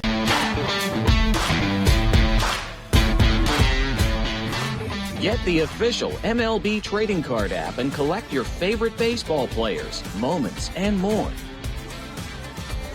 Connect, trade, and compete with baseball fans worldwide to build the ultimate baseball collection. Get free cards and coins daily and bring your collection to life.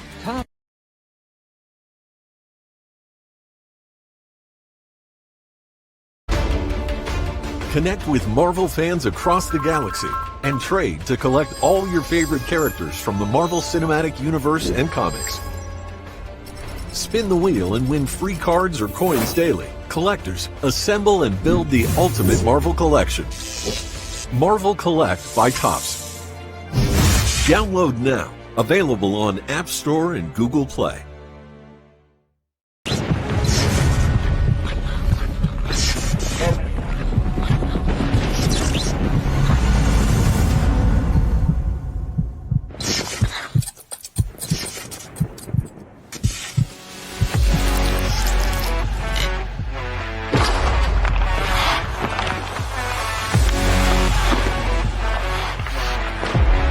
Get the official NHL trading card app and collect your favorite hockey players, both past legends and current superstars. Connect, trade, and compete with NHL fans worldwide to build the ultimate hockey collection. Get free cards and coins daily. Top Skate. Download now. Available on the App Store and Google Play. Build the ultimate Marvel collection and connect with other fans worldwide. collect, trade, play Marvel Collect by Topps. Download now. Get the official NHL trading card app and collect your favorite hockey players, both past legends and current superstars. Connect, trade, and compete with NHL fans worldwide to build the ultimate hockey collection. Get free cards and coins daily. Topps Skate. Download now. Available on the App Store and Google Play. On Monday afternoon, the leader of the opposition was approached by protesters. They called Sir Keir Starmer a traitor. They shouted about Julian Assange and about Jimmy Savile. The previous Monday, Boris Johnson said this in part.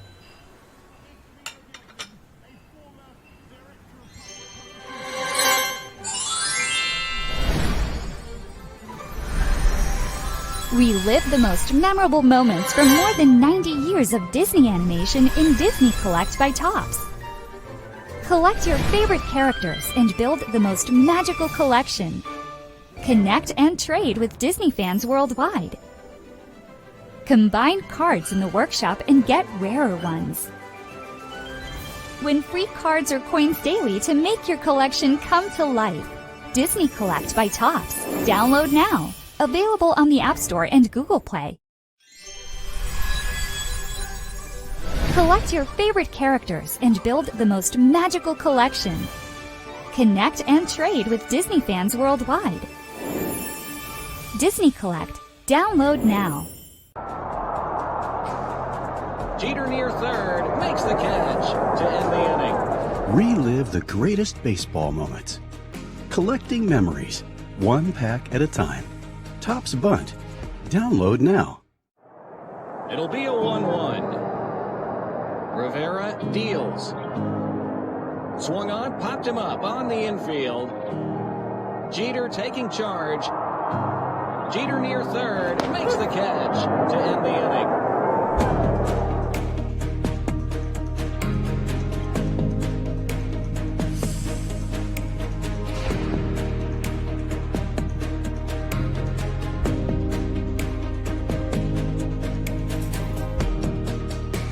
Relive the greatest baseball moments with Topps Bunt. Collect your favorite MLB players, both past and present. Connect with baseball fans around the world and trade to complete your collection. Collecting memories, one pack at a time. Topps Bunt. Download now. On Monday afternoon, the leader of the opposition was approached by protesters. Relive the most memorable moments from more than 90 years of Disney animation in Disney Collect by Topps. Collect your favorite characters and build the most magical collection. Connect and trade with Disney fans worldwide. Win free cards or coins daily to make your collection come to life. Disney Collect by Topps. Download now. Available on the App Store and Google Play. Get the official NHL trading card app and collect your favorite hockey players. Connect, trade, and compete with NHL fans worldwide. Topps Skate. Download now.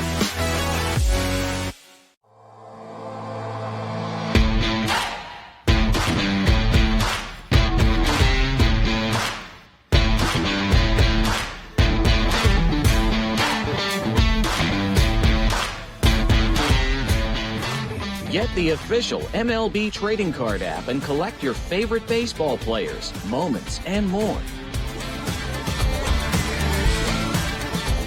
Connect, trade, and compete with baseball fans worldwide to build the ultimate baseball collection.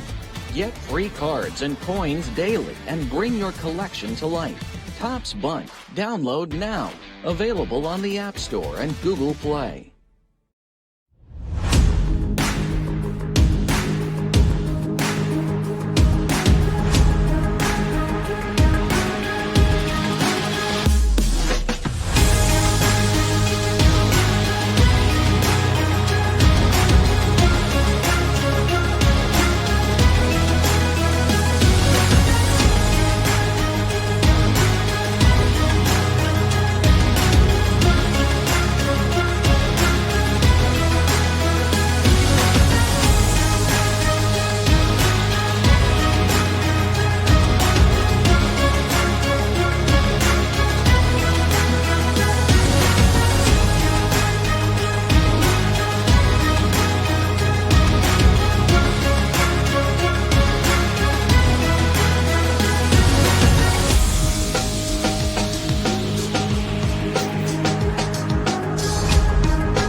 Connect with Marvel fans across the galaxy and trade to collect all your favorite characters from the Marvel Cinematic Universe and comics.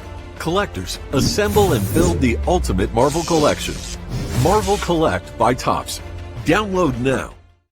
Baseball card season is back with 2022 Topps Series 1 Baseball. This all-new collection features modern-day stars, new rookies, 2021 league leaders, and more. New insert sets showcase the game's best, from Diamond Greats, featuring the all-time best players, to Generation Now, celebrating fresh young talent from each MLB team. We're even showing off the flashiest feet, showcasing unique spikes and the players who rock them. This year, the iconic 1987 Topps wood grain design returns to honor its 35th anniversary. You gotta love that look. Home Run Challenge is back as collectors rip, flip, and predict when their favorite sluggers will go long. Plus, don't forget to look for autographs and game-used memorabilia cards from rookies, veterans, and more. All in 2022 Topps Series 1 Baseball. Available now at your local hobby shop, retailer, and Topps.com. Connect with Star Wars fans across the galaxy and trade to collect all of your favorite characters from the trilogies and beyond. Lock on your target and win free cards or credits daily. This is the way to build the ultimate Star Wars collection. Star Wars Card Trader by Topps. Download now. Available on App Store and Google Play. Collectors assemble. The Marvel Universe is now at your fingertips with Marvel Collect by Topps. Collect your favorite comic characters, connect and trade with Marvel fans around the universe. Download today and build the ultimate Marvel collection. Marvel Collect. Available on App Store and Google Play.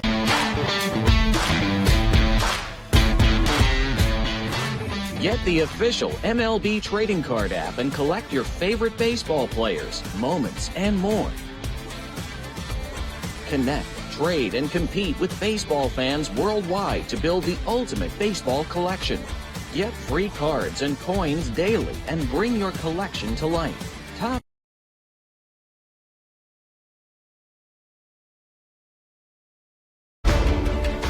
Connect with Marvel fans across the galaxy and trade to collect all your favorite characters from the Marvel Cinematic Universe and comics. Spin the wheel and win free cards or coins daily. Collectors, assemble and build the ultimate Marvel collection. Marvel Collect by Topps. Download now. Available on App Store and Google Play.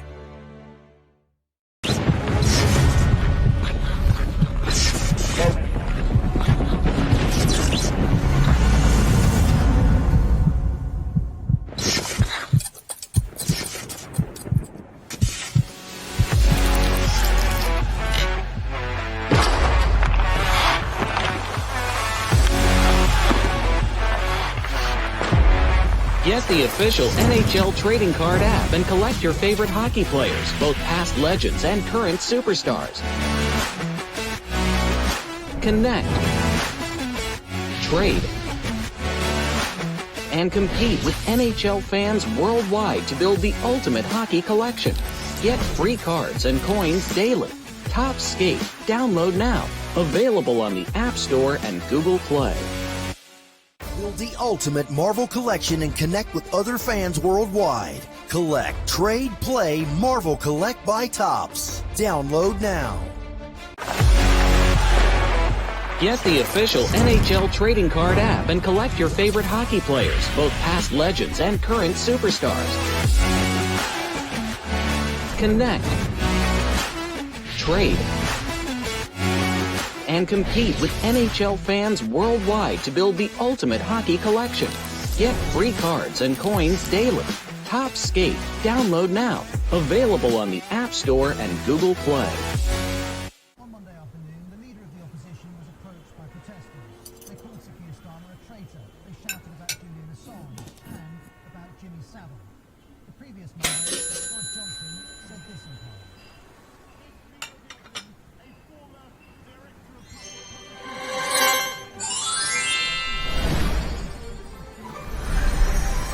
Relive the most memorable moments from more than 90 years of Disney animation in Disney Collect by Topps. Collect your favorite characters and build the most magical collection. Connect and trade with Disney fans worldwide. Combine cards in the workshop and get rarer ones. Win free cards or coins daily to make your collection come to life.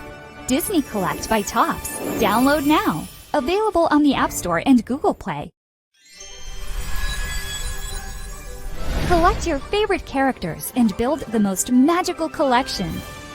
Connect and trade with Disney fans worldwide. Disney Collect. Download now. Jeter near third makes the catch to end the inning. Relive the greatest baseball moments. Collecting memories, one pack at a time. Topps Bunt. Download now.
All right, everybody, we are back.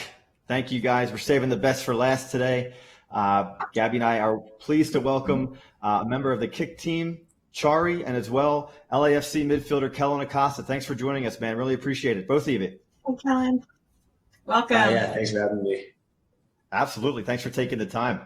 I guess we'll hop right in. The U.S. qualified for the 2022 World Cup.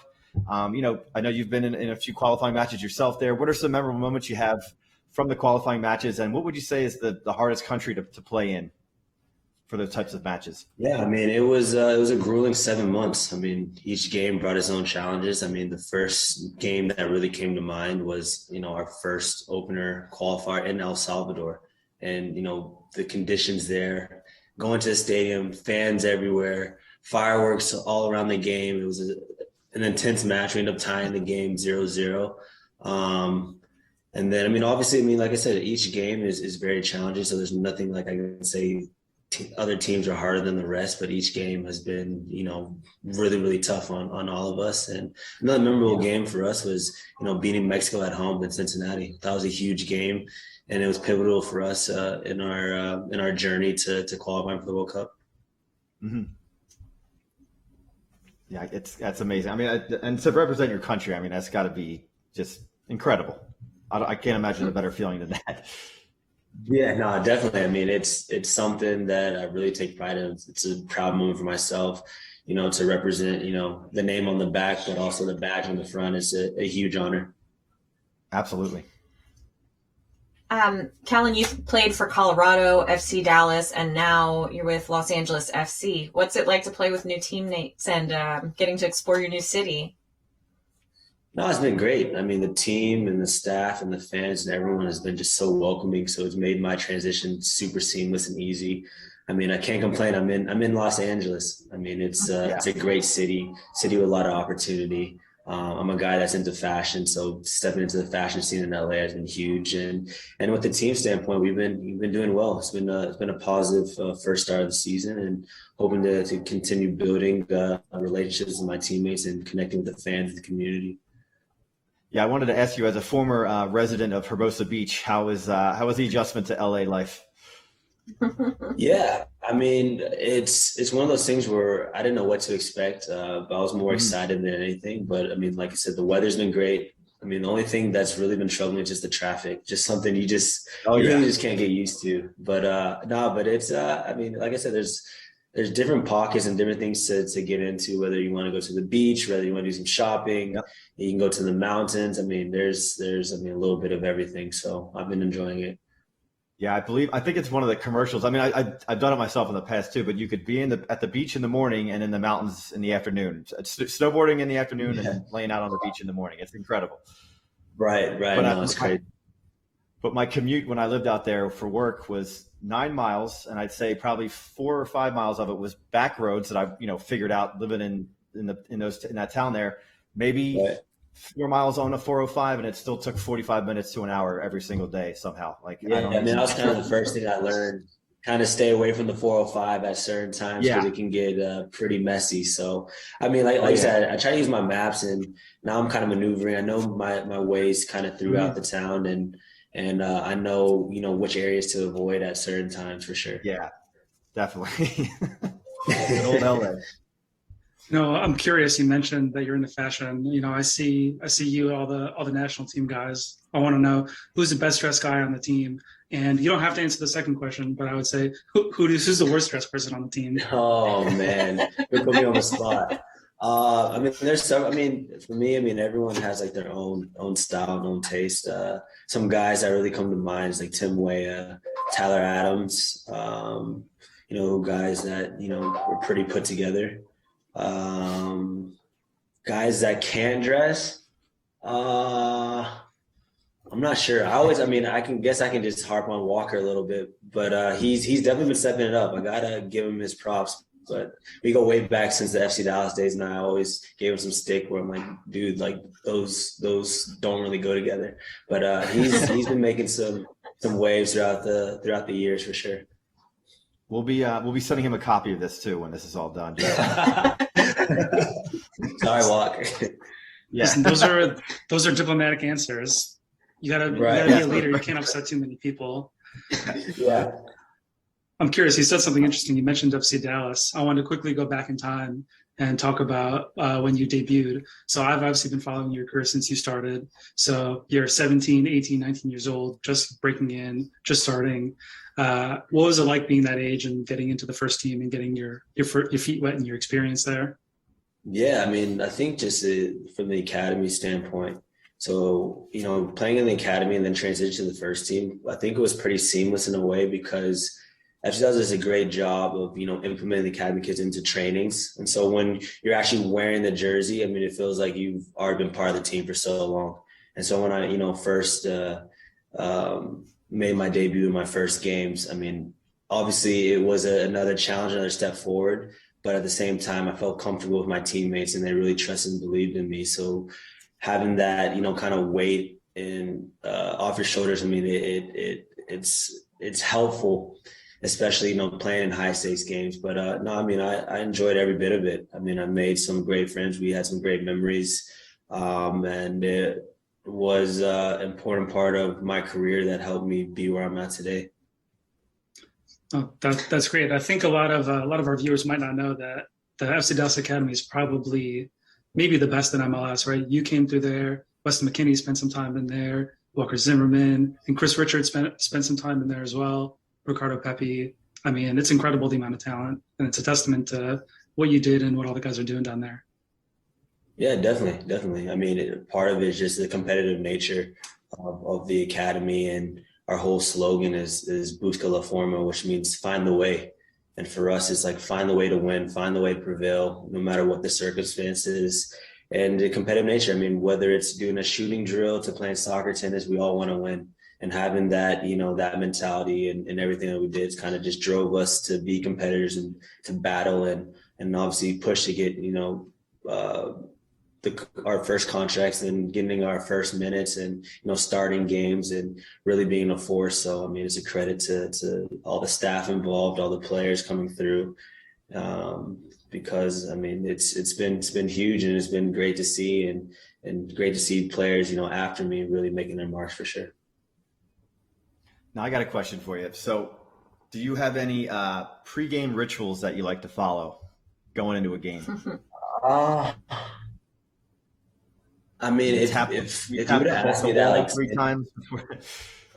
No, my only pregame ritual that I used to have, I don't really do it too many times, is I used to eat Olive Garden before every game, no matter where I was there you at. go. But I kind of steered away from that. I would get the 5 cheese ziti with shrimp. That was like my go-to meal. Like I had to have. If I didn't have it, I felt off. As far as now, I mean, nothing really. I mean, it's all pretty much the same. I just kind of go through it. I'm more relaxed than I was some years ago. That's awesome. I'm pretty sure going to Olive Garden is like the bad fashion choice in the food world. I won't knock it. Nice at the time. I mean, I'm a young kid trying to, just, balling on a budget, want some good Italian food. I enjoy it. You got the salad, you got the breadsticks. I'm like, and the pasta. So I'm like, I'm checking all the boxes. I'm getting the carbs, I'm getting the greens, and I'm getting pastas. I mean, I just get everything that I need. I sense a potential partnership deal going on here, maybe in the future. Yeah, I mean, if Olive Garden is listening, I wouldn't be opposed. That's for sure. I just picture Olive Garden as a pregame ritual to like Michael Scott eating the Alfredo before the fun run in the office. I'm so fast. Oh man, yeah, exactly. Something like that. Yeah. So I know that Chari wanted to play a little mini game with you if you're up for a little game. Yeah, here. let's do it. Yeah. So I was thinking about doing this. So I wanted you to pick a 5-a-side team. Now we could go a few different ways with this. You could go historical. I'll open up the player pool to anyone, retired, current, or we could do a player pool where you just pick some of your U.S. national teammates. So I'll leave the choice up to you. So this is all national team based? Yeah. Keep it simple. Perfect. I guess I'll do old and new. I like that. Old and new. So, in goal, I got to go with Timmy. In the back, I think of my formation. Probably need 2 defenders, so I'll probably go with. I'll go with Bocanegra and I'm going to go with John O'Brien. Oh, that is a low-key good choice. Good choice. And not a lot of players would have picked that one. So that's 3 players. I got 2 left. Probably need a goal scorer, so I'll pick Deuce. And then I can, myself included, or yeah, you can pick yourself. And then I guess I'm the 5th one, right? I like that. I like that. Go. All right. Let me see. If I could pick a team, not repeating any players, for fun, I'll go with Brad Friedel in goal. Old school. 2 defenders. I got to go with Oguchi Onyewu. I'll go with him. That was my other one. I was like, I got to go with Gooch, but I'm like, I'll go with him. And then I got to go with my guy, John Brooks, scoring the big goal in the 2014 World Cup. So I got two fantastic defenders. Huge defenders. And then my 2 guys. One, I got to go with Donovan, of course. Yeah, Landon was another one that was like on the fence for me too. And then low key, I would probably take Michael Bradley. He's been doing it for so long. One hell of a player. And I feel like we got some 2010 vibes going on. I didn't give enough respect to you guys, but don't worry, I'll be watching the World Cup in November. I'll check some guys out, put you guys in. For sure. Yeah, I'm excited. I'm impressed. So how long have you been watching? The U.S. national team? Were you watching since you were a little kid? Is that something that you always strive to be? Yeah, since I was a kid. I mean, I grew up going to Dallas Burn games, and so from then on, I'm like, okay, I got a taste of the Burn, saw them, in person. So I'm like, what's next? So I watched a lot of like Barcelona, Real Madrid, and Chelsea growing up, and then I watched a lot of the national team. And so, I was a soccer fanatic. I mean, it was on TV, old games, new games, didn't matter the league. I mean, I was watching it, and that's how I kind of fell in love with the sport more and more. Got it. Well, I think in my lifetime, the best I've seen the team do is quarterfinals, 0-2. I'm pretty sure I was in middle school and got let out of class to watch. So I'm looking forward to seeing you guys get there, beat that, match that. I'm excited. Yeah, hopefully. Hopefully, we can, replicate that or do even better. So, it's going to be a challenge nonetheless. But yeah, no, I'm excited for the next 7 months and getting ready for a big November, December. So I'm curious, like taking your career to date, both in MLS and with the national team, is there a particular like moment that is more memorable than the others? Something that stands out to you?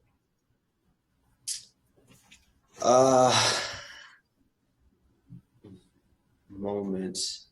I guess, I mean, one of the biggest ones that, that comes to mind was I get my first start in a World Cup qualifier. And it's one of those things where, I'm a young guy making my way through the ranks, and I'm in with the senior team. I get thrown into my first start against Mexico in Azteca.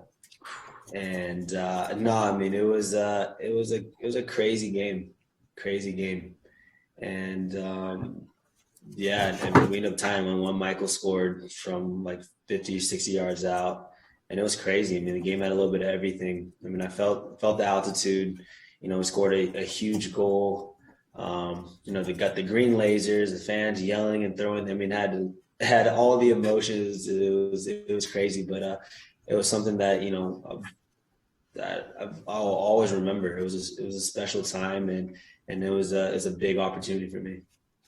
Yeah, that's great. Anyone who's watching this, if you want to see an amazing soccer goal, Google Michael Bradley, Mexico chip.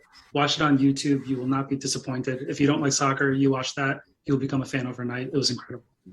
Definitely. Definitely. A glowing recommendation. I love it. You were talking, guys, earlier about the five-a-side that you would pick. Do you have any players that you consider mentors in your career? Yeah, Timmy, Michael, Clint, let's name a few, and then Eddie Johnson as well. Players that I looked up to on the national team, guys that I wanted to emulate their careers, and guys that I highly respected. I mean, there's a number of guys that I was making my way, really treated me with a lot of respect, helped me.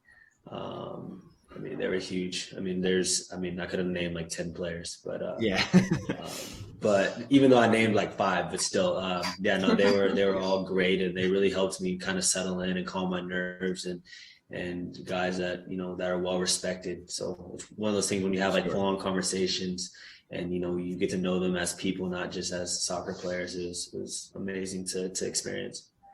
Yeah. Kellyn, where do you see yourself in the next 4 to 5 years? Loaded question. Yeah. Loaded question. I mean, I've always expressed, I want to play in Europe. So I'm hoping in the next 4 or 5 years, I mean, that's a long time, but hopefully I can make the jump and achieve one of my dreams, which is to play in Europe at a high level.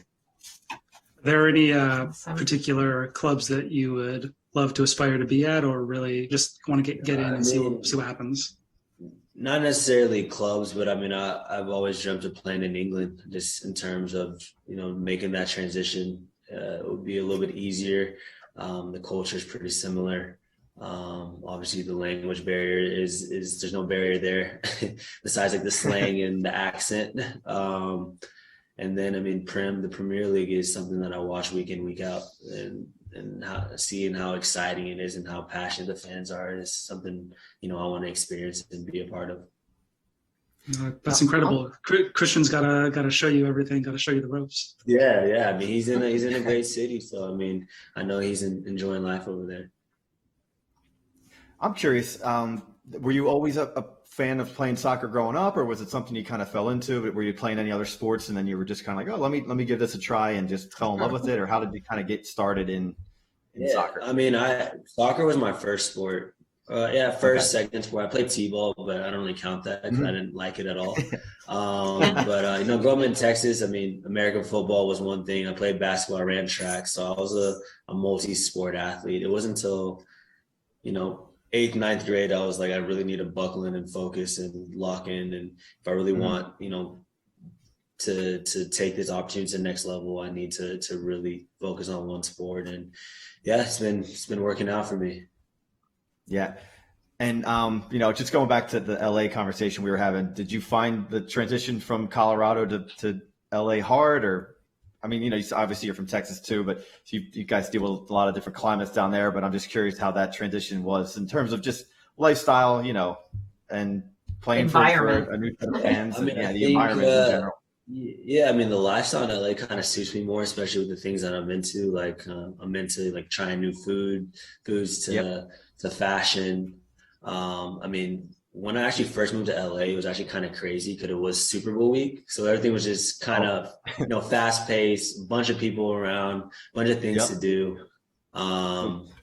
So like that aspect was obviously tough. The traffic, like I mentioned, I mean, I went from being in Denver where I lived, I could walk to the facility and training and be there, within 5 minutes, to now I got a longer drive through traffic, going to the facility and, going home from the facility, traffic. And it's one of those things where I've gotten used to this, the Colorado weather, in terms of, there's some days where it's cold, and now I'm in the heat again, and I'm like, man, it's really hot. Like I miss the cold. I used to lose track of the seasons, man. When I lived out there, I forgot it was like December sometimes. Like, wait a minute, it's 70 degrees and sunny. This doesn't feel like it's supposed to. Where are my seasons at? Yeah, so I miss that too. Miss having the different seasons as well. But I mean, I've been enjoying myself. I mean, actually, I love it here. I made it home so far, and it's been a good transition. That's great. Yeah, LAFC have a beautiful stadium. So again, any of our watchers in California want to check out a soccer game, highly recommend. Stadium's downtown, super cool. And you get to see our guy Kellyn. Yeah, come on out. Check us out at the Bank of California in downtown. If you're in the area, we play on the weekends. And hope you guys enjoy some good football. I'm from Philadelphia originally, so we had the Union back home. Stadium's not surrounded by the greatest area in the world, but got the casino right next door. Yeah.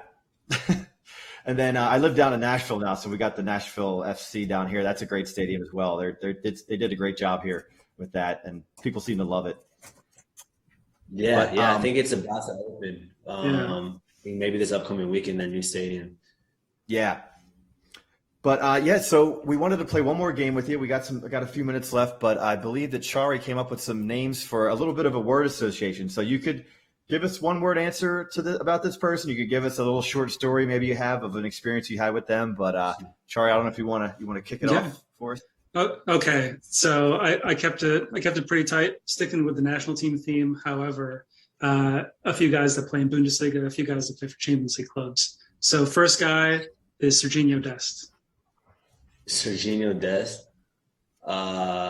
First word that comes to my mind is toothpick.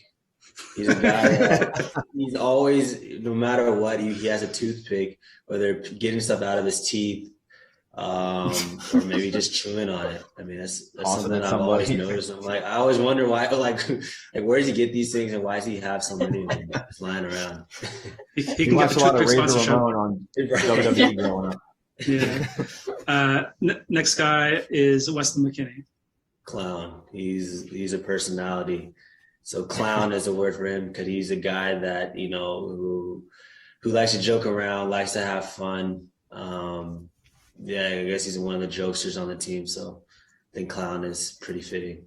I like that. You always need that to lighten up the mood in the locker room. Can't take yourself too serious all the time, right? Right. Next one, of course, the number 10, Christian Pulisic. A word that comes, I always call him Captain America. I know that's something, I mean, that's two words, but it's one of those things where you kind of see it online. And so it's one of those things where every time I see him, I'm like, hey, Captain America, can you pass me the ball or pass me whatever? And he gets a kick out of that. Oh, I love it. We'll do a little Marvel kick crossover soon. We got to cross it over. Yeah. Next guy, of course, Gio Reyna. Gio Reyna. There's one thing, I call him my idol. just to mess with him because we just go back and forth and banter. So whenever I'm seeing like, you're my idol, I'm like, oh, you're so good, Gio. I'm trying to hype him up a little bit, get his head a little bit bigger. Yeah, I like that. You know, I didn't want to say it, but I remember he got a little scared when the fireworks went off in El Salvador that first game. I know. I won't hold everywhere. I won't hold it against him now. Yeah, he's a kid in a big person's body for sure. But no, he's awesome. I love Gio. Yes, bright future ahead. And then to close it out, a guy you mentioned earlier, but we'll do it one more time. Tim Weah. Tim Weah. It's tough. A word for Tim Weah. Athlete. Call him. What'd you say? I said athlete. Athlete, yeah. Soccer player. Yeah. I guess, the first thing that come to mind was like, he's like an artist. He's artistic. So he's always like singing. He's always rapping. He's dancing. He's stylish. So I think, that's more of an adjective, but just artistic and artist. I'm smelling a release party at Olive Garden. This is what we're talking about. Same way I perform. Yep. Weston does stand-up jokes. I love it. We got the national team party. It's done. Right. Now, going back to the Olive Garden. Were you superstitious? Like, would you ever possibly like go to Outback maybe, or you can't switch it up? Because I know for me, it was Olive Garden. Yeah, it has to be Olive Garden, right? Yeah, I mean, it had to be. For me, it had to be. That was some years ago, but yeah, it had to be Olive Garden. For me, when I'm watching like Philadelphia Eagles games, I have to wear the same jersey the jersey I wore for the first game of the year. I have to wear it for the rest of the year because otherwise, if I wear something else, they're done. They're gonna, they usually disappoint me anyway. Last year they were done. I'm a Cowboys fan, so we don't really like. I knew it. So I don't think your jersey was working too well last year. No, I don't know if you saw last night though. We got AJ Brown last night, so I was not expecting that. Time. Yeah, there's a lot of just blockbuster trades that just happened just at the draft. So it's gonna be an interesting year this upcoming season. You had to be a Cowboys fan. No, I'm kidding. I'll tell you what, Dallas. I've spent a lot of time in Dallas, for work and just visiting. It's a great city. So I no knock on Dallas, it's the city itself. But I appreciate that. Now I wanted to bring up too. We have a few minutes left, but I know Chari, we released a set today that has is it Kellyn's first card in his new uniform, right? Yeah. Yep. I think one of the first cards for LAFC. Yeah. Nice. Awesome. Oh yeah, it's a really cool glow set. Yeah, it's fun. Get it. Yeah, no, it's all good. Have a special guest. Want to make sure we get the special set, get the cards out there. I hope everyone goes and downloads, collects Kellyn's card. It's going to be fun. There's no Olive Garden, I promise, but it's okay. It'll be good. Right. So to close us out, how do you see the rest of the season going? You got any predictions? What can you tell us? What's on deck? No, so far so good. We're number one right now, and we just want to continue on that note. It's not going to be easy. Each game brings its own challenges, but we're hoping to bring some silverware to the city for our fans, to the club. So, it's a long road ahead, but we're going in the right direction. Love it. Well, I actually had one more question. So, because you grew up in Dallas and played for them, and you play in LA. Are you fluent in Spanish? Do you speak any other languages? Like, how's the communication? I wouldn't say I'm fluent, but I can get by. So I can communicate to some of my teammates that Spanish being their first language, and a lot of them speak English too. So it goes hand in hand. We help each other out. But make it work. I try my best to accommodate everyone. Got it. The global game. Right. Yeah. True. Oh, I guess I have one more question too. The World Cup's in Qatar, correct? So have you ever played there, and what's your thoughts on spending some time out there? That's a whole new world for a lot of people, Yeah, I haven't been to Qatar specifically. The closest that I've been is I've been to Abu Dhabi, which is decently close. But no, I'm excited to go to Qatar. I mean, I've only seen pictures, but actually experiencing it in person is something totally different. So I'm hoping to be on the plane to Qatar and hopefully on the team that competes at the World Cup. So still got another 6 months to be to perform well and be in the team. So I'm hoping to achieve that. Definitely. Someone just mentioned they also have air-conditioned stadiums, so that's another plus. Yeah. Wow. Yeah, that is a plus. Yeah. Well, hey, man, thank you so much for joining us today. It was really great for you to take the time to sit down and talk to us. This is awesome. Good luck with the rest of the season. As Chari mentioned, your card with the new LAFC team is available in our app, the Kick app today. So Kellyn Acosta, thank you so much, man, for joining us. Chari, thank you again as always. And thank it was you guys. a true pleasure having me. It was a good time. Good luck with Thank everything. you. Yeah, good luck. Thank you. See ya. Cool. I think we're good. We're good? Yep. Sorry. Thanks, everyone. We're back. Yeah. Whew.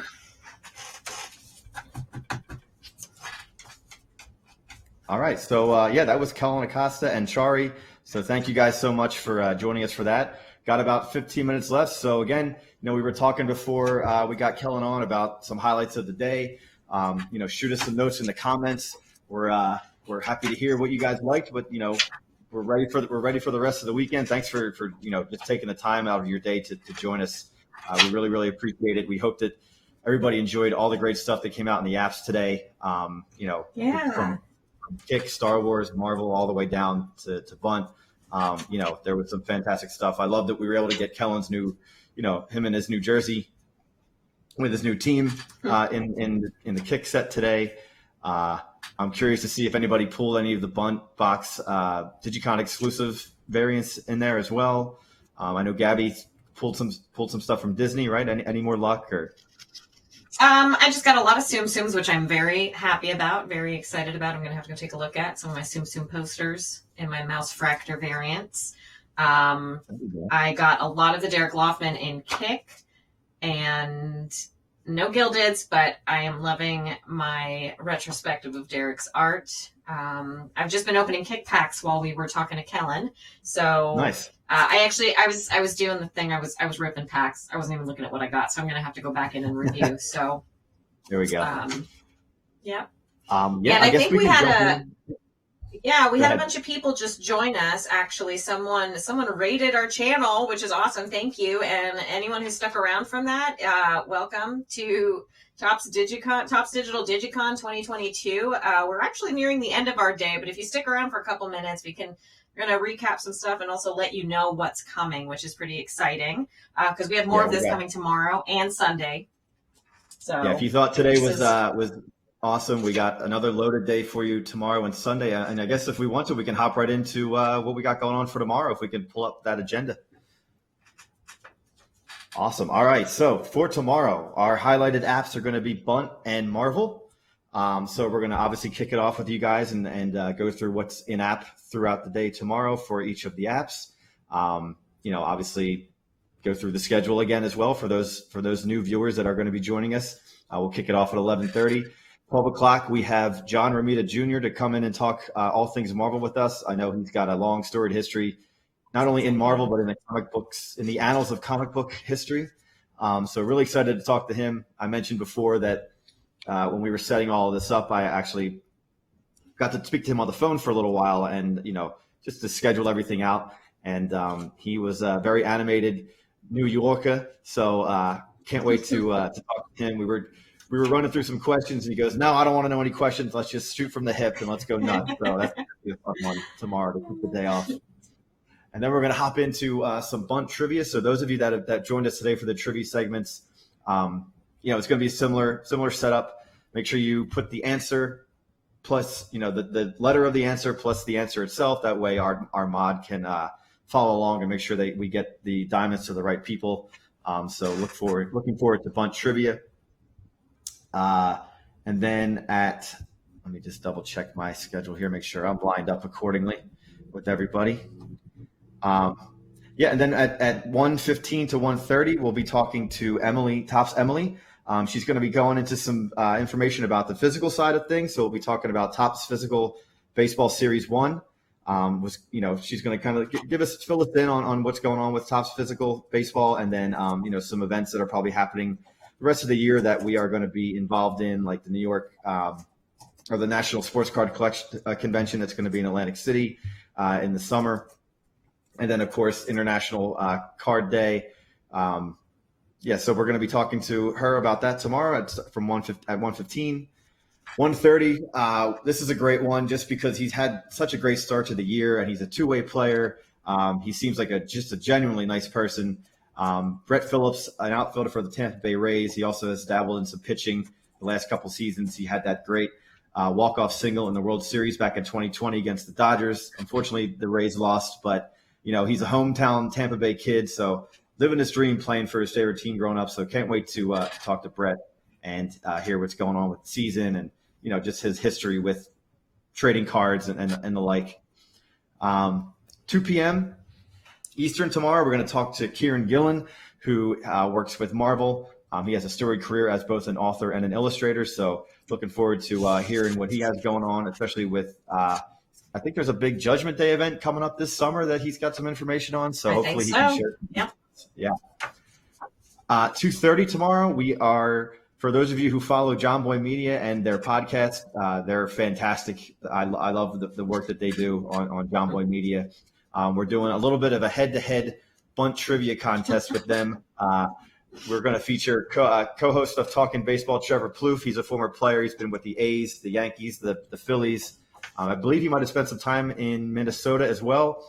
And then, of course, Peter Moylan of Braves fame, former player for the Braves, relief pitcher, now works in their front office as well as does Farm to Fame podcast. He's got himself a ring from last year, too, working in the Braves organization. So a lot of fun with them.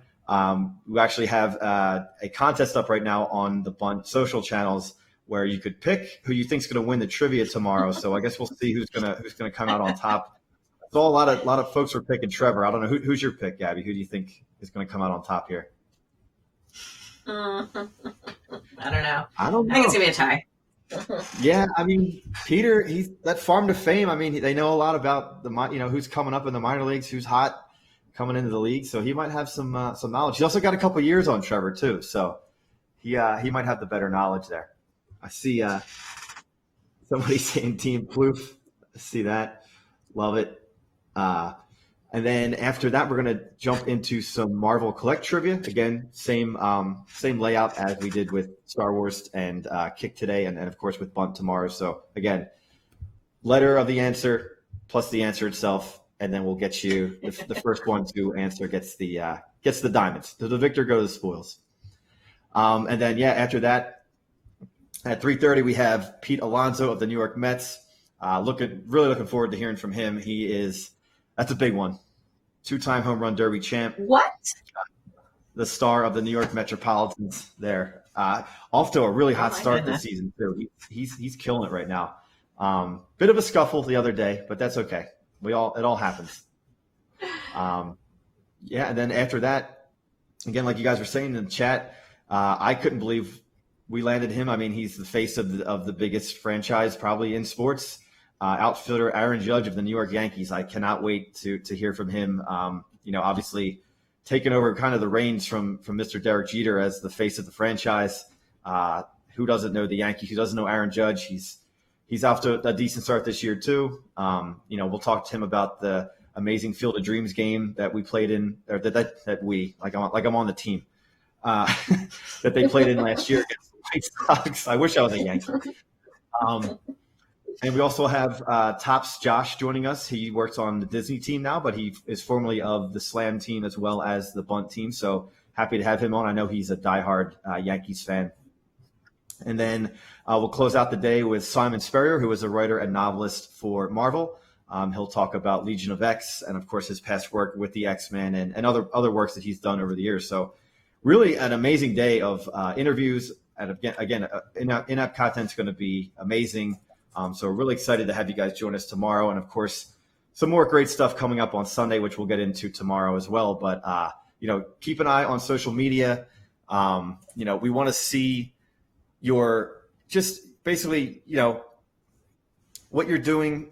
Post your photos from using the hashtag DigiCon 2022. Post your photos with the Snapchat filter. Any comments you have about DigiCon, just make sure you use the hashtag when you're doing it. We can probably get it up and post it tomorrow. But yeah, don't forget to use that Snapchat filter. And again, hashtag DigiCon 2022, and we'll try our best to get you guys out there and get you noticed on the DigiCast. Tag us. Tag us, Hashtag absolutely. Yeah. DigiCon. All right, that was a mouthful, guys. I hope everybody wrote that down, because we're not showing the graphic ever again. No. I missed it. What did you say? Yeah, Wait, let me hold start on. from the top. What's happening? But yeah, I hope you guys had a really great time today. I think we can probably give everybody a rest, get a good night's sleep, go watch Ozark. I know that came out today. Go watch The Batman if you haven't yet.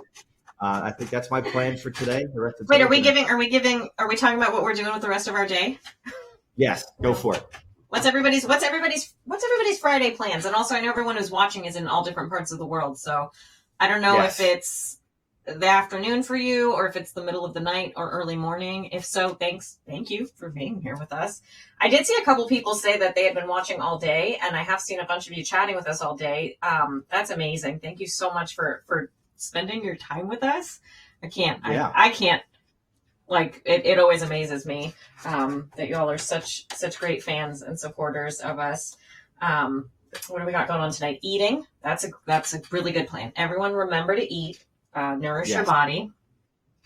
It's been a while since I've done this, but I feel like I need to remind everyone, stay hydrated. That's super important. Mm-hmm. Make sure you get some good rest.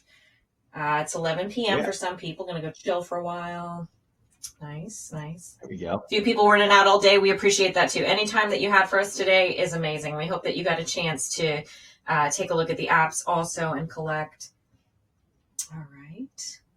Okay. Thank you guys too.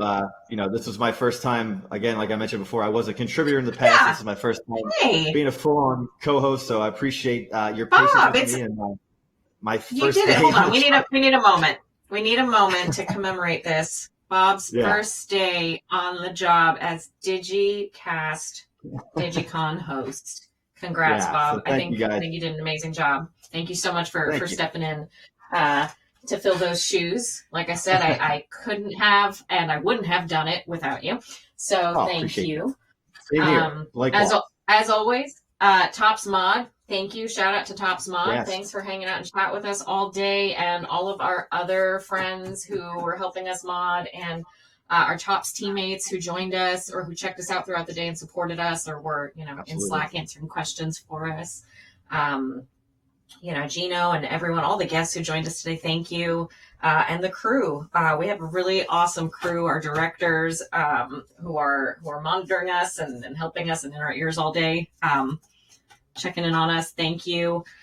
What else? I got to make sure. Thank you to if I don't hit all the beats, I'll never forgive myself. Give me a beat. Who said that? Was that Paula Abdul that said, give me a beat? Or was that Madonna? I can't remember. I forget which one. But I want to say Paula. I'm going to go Paula.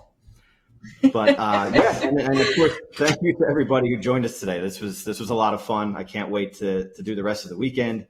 For me, I'm crossing off a lot of bucket lists. Bob, sorry, you were wrong on all accounts. It was Janet Jackson.